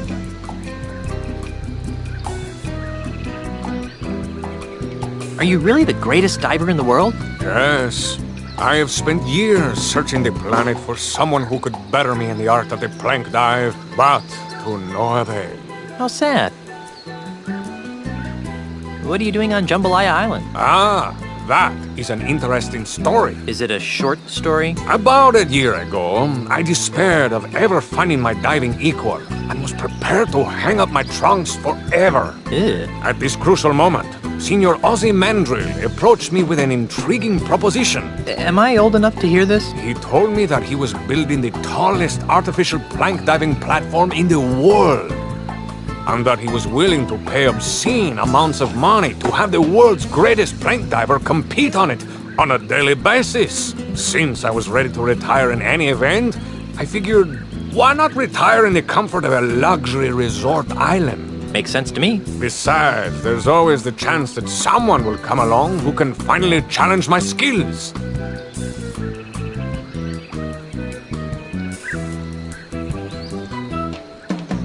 Has your arrangement with Ozymandias proven challenging? Sadly, no.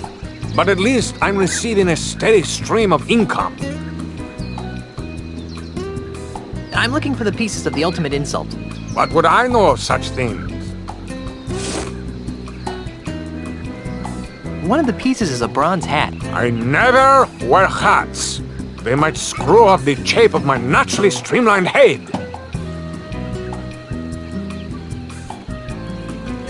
One of the pieces is a silver monkey head. I'm sorry, but that doesn't ring a bell.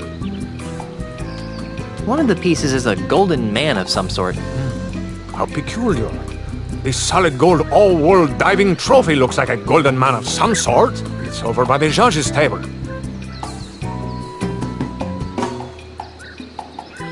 Perhaps you're not the best person to ask about the ultimate insult. Perhaps not.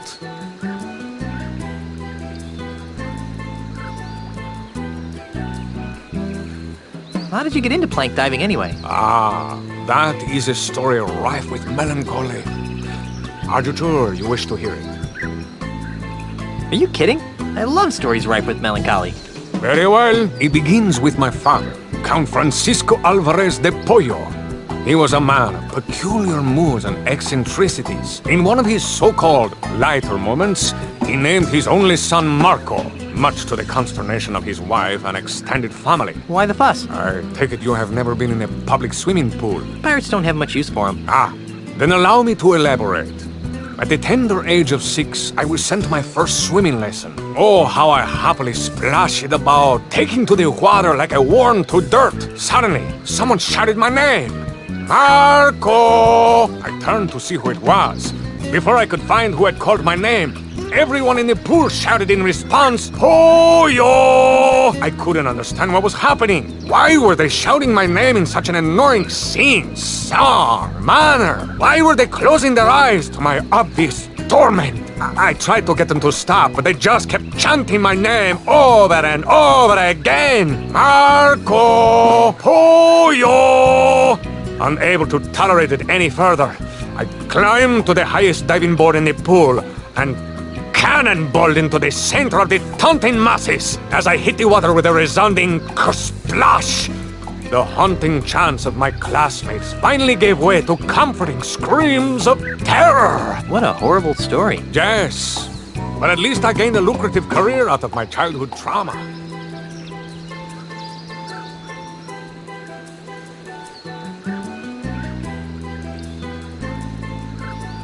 Do you still dive to drown out the voices of the taunting children? Oh no!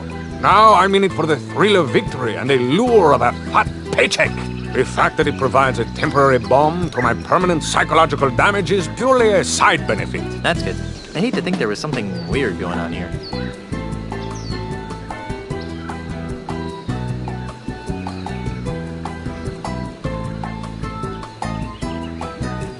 So is this diving competition open to anyone? Hardly. If I were to compete against everyone who wanted to get their hands on the solid gold all-world diving trophy, I'd be diving 24 hours a day. Oh, so who do you dive against? The judges panel over there does an excellent job of weeding out the poseurs from the serious divers.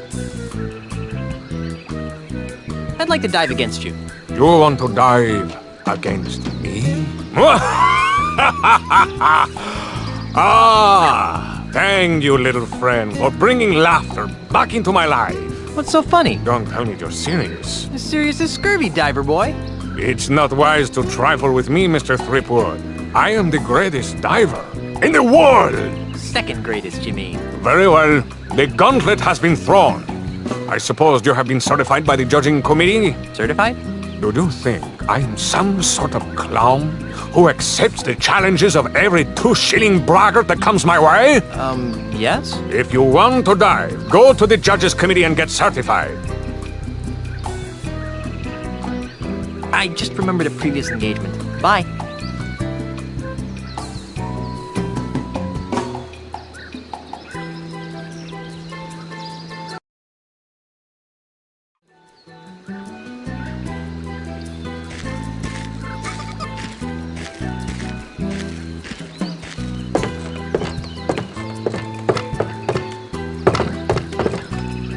It's a golden trophy of a man in a classic arms overhead diving pose. Excuse me. Hey, little dude. What's up? I'd like to take a crack at winning that diving trophy. You and dozens of other gold hunting wannabes. If you wish to dive, you must be certified first. Why? We could leave ourselves open to most grievous lawsuits if we let physically uncool people try to dive. Now, if you just step behind the table... There won't be any word problems, will there? Hey, what are you doing with that? Please turn to the right, dude. You're not gonna put that there, are you? Now then, let me know when this begins to hurt. Ouch!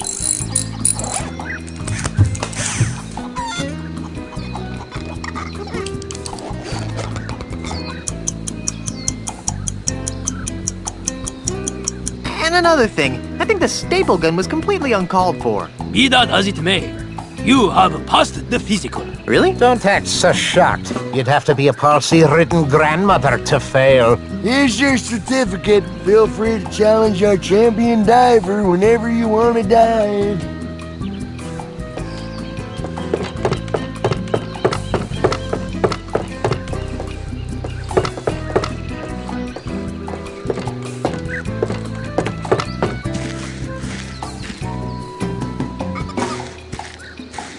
So, you've managed to get yourself certified. Ah! I've seen palsy-ridden grandmothers with better qualifying scores. So, are you challenging me to a dive-off then?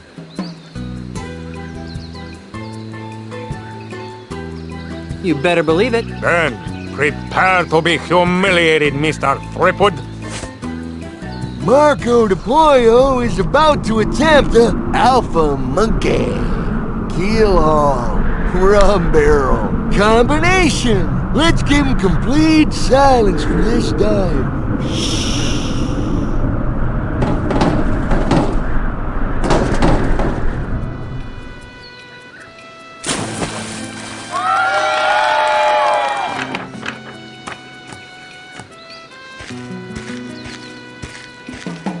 Good luck, Mr. Threepwood.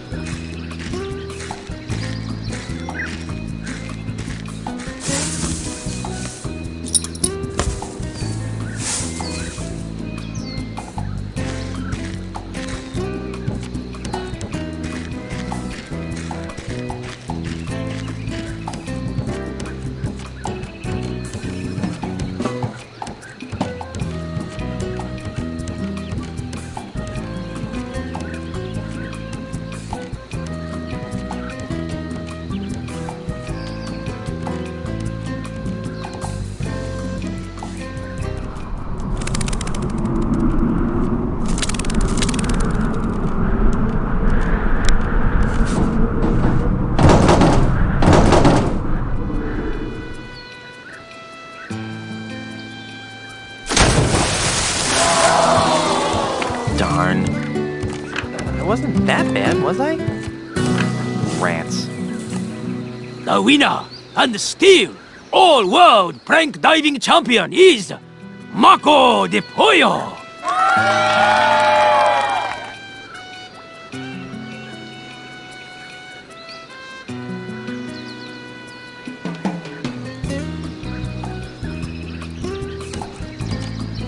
Pardon me. What?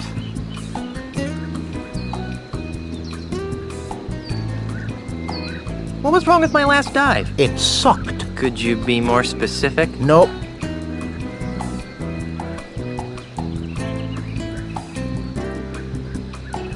Why are you giving me such low scores?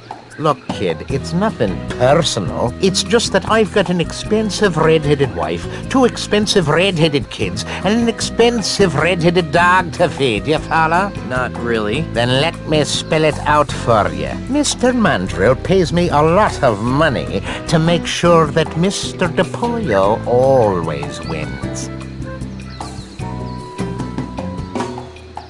Whatever Mandrill's paying you to fix this contest, I'll double it. I appreciate the sentiment, Junior, but it's obvious that you don't have 2 shillings to rub together, much less the kind of dough it takes to keep my red-headed wife living in the manner to which she's accustomed.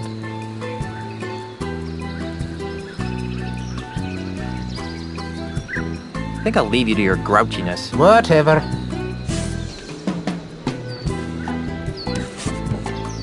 Pardon me? Yes, Grasshopper. What was wrong with my last dive? The perfect dive should leave no trace of the diver upon the water. As you seek perfection in your dives, seek perfection in your splashes. Are you saying that my splashes are too big? Yes. You might try making your form more aerodynamic, like that of a swordfish. Fish are aerodynamic? Aloha. May your life be big and your splashes be small.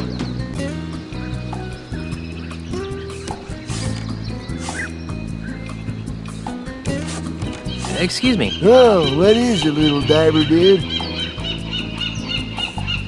What was wrong with my last dive? You really didn't get into the flow of DePollo's groove, man. Say what? Hey, you gotta match DePollo's moves if you want to be the dude. But how? Well, basically, there are 4 types of moves allowed in plank diving, man. Well, first you got the keel haul, you know, a mellow, swan-like move that you can do by lifting your nose up in the air. Keel haul, up. Got it. Next is the rum barrel, man. A somersault move that's easy to do by shoving your chin down into your chest. Rum barrel, down. Check. The third move is the spinning swordsman, man. That's a dangerous vertical spin that should only be started to the right. Spinning swordsman, right. Okay. Finally, there's the alpha monkey, a chest-pounding maneuver that always starts with the left hand. Alpha monkey left.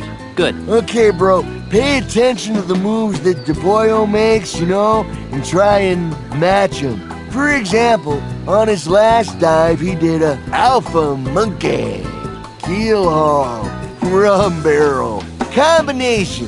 So, if you wanted to match him, you'd lean left, up, down. You got it, man.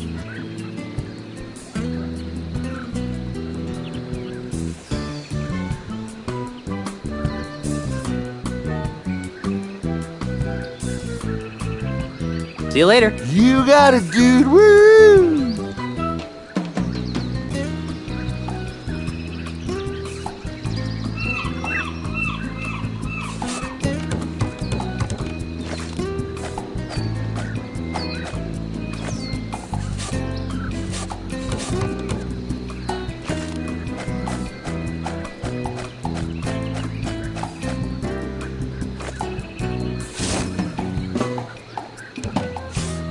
Why are you showing me this? I don't rightly know.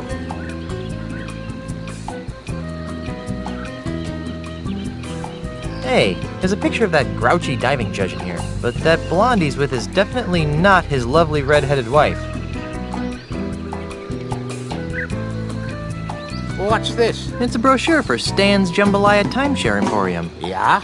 So? Take a look at page 3. Yikes! I think your red-headed wife would be very interested to find out about the time you've been sharing with this blonde, don't you? You got it all wrong, kid. She's just a friend of the family. Really? Really? Oh, well, then I guess your wife won't mind if I show her the brochure. Wait! Stop! What do you want? What's it worth to you? I've got money, jewels, property, anything. Just don't tell my wife. Fine. All I want is a fair diving competition. That's all? Really? Really? Do we have a deal? Deal. It won't do you any good, though. DePollo's too good to be beaten by a flat-headed loser like you.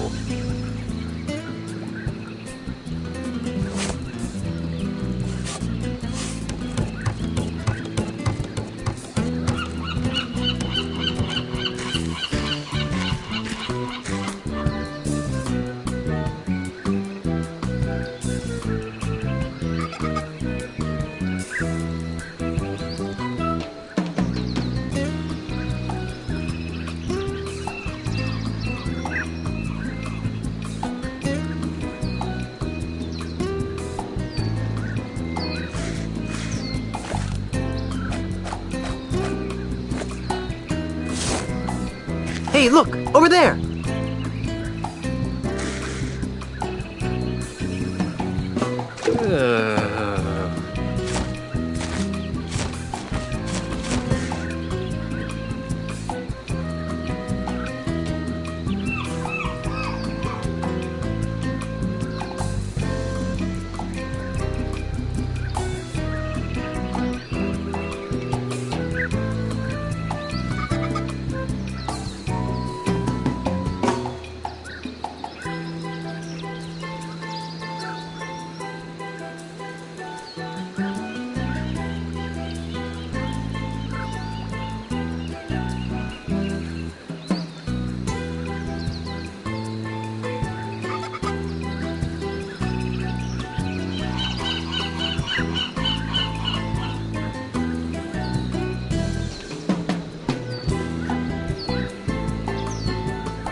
I'm back.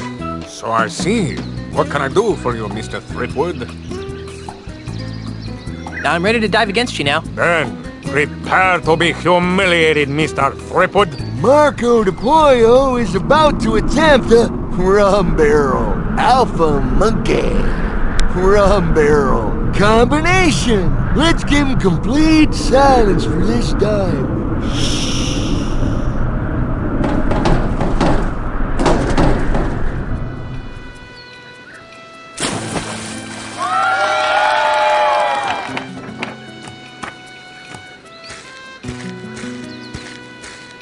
Good luck, Mr. Threepwood.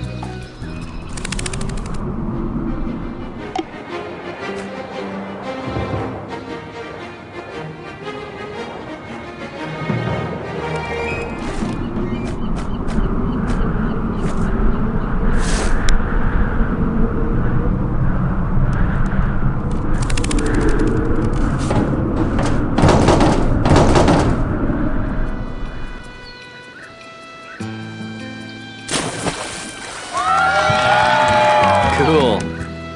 It's nice to see that good old-fashioned blackmail still works in some parts of this modern world. Looking good. Whoa, dudes, this is unprecedented. The newcomer has tied Marco de Pollo. What happens now? We move on to the tiebreaker round. Scissors, rock, paper? You wish. In this round of dives, you will go first, and De Pollo will try to match your dive. You have shown that you can mimic my moves, Mr. Threepwood, but I doubt that you can concoct a dive that I cannot perform. We'll just see about that, dive monkey. Very well. The plank is yours.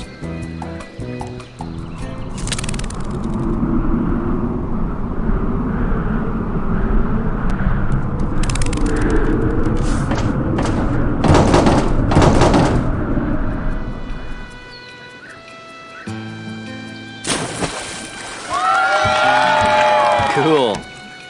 It's nice to see that good old-fashioned blackmail still works in some parts of this modern world. I guess the dunce cap worked.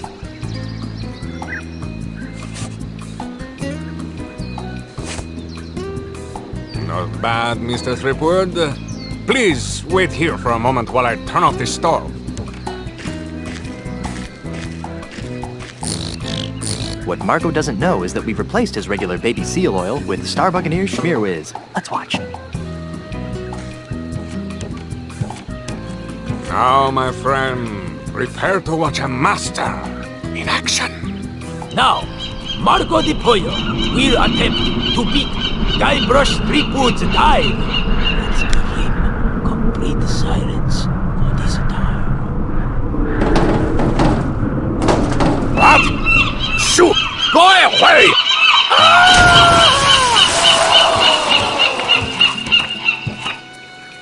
Ladies and gentlemen, The new all-world plank diving champion is,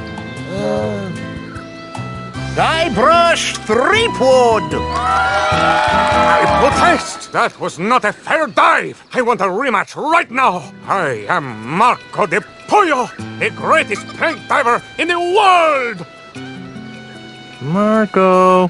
Polo! Who said that? Marco. Polo! Stop it! I will not be mocked! Marco!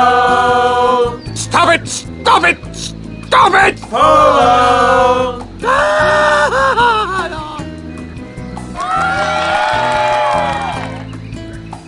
Gee, I wonder how Elaine's doing.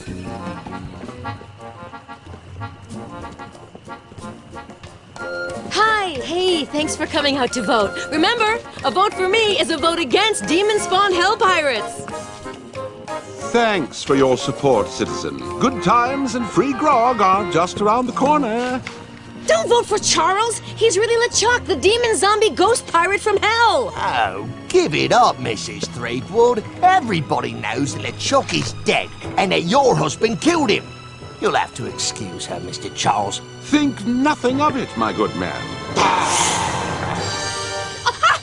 There, you see? Charles and LeChuck, look! Well, that should just about wrap things up. I think I'll go pack my bags and get ready to move into the governor's mansion.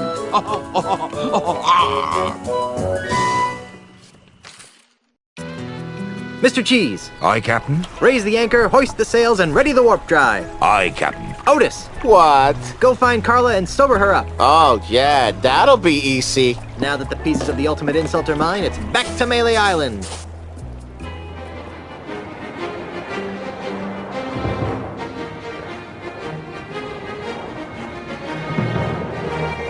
Honey, I'm home.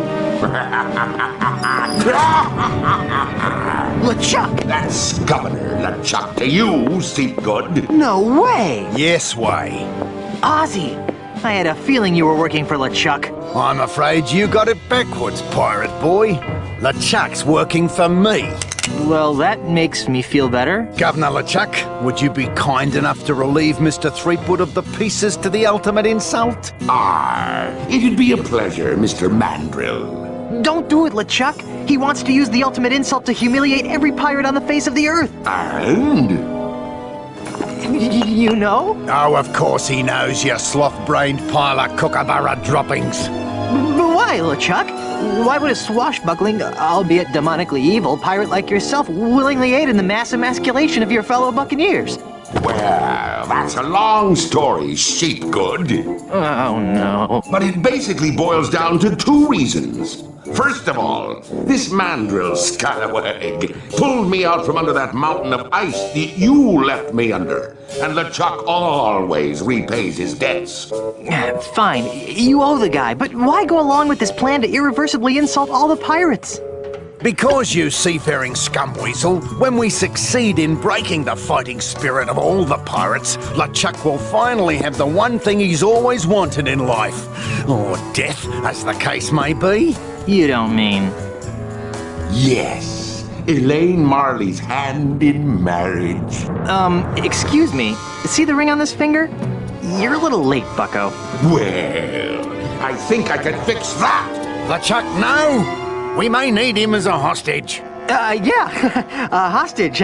Besides, even if you kill me, Elaine'll still never marry you. She hates your stinking undead guts. But that's the beauty of the ultimate insult, Threepwood. Once your wife has been exposed to its hideous, demoralizing power, her fiery pirate spirit will be shattered like so many emu eggs, leaving her compliant, submissive, and obedient. In other words, the perfect wife. Speaking of perfect wives, where is Elaine? We were hoping you could answer that question, Mr. Threepwood. Your mischievous Sheila went walkabout right after Captain LeChuck was elected governor of this pirate-infested backwater of an island. Good for her. I hope she comes back with an army of pirates and kicks your sorry butts. Are you sure I can't kill him yet? I've left him alive before, and it's always turned out to be a big mistake. I see your point. How about we stow the twerp in an inescapable faraway place where he can't do any harm? Then he'll still be a useful hostage, but he won't be able to affect our plans. Ha ha! That's a hellishly good idea, and I know just the place.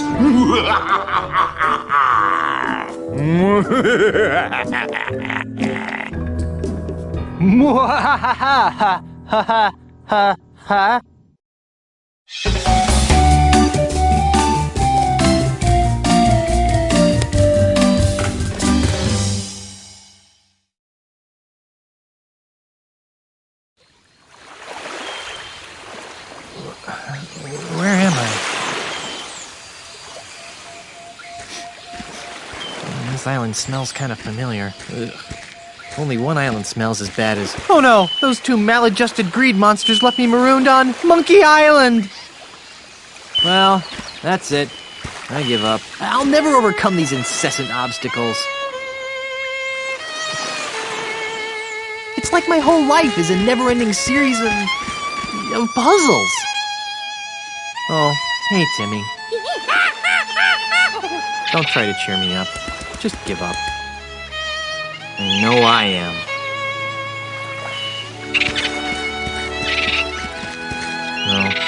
No. Alright.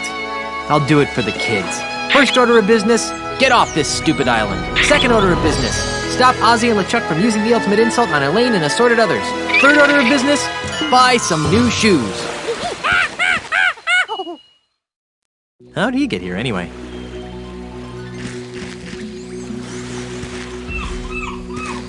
It looks like that's the only bunch of bananas in the area that these ravenous monkeys haven't gotten their opposable thumbs on yet. This poor starfish died on the dry, sandy shore of Monkey Island. Hope I don't share his fate. Ever-increasing monkey population. Stop overpopulating the island. There are only so many bananas. Signed, HT.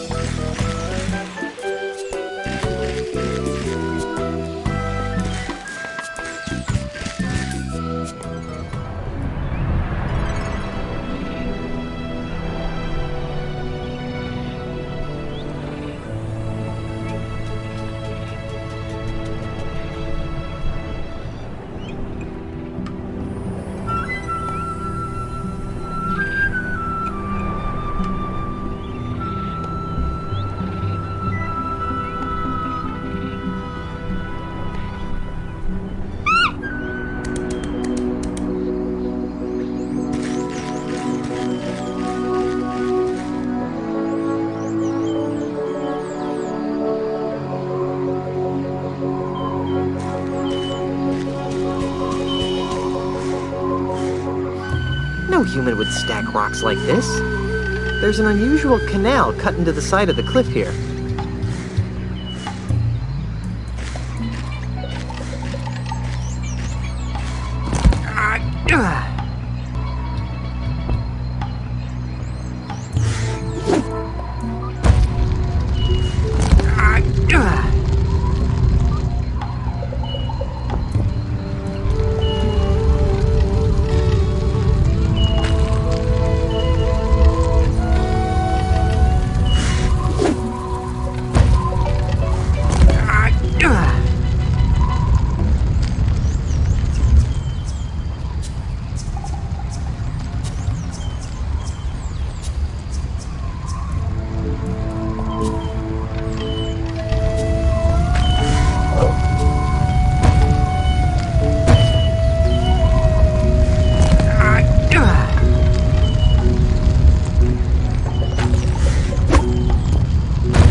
HT, regarding mining operations. Stop them, at once. Your mining is causing sinkholes on our sacred island. Signed, JJJ.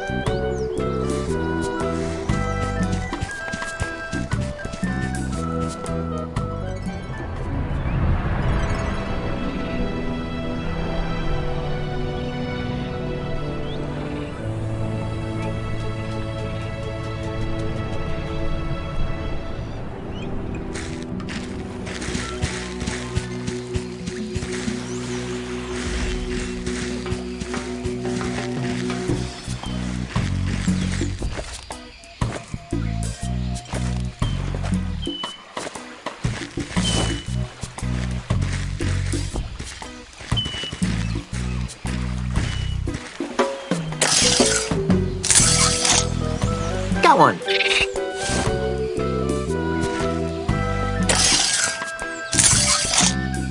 Got one.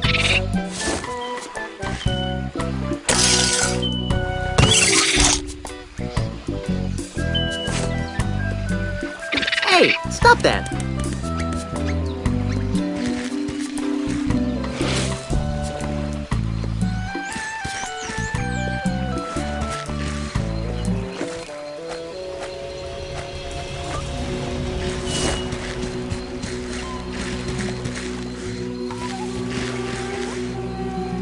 Here, have a banana.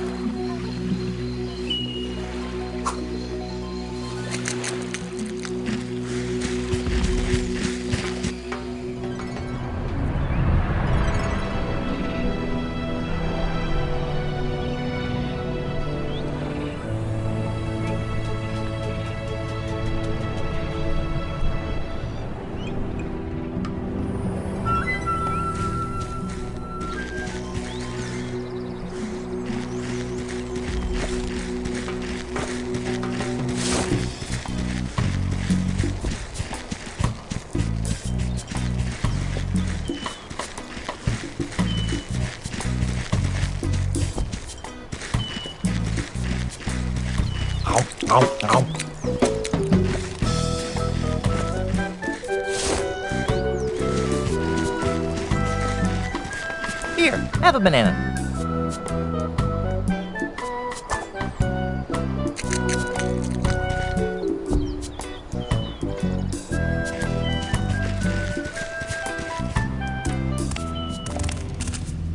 Stealing my gold, Sonny? Herman? Where?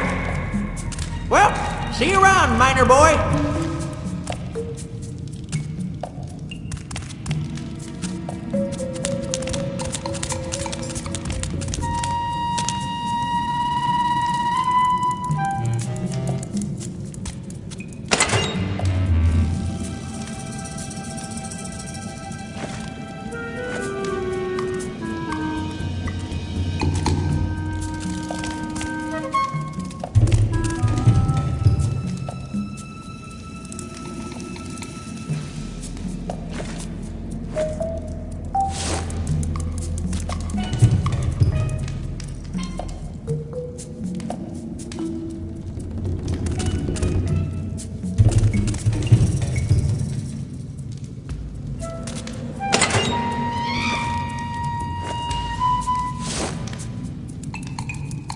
Here, monkey, monkey, monkey.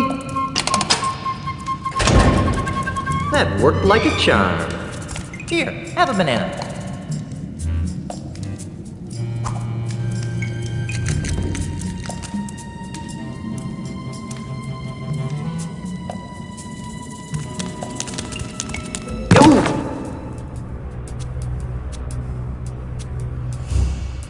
It seems to have fallen into the machinery.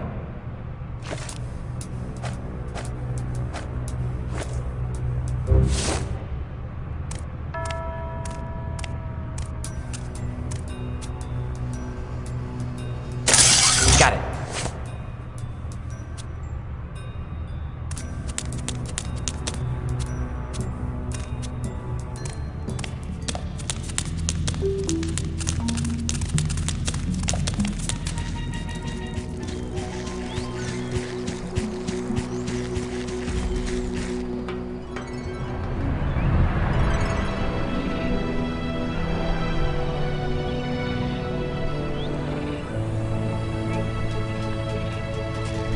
Hey, what's that?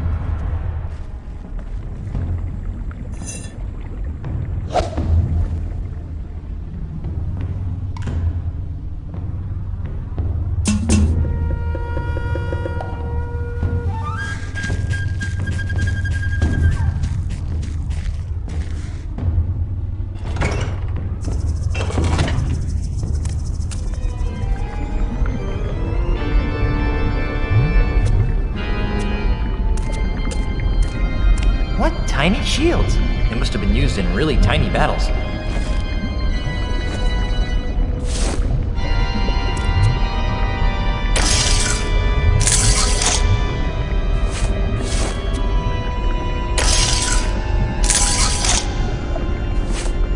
Wow, I actually get to use this banana picker more than once.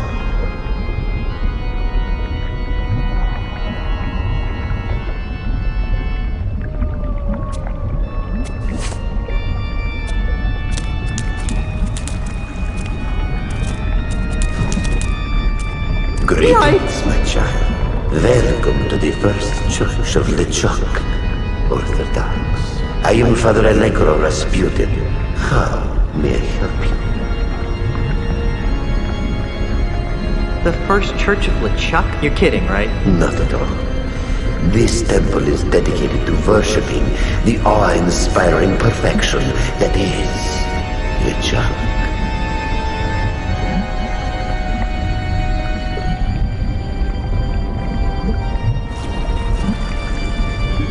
How could you build a religion around LeChuck? He's an unholy demon pirate from heck!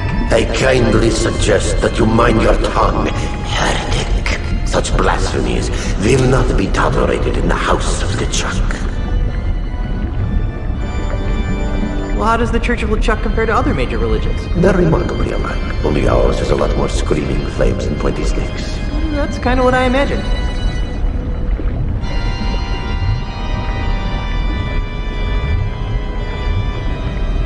Are you some sort of hologram or something? Of course not. I'm a ghost. And you're a priest? Da. So you're sort of a holy ghost then? Very clever, my child. But let's not go looking for trouble, eh?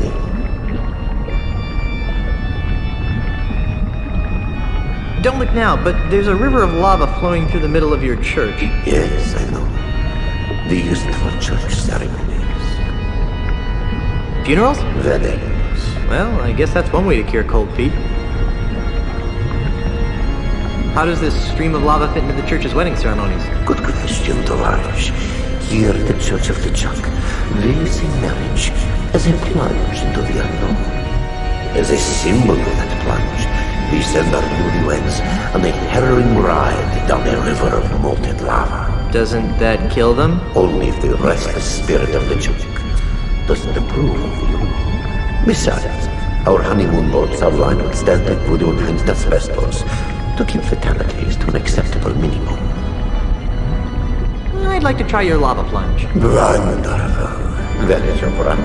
I'm already married, and my wife is several islands away being harassed by bad guys. Well then, you can't take the plunge. Oh, come on. Let me ride a boat down a river of molten lava. What am I saying? Well, I suppose we could use another test run before LeChuck and Elaine's impending nuptials. What? Hop on board.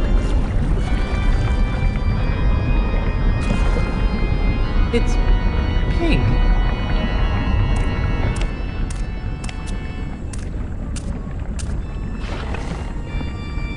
I hope this isn't the boat with the leak. I have a very bad feeling about this.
can't remove it with my bare hands.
Back the lava goes, back to the earth from whence it came.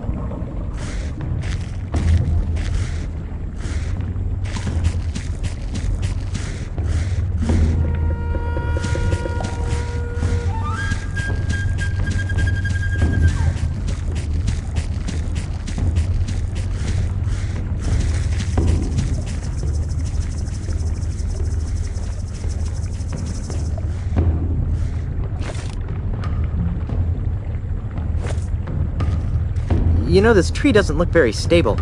Looks lonely, too. Maybe I should just put it out of its misery. I need to use this on something.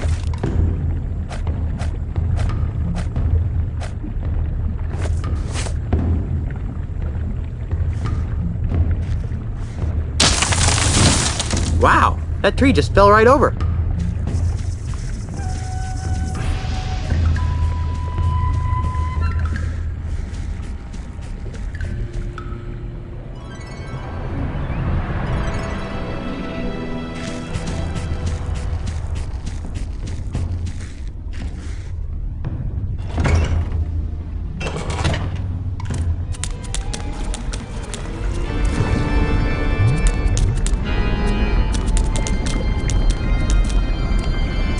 Your Holiness? Yes, my child. I'd like to take another test ride on your matrimonial lava plunge. This is highly unorthodox, but what the heck? That's the spirit.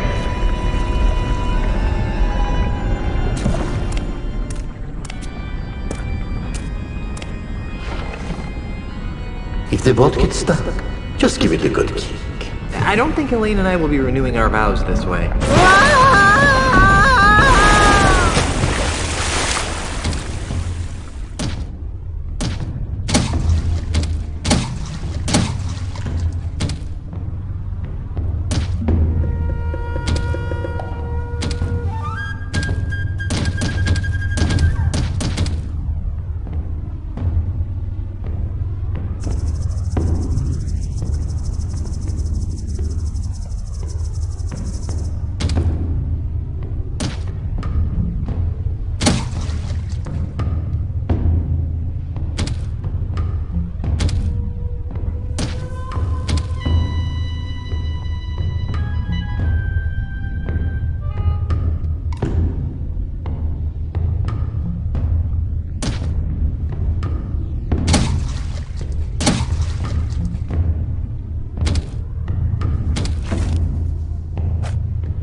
This banana picker is really starting to come in handy.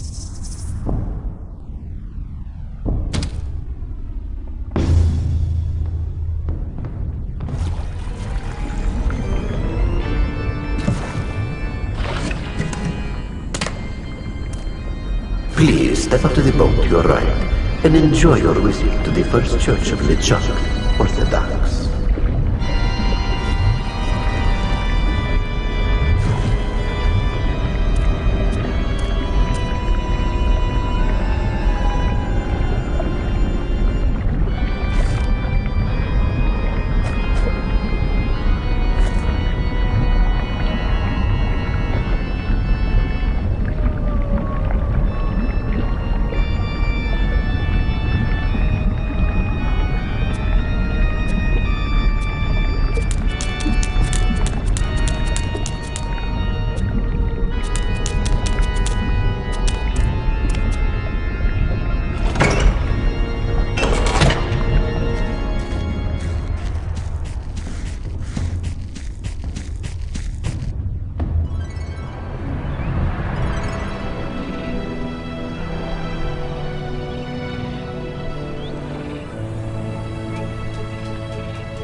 Greetings! Welcome to Monkey Town.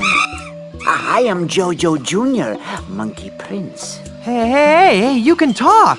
As can you. Imagine that. I still can't believe you're a talking monkey. That is why you fail. The question is not why a talking monkey, but rather, why not a talking monkey? Okay, so why not a talking monkey? Precisely. Why not? How did this come to pass, O Great One? On a warm, sunny day, much like this one. Short version, please. I was in the clearing next to the giant monkey head, burying my dearly departed father. Your father?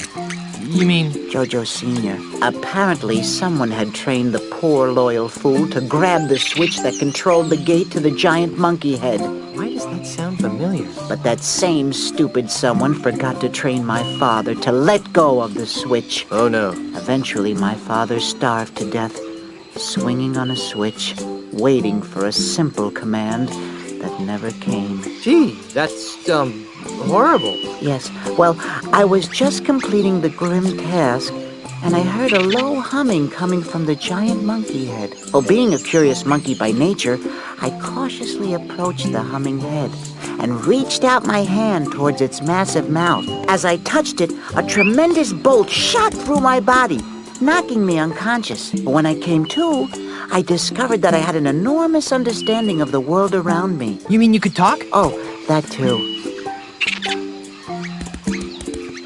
Do any other monkeys talk? Of course they do. Oh.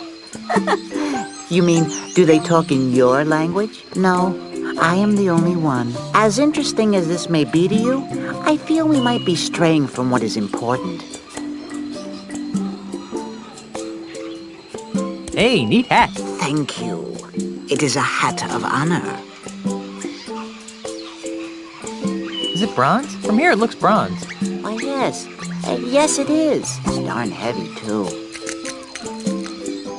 What do you mean, hat of honor? To earn the right to wear this hat, one must become the best at an ancient and noble sport, a contest with great and long-standing tradition among the monkey folk, the sport of monkey combat. What exactly is monkey combat? It was once used to train young monkey warriors in the way of combat. In these modern times, it has become a game, albeit a game of supreme honor. Very little has changed over the years. Much of the ceremony has been dropped, but the flinging of insults and witty monkey repartee has remained. Well, how does it work? Pay attention. I don't want to have to say this again. There are 5 battle stances in monkey combat. The charging chimp, the anxious ape, the gimpy gibbon, and the drunken monkey. Each of these stances is dominant over 2 other stances. For example, the drunken monkey always defeats the anxious ape. So all I have to do is learn which stances beat the others, right? Yes, but there's more to it than that. I was afraid you'd say that. In order to move from one battle stance to another, you must invoke certain secret monkey insults. These insults are built from combinations of the 4 most ancient words in the monkey language: eek, ack, oop, and chi. For example, if I wanted to move from the drunken monkey stance to the anxious ape, I would use the following insult. I can also use the same insult to move from the anxious ape stance back to the drunken monkey. Any questions?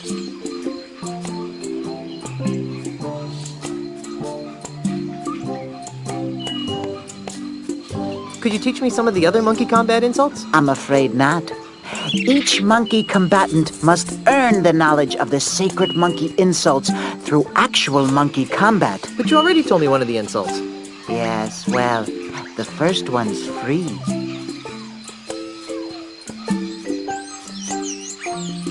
Are there any secret tips to mastering monkey combat? There is no way to master monkey combat without experiencing monkey combat. Rats. However, When I was a younger monkey, I found that employing the monkey see, monkey do strategy allowed me to quickly master several simple moves. It also irritated my opponents.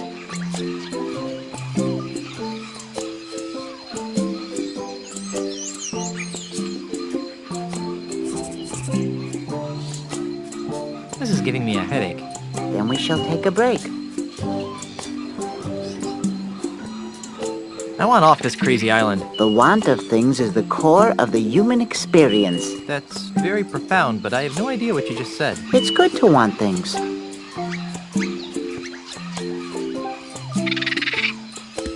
Since when are there so many monkeys on Monkey Island? Since the Great Summoning. Great Summoning? What are you talking about? Shut your yap, impatient one, and I shall tell you. The Brotherhood of Primates has a unique bond with the whole world that surrounds us. Could you, cut to the chase? I got an important meeting to get to. No one has any respect for history. Anyway, my monkey brethren have felt a need, a calling, to amass here. There is a feeling that something wonderful will happen soon. Something big.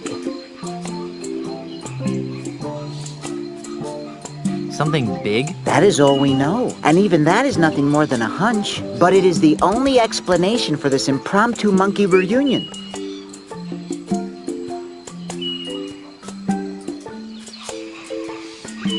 How did all these monkeys get here?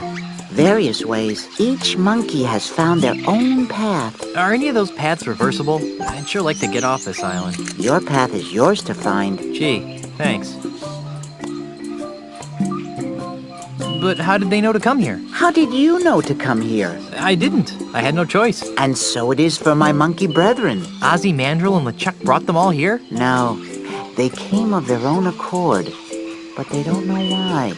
I was only trying to illustrate their lack of power to fight it, much like you. Oh, forget it. I have no more insight for you. Perhaps you seek knowledge in other areas.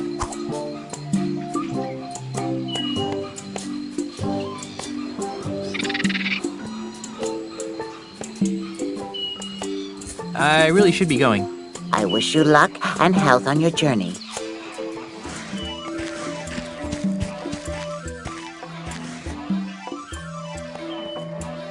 Ahoy there, matey.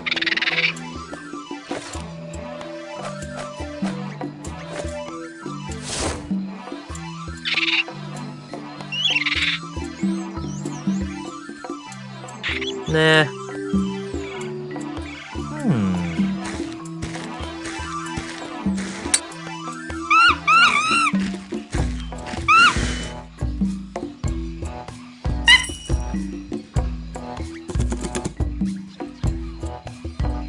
Wow.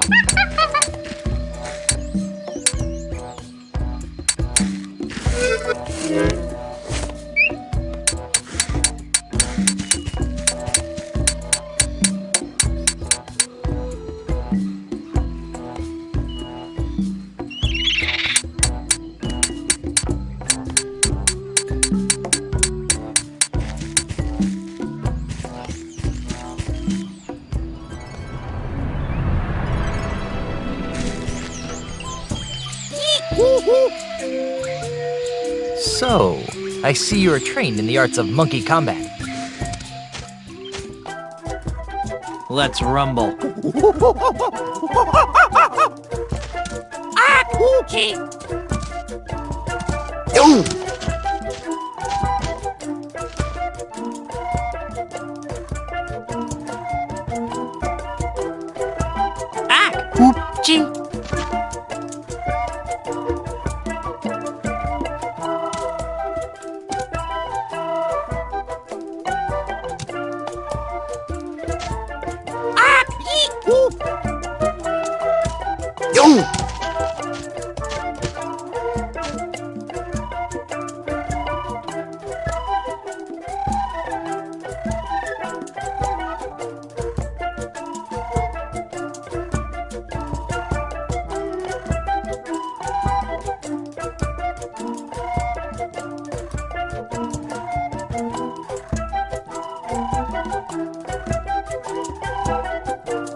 Eek! Oop! Gee!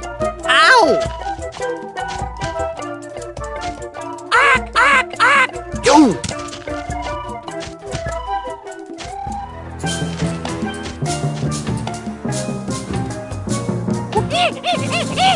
I don't think I have the hang of this yet.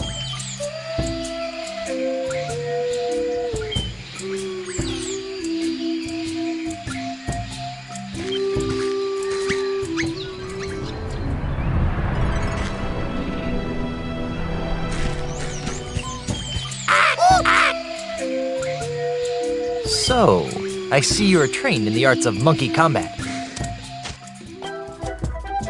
Let's see what you got.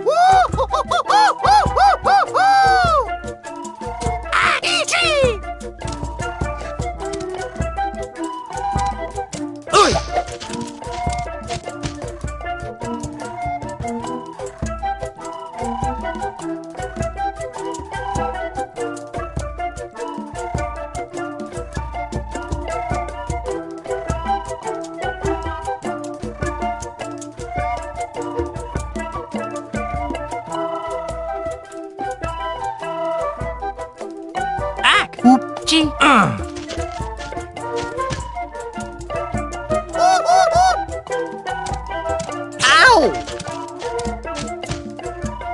Eek! Oop! Gee! Ow. Gee! Gee! Gee! Ow! Eek! Oop! Ack! Oi!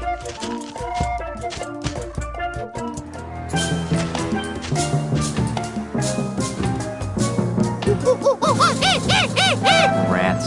I lost again.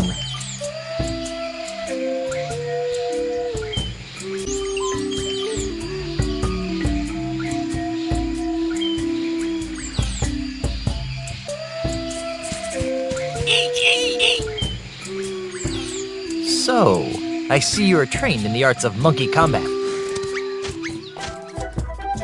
Let's see what you got.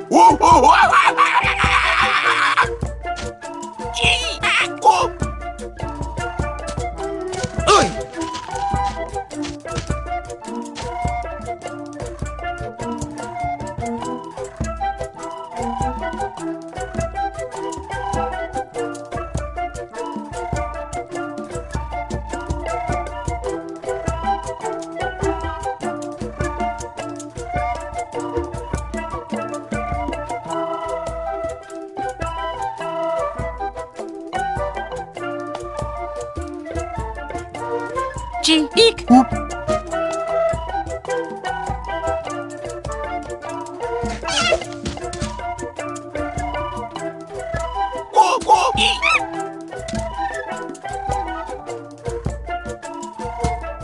Gee! Gee! Gee!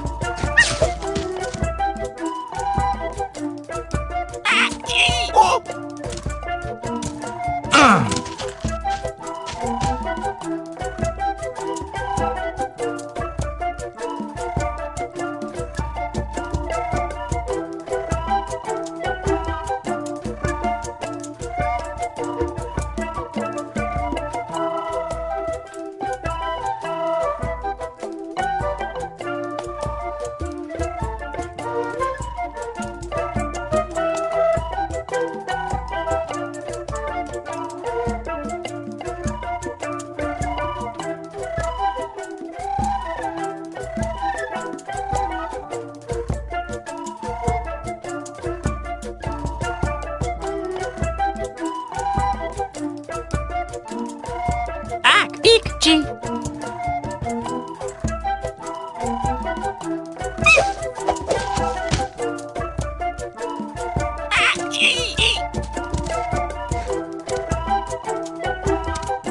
Ow.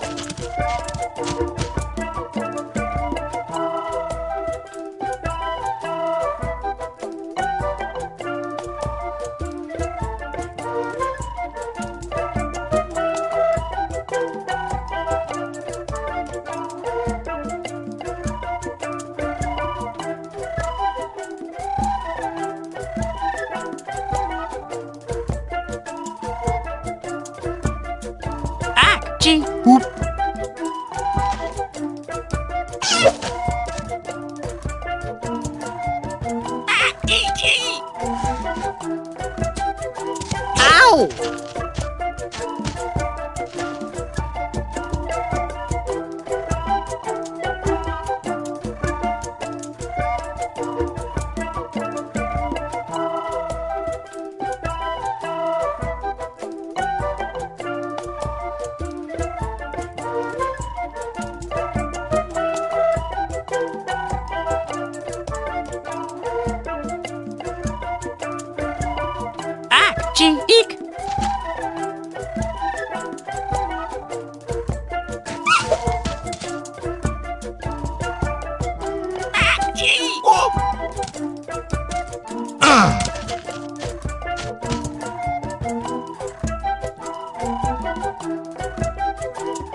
Akchi!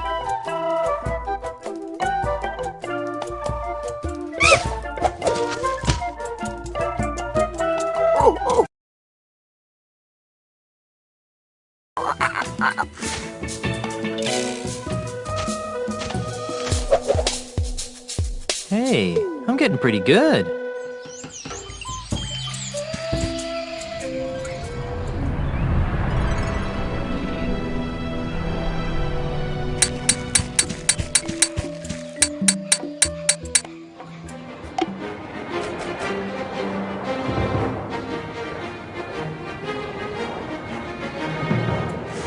Leftover cannibal art.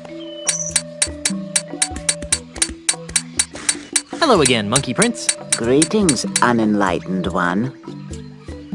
I challenge you to monkey combat. I can see that you've been training, Threepwood, but you're still not ready.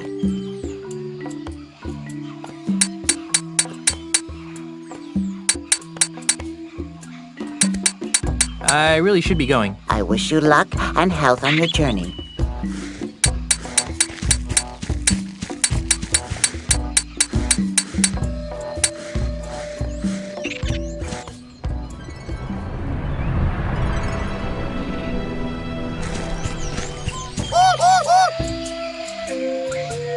So, I see you are trained in the... On guard!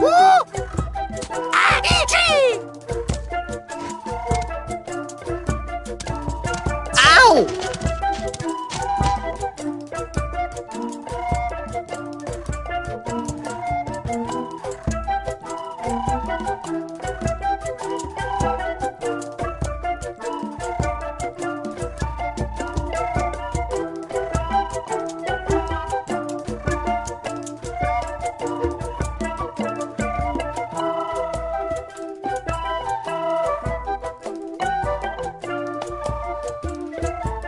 Akchi! Eek!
Ow!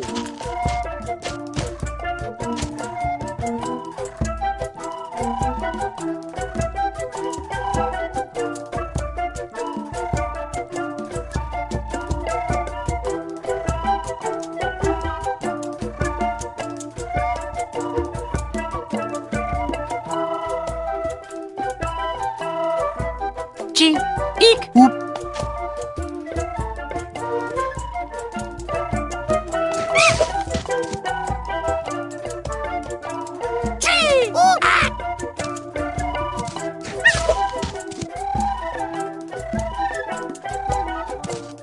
Chi, chi, chi.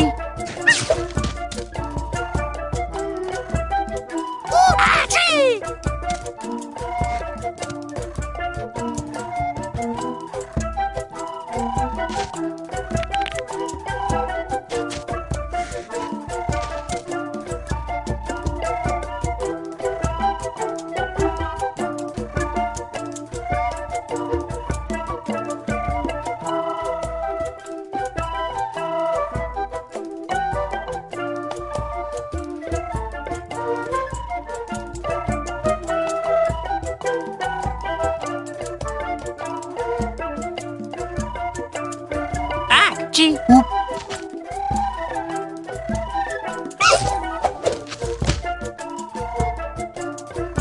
Chi! Ow.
I think I might be ready to take on Jojo Jr.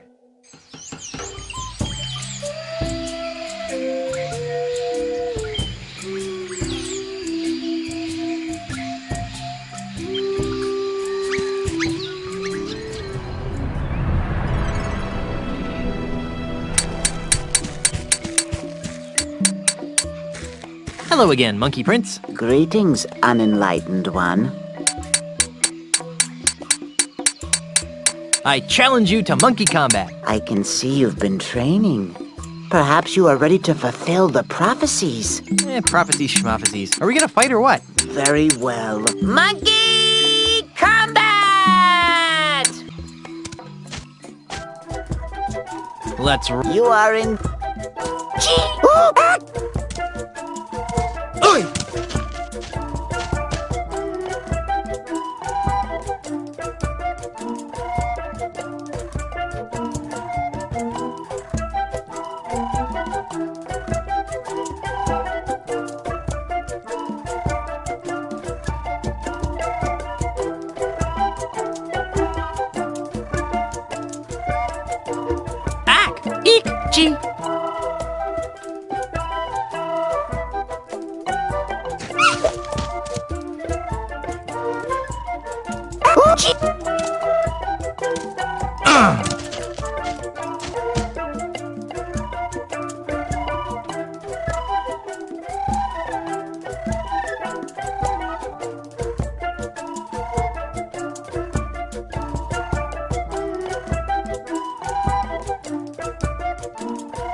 Gee whoop.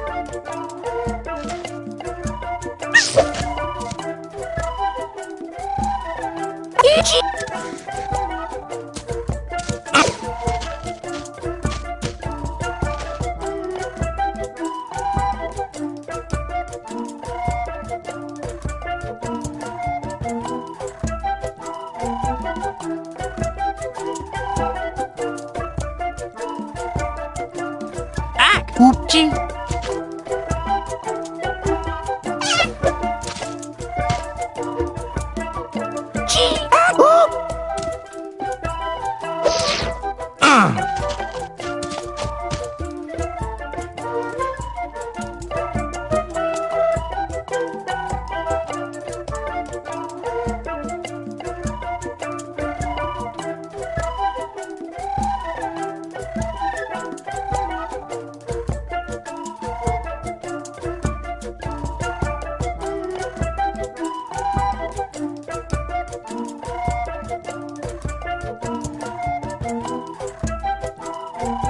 Gee whoop ack.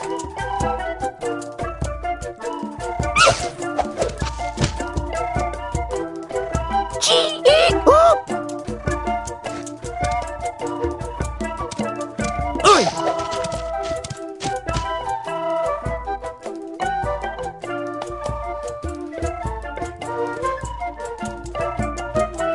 Gee ack whoop.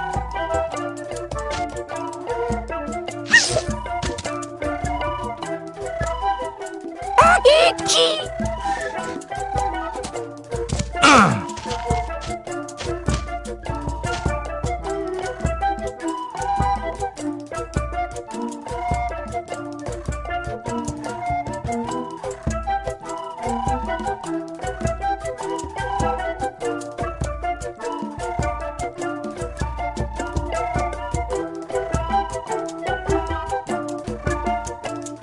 Gee eek whoop.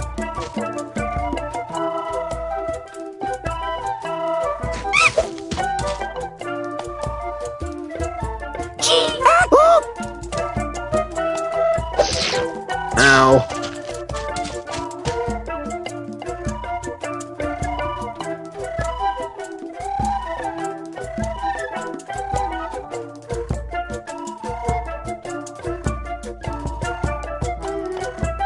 Ack, gee, eek.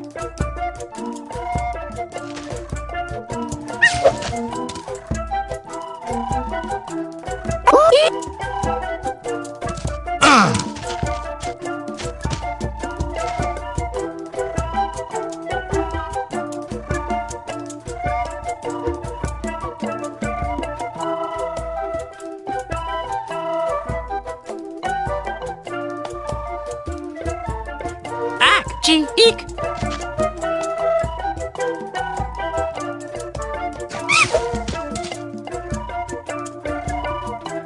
Oh, gee. Oi.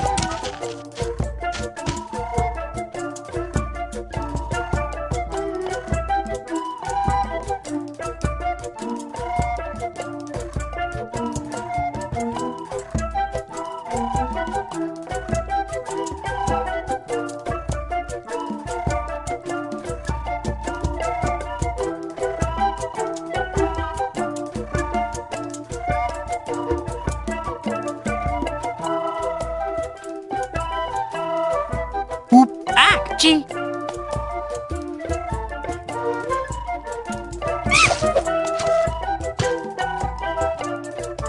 Oh, gee.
I cannot believe it.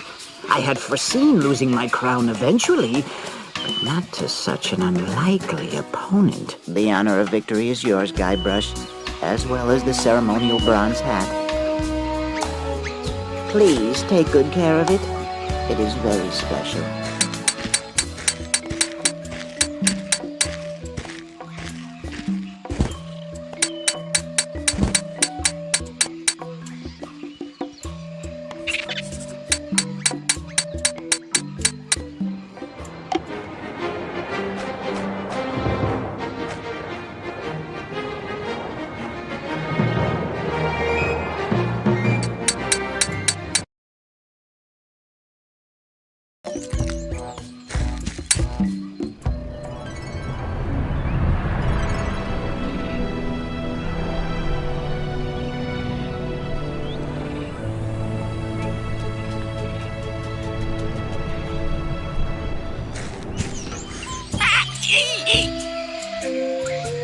So, I see you are trained in the arts of monkey combat.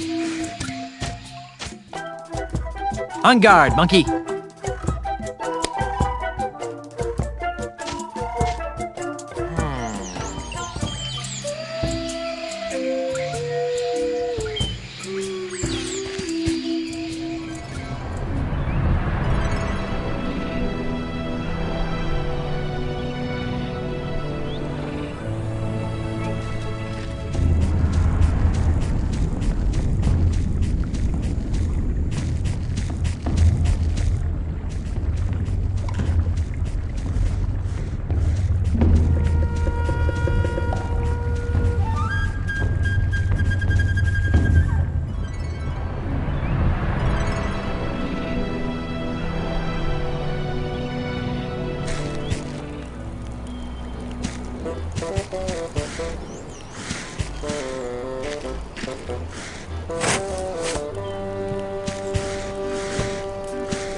To all LeChuck-fearing citizens of Monkey Island, you are cordially invited to play bingo at the church every Tuesday at midnight. Non-members welcome. Signed, Father Rasputin, C.O.L., Orthodox. I wonder if that would be Tuesday morning or Tuesday night.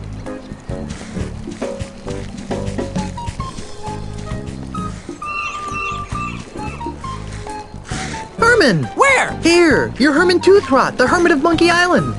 I am? Who are you? I'm Guybrush Threepwood, your best friend in the whole world. If you're my best friend, where were you when I lost my memory?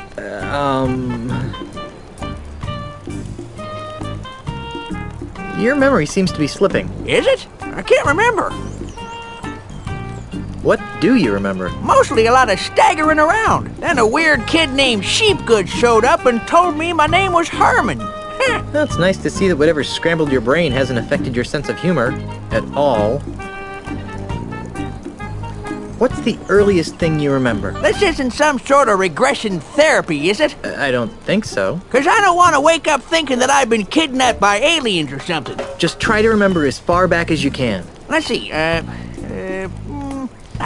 What? I remember waking up next to my hammock with a bump on my noggin. When? Oh, a couple hours ago. You can't remember back more than a couple of hours? I guess not. Is that a bad thing? I can't remember.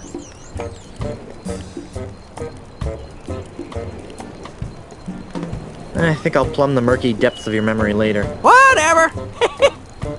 See you later, Herman. Who?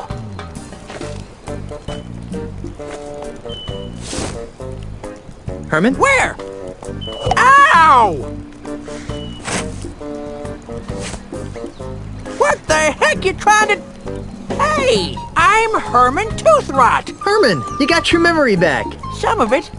I still don't remember you. This is gonna be harder than I thought. How's your memory? I don't know. Ask me something. What do you remember? Well, I remember building this campground and trying to keep the monkeys from stealing my bananas. Then some bozo whacked me with a coconut.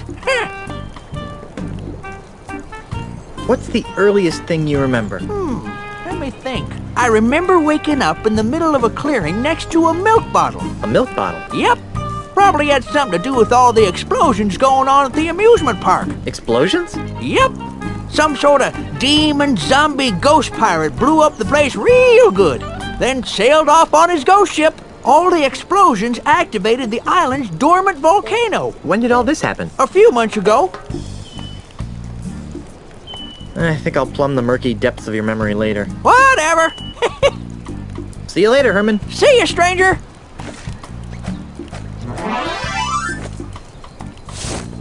Herman? Where? Ow! Are you trying to kill me, you rashin' freshin' Guybrush? Herman, you remember me? Of course! You're the kid who found my banana picker. You've gotten all your memory back? I think so. Quiz me, hotshot. Do you remember the cannibals? Those jerks! They used to keep stealing my banana picker. Boy, was I happy when they moved away. Do you remember LeChuck's amusement park? Yep. Kinda silly if you ask me, sticking an amusement park on a nigh unreachable, mystically obscured island. I kinda wondered about that myself. Well, that's LeChuck for you.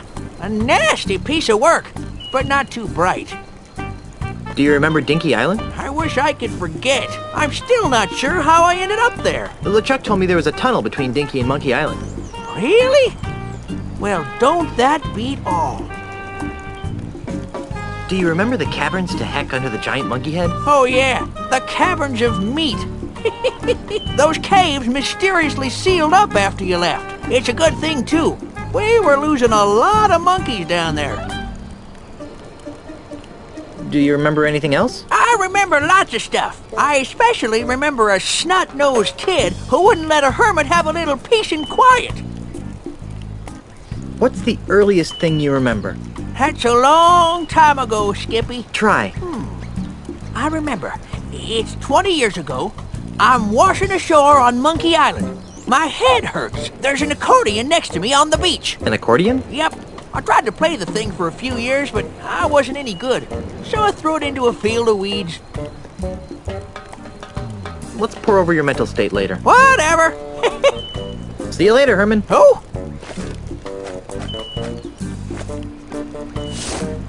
Herman? Where? Ow! Ouch! What in the name of hey? I just remembered where I left my pants. That's, great, I guess. What about Ozymandias? Ozymandias? Never heard of him. Wait! Now I remember! Oh no! By Triton's panty line, this is horrible! Herman? Oh yeah, that's me. Herman.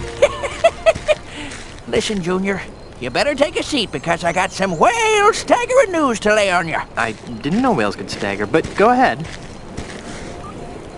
Okay, first of all, my real name isn't Herman Toothrot. Really? What is it? I'll get to that. First, let me tell you how I ended up here on Monkey Island. With nothing but a busted accordion, most of the clothes on my back, and a head full of broken memories. Is this gonna take a while? I'm in kind of a hurry. Stow it, Blondie. This is important. Like so many stories, it began some 20 years ago in a bar on the other side of the world. I had been lured out of my peaceful retirement in the Caribbean by the thrill of a dangerous sailing regatta off the coast of Australia. Australia? Wait a minute. Hush up, kid. I'm telling a story here. Sorry? Anyhow, the night before the competition, I was steeling myself for the race with several pitchers of grog when I was joined at the bar by one of the other competitors, an unhappy Australian tycoon with the unlikely name of Ozymandias. No. Yes. The poor guy seemed so sad just because no one would do business with him anymore. Now, to cheer him up, I regaled him with stories of my adventures on the untamed Caribbean seas. So you were the one who told Ozzy about the lucrative development opportunities of the Caribbean? Yes, but that's not all. The next day, as I reached the race's halfway point, I'd already forgotten the grog-induced revelries of the night before.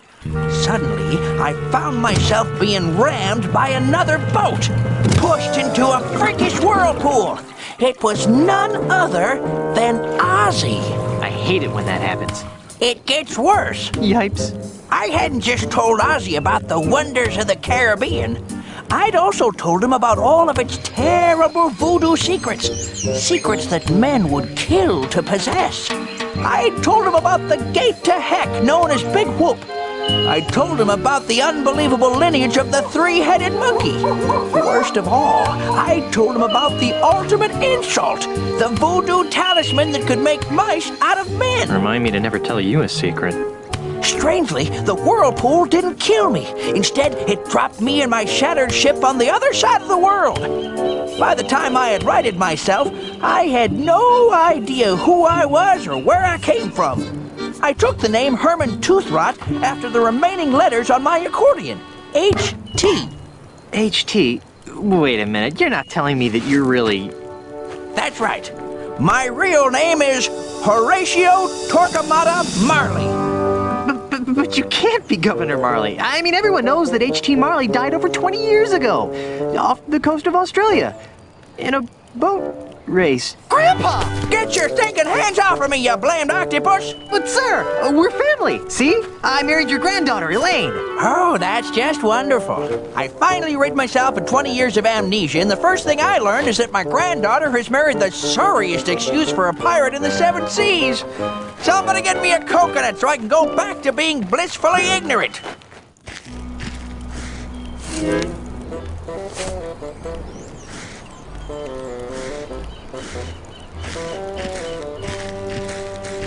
Grandpa? Quit calling me that! That's no way to talk, sir. We're gonna have to work together to defeat Ozzy and LeChuck. LeChuck's involved too? Actually, he's the new governor of Melee Island. Gadzooks! Where's my granddaughter? She disappeared right after the election. Whew, that's a relief. Why? Because of the one secret I didn't reveal to Ozzy before he tried to kill me. The real secret of Monkey Island? Of course not. I'm talking about the secret of the 4th piece of the ultimate insult. The one that had to do with the governorship of Melee Island? I was wondering about that. What is it? It's this! That looks like the Melee Island gubernatorial seal. It is the official gubernatorial seal of Melee Island. One of them, anyway. A good governor always keeps a spare around, in case the original gets lost. The seal is the key to unlocking the dread power of the ultimate insult. Without it, it's just a funky-looking maraca. Now, Guybrush, this is very important. Where is the other gubernatorial seal? I guess it's with Elaine. She rarely lets it out of her sight. Oh, that's good. As long as Ozzy and LeChuck don't find her, they'll never be able to make the ultimate insult work.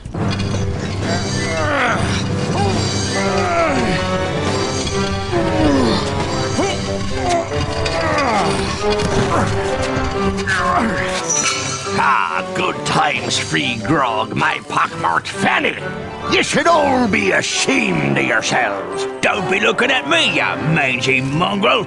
I voted for Elaine, I did. Well, I certainly didn't vote for that bilge-rat LeChuck. Well, if none of us voted for him, then why is he the governor? And why are we being forced to build this colossal commemorative statue of him in the center of town? Shut up! This is horrible. LeChuck has enslaved my people. It's a good thing my grandfather isn't alive to see this. Why is he making them build that statue? What does that have to do with the ultimate insult? What's happened to Guybrush? What's that smell? Oh, ex-Governor Marley, you're a hard woman to find, you know that? Obviously, not hard enough. You must be Pegnose Pete. I, the Governor and Mr. Mandrill, have a few questions they'd like to ask you. Gee, you know, I'd like to, but I have to wash my hair for the next 7 years. I really must insist. Drat. Like I said, as long as Ozzy and LeChuck don't find Elaine, the ultimate insult can never be completed. Maybe we should come up with a backup plan.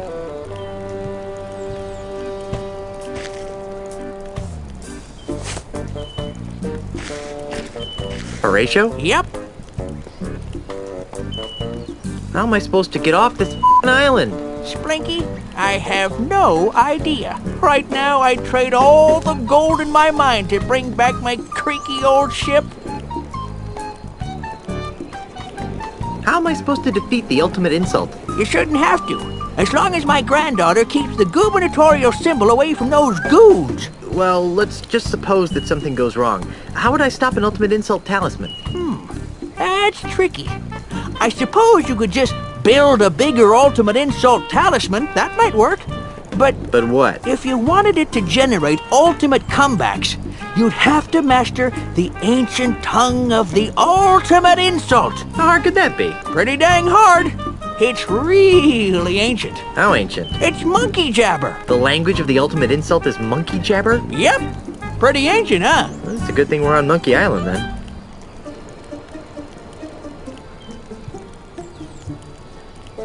How does it feel to have your memory back? How does it feel? Let's see. Before you hit me with that accordion, I was a carefree hermit on a tropical island. Now, I've got a dimwit for a grandson-in-law, a granddaughter who's imperiled by not one, but two beings of unspeakable evil, and the knowledge that every pirate in the Tri-Island area might be wiped out by a mistake I made over 20 years ago. How do you think I feel, Seepgood? Cautiously optimistic? See you later, Governor. Not if I see you first.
Here lies Jojo Sr., loyal to the end.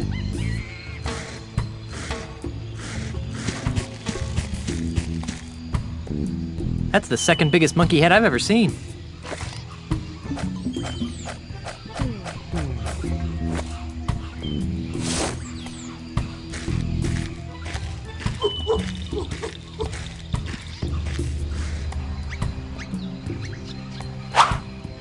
Now, if I can somehow manage to stick this huge head onto a golden man, I'll have a giant ultimate insult.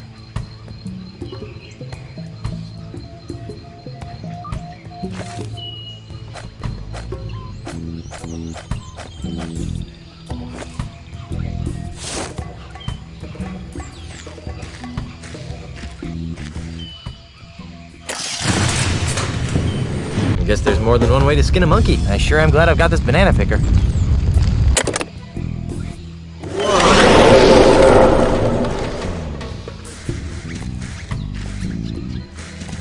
Hey, there's a hidden passage back here. Hey, this place looks like some sort of control room.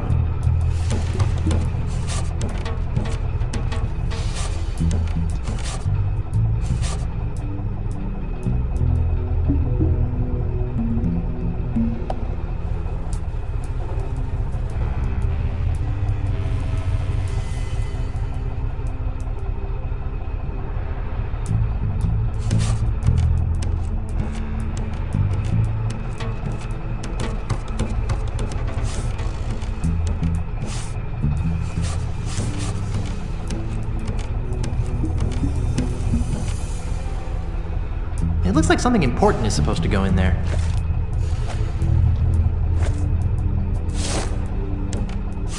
I'll just put the gubernatorial symbol here. Hey, it fits.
Oops.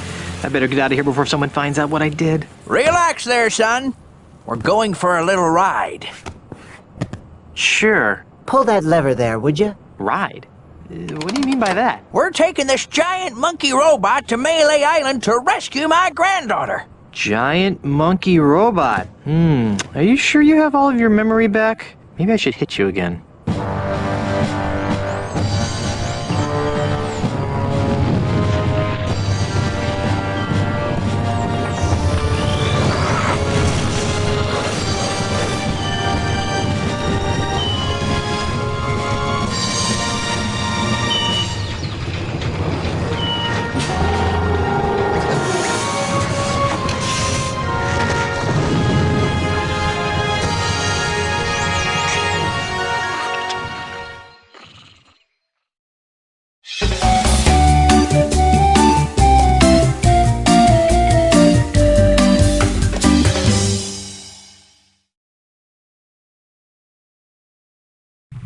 What in the name of Poseidon's pig sticker is that? Unless I miss my guess, that's an ultimate insult amplification tower. You just made that up, didn't you? An amplifier, of course! Guybrush, this tower is part of Ozzy's fiendish plot! Oh, I see.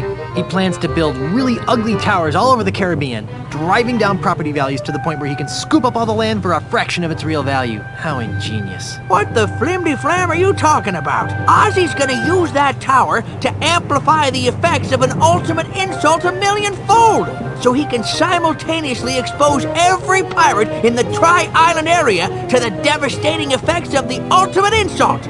Are you sure it's not the property values thing? If you wish to fulfill your destiny and save your pirate friends, you must climb this tower and destroy its devilish machinery. Somehow I knew you were gonna say that.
What's wrong, you reanimated lump of voodoo flotsam?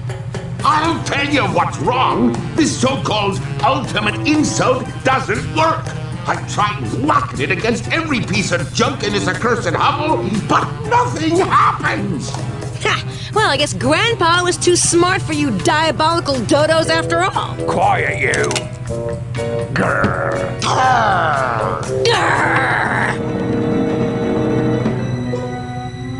What in the name of Adam Smith's invisible hand is that? That? Oh, that's nothing. Just a piece of junk I bought on my honeymoon. Darn! The gubernatorial seal of Melee Island. Of course! Let me see that.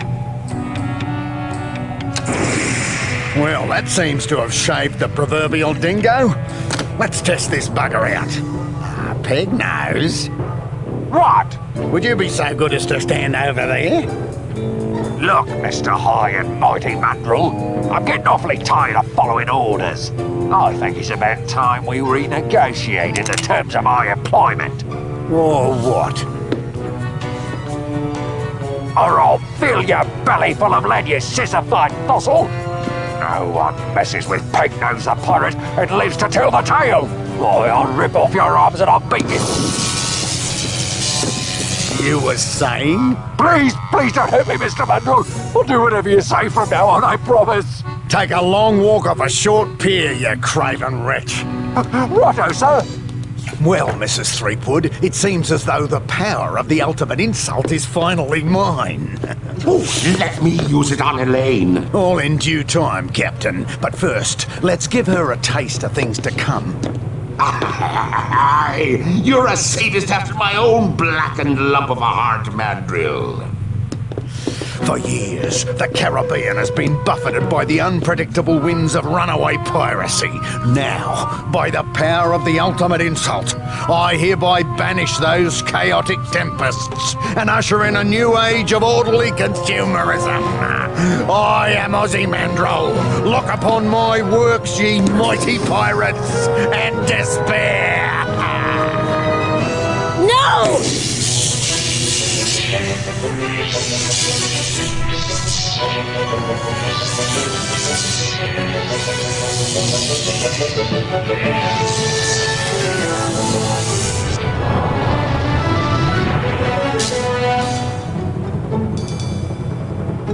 Where's the kaboom?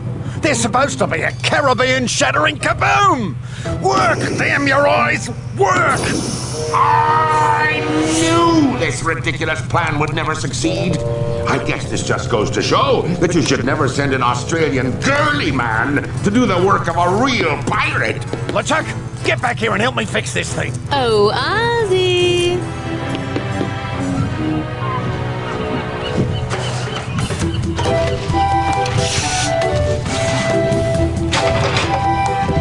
You two stay here and guard the robot. Good luck! Try not to break any of my stuff. Nice kid, but about as sharp as a soggy pancake. You know what I mean? Tell me about it. I'll show that chum bucket panty waist some real voodoo.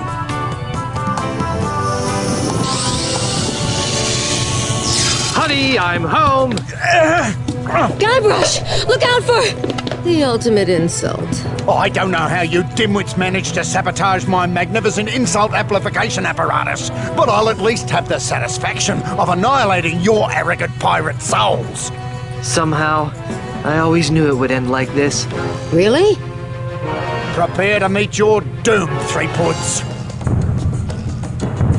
What the didgeridoo is that? Let's get out of here. You won't escape that easy, you swashbuckling ninnies.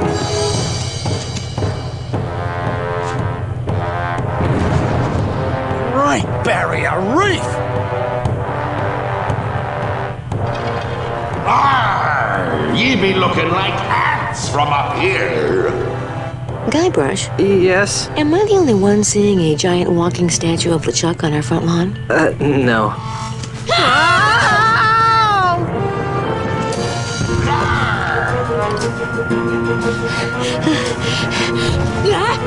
Elaine!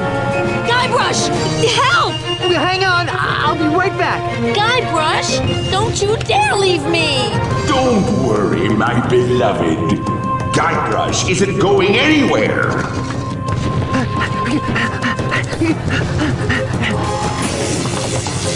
Let go of me, you rock-brained monstrosity! You insignificant mortal flea! How dare you wield your pathetic voodoo magics against the immortal might of the demon pirate LeChuck! I'll grind your bones to make me grog, you triple timing bastard! Ah, shut up! How may I serve you, master? Well, eventually, I'll be wanting you to squish every pirate on the face of the planet into a sticky red goo. But for now, let's just kill Guybrush Threepwood!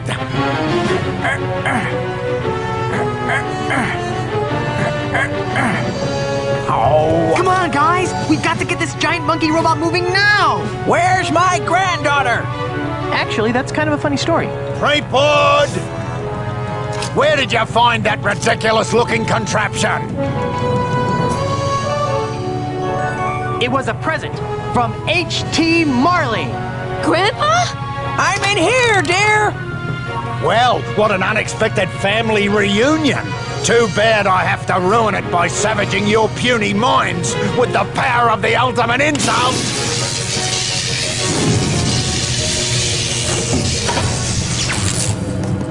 Now what?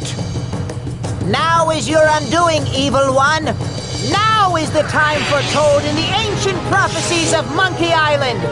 Now is the time for the ultimate in Monkey Combat!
Hey, what's going on here? LeChuck, you colossal idiots! I order you to cease this at once! Hey, wait a minute! You can't do this to me! I'm Ozzy Mandrill! I'm the future of the Caribbean! I come in, stop, don't... Ah! Oh, Yeah!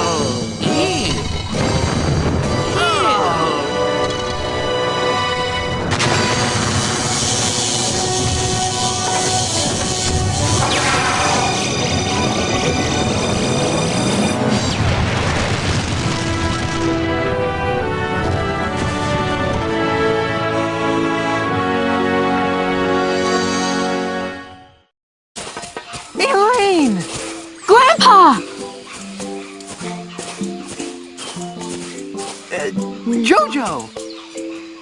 Don't even think about it, Pink Boy. Guybrush, how can I ever thank you for reuniting me with my granddaughter? Well, for starters, you could put on some pants. Consider it done. Also, Yes? would you please be the governor of Melee Island again? No way, no how. I hated being governor. Why do you think I went all the way to Australia in the first place? For the cuisine? Grandfather, please. I can't stand being the governor. It's no way for a pirate to live. Guybrush and I need to be on the open seas, waving our swords, swashing our buckles.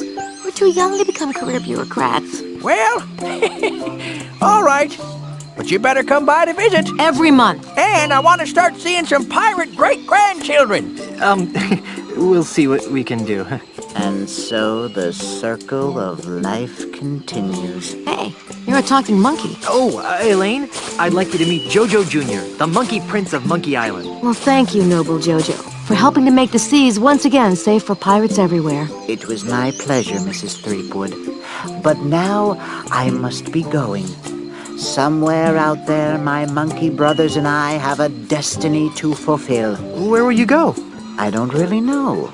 I hear that Martha's Vineyard is nice this time of year, but first we have a crew member who wants to disembark. Timmy! Goodbye, Jojo! We'll never forget you. Of course I'll never forget him. I mean, he's a talking monkey. How creepy is that?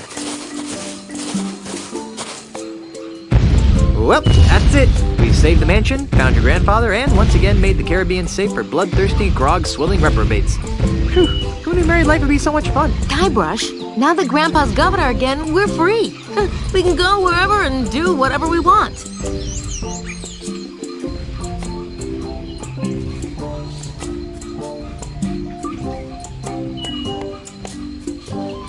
Hey, baby, you can be my Elaine anytime. Elaine? Whoa!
Elaine?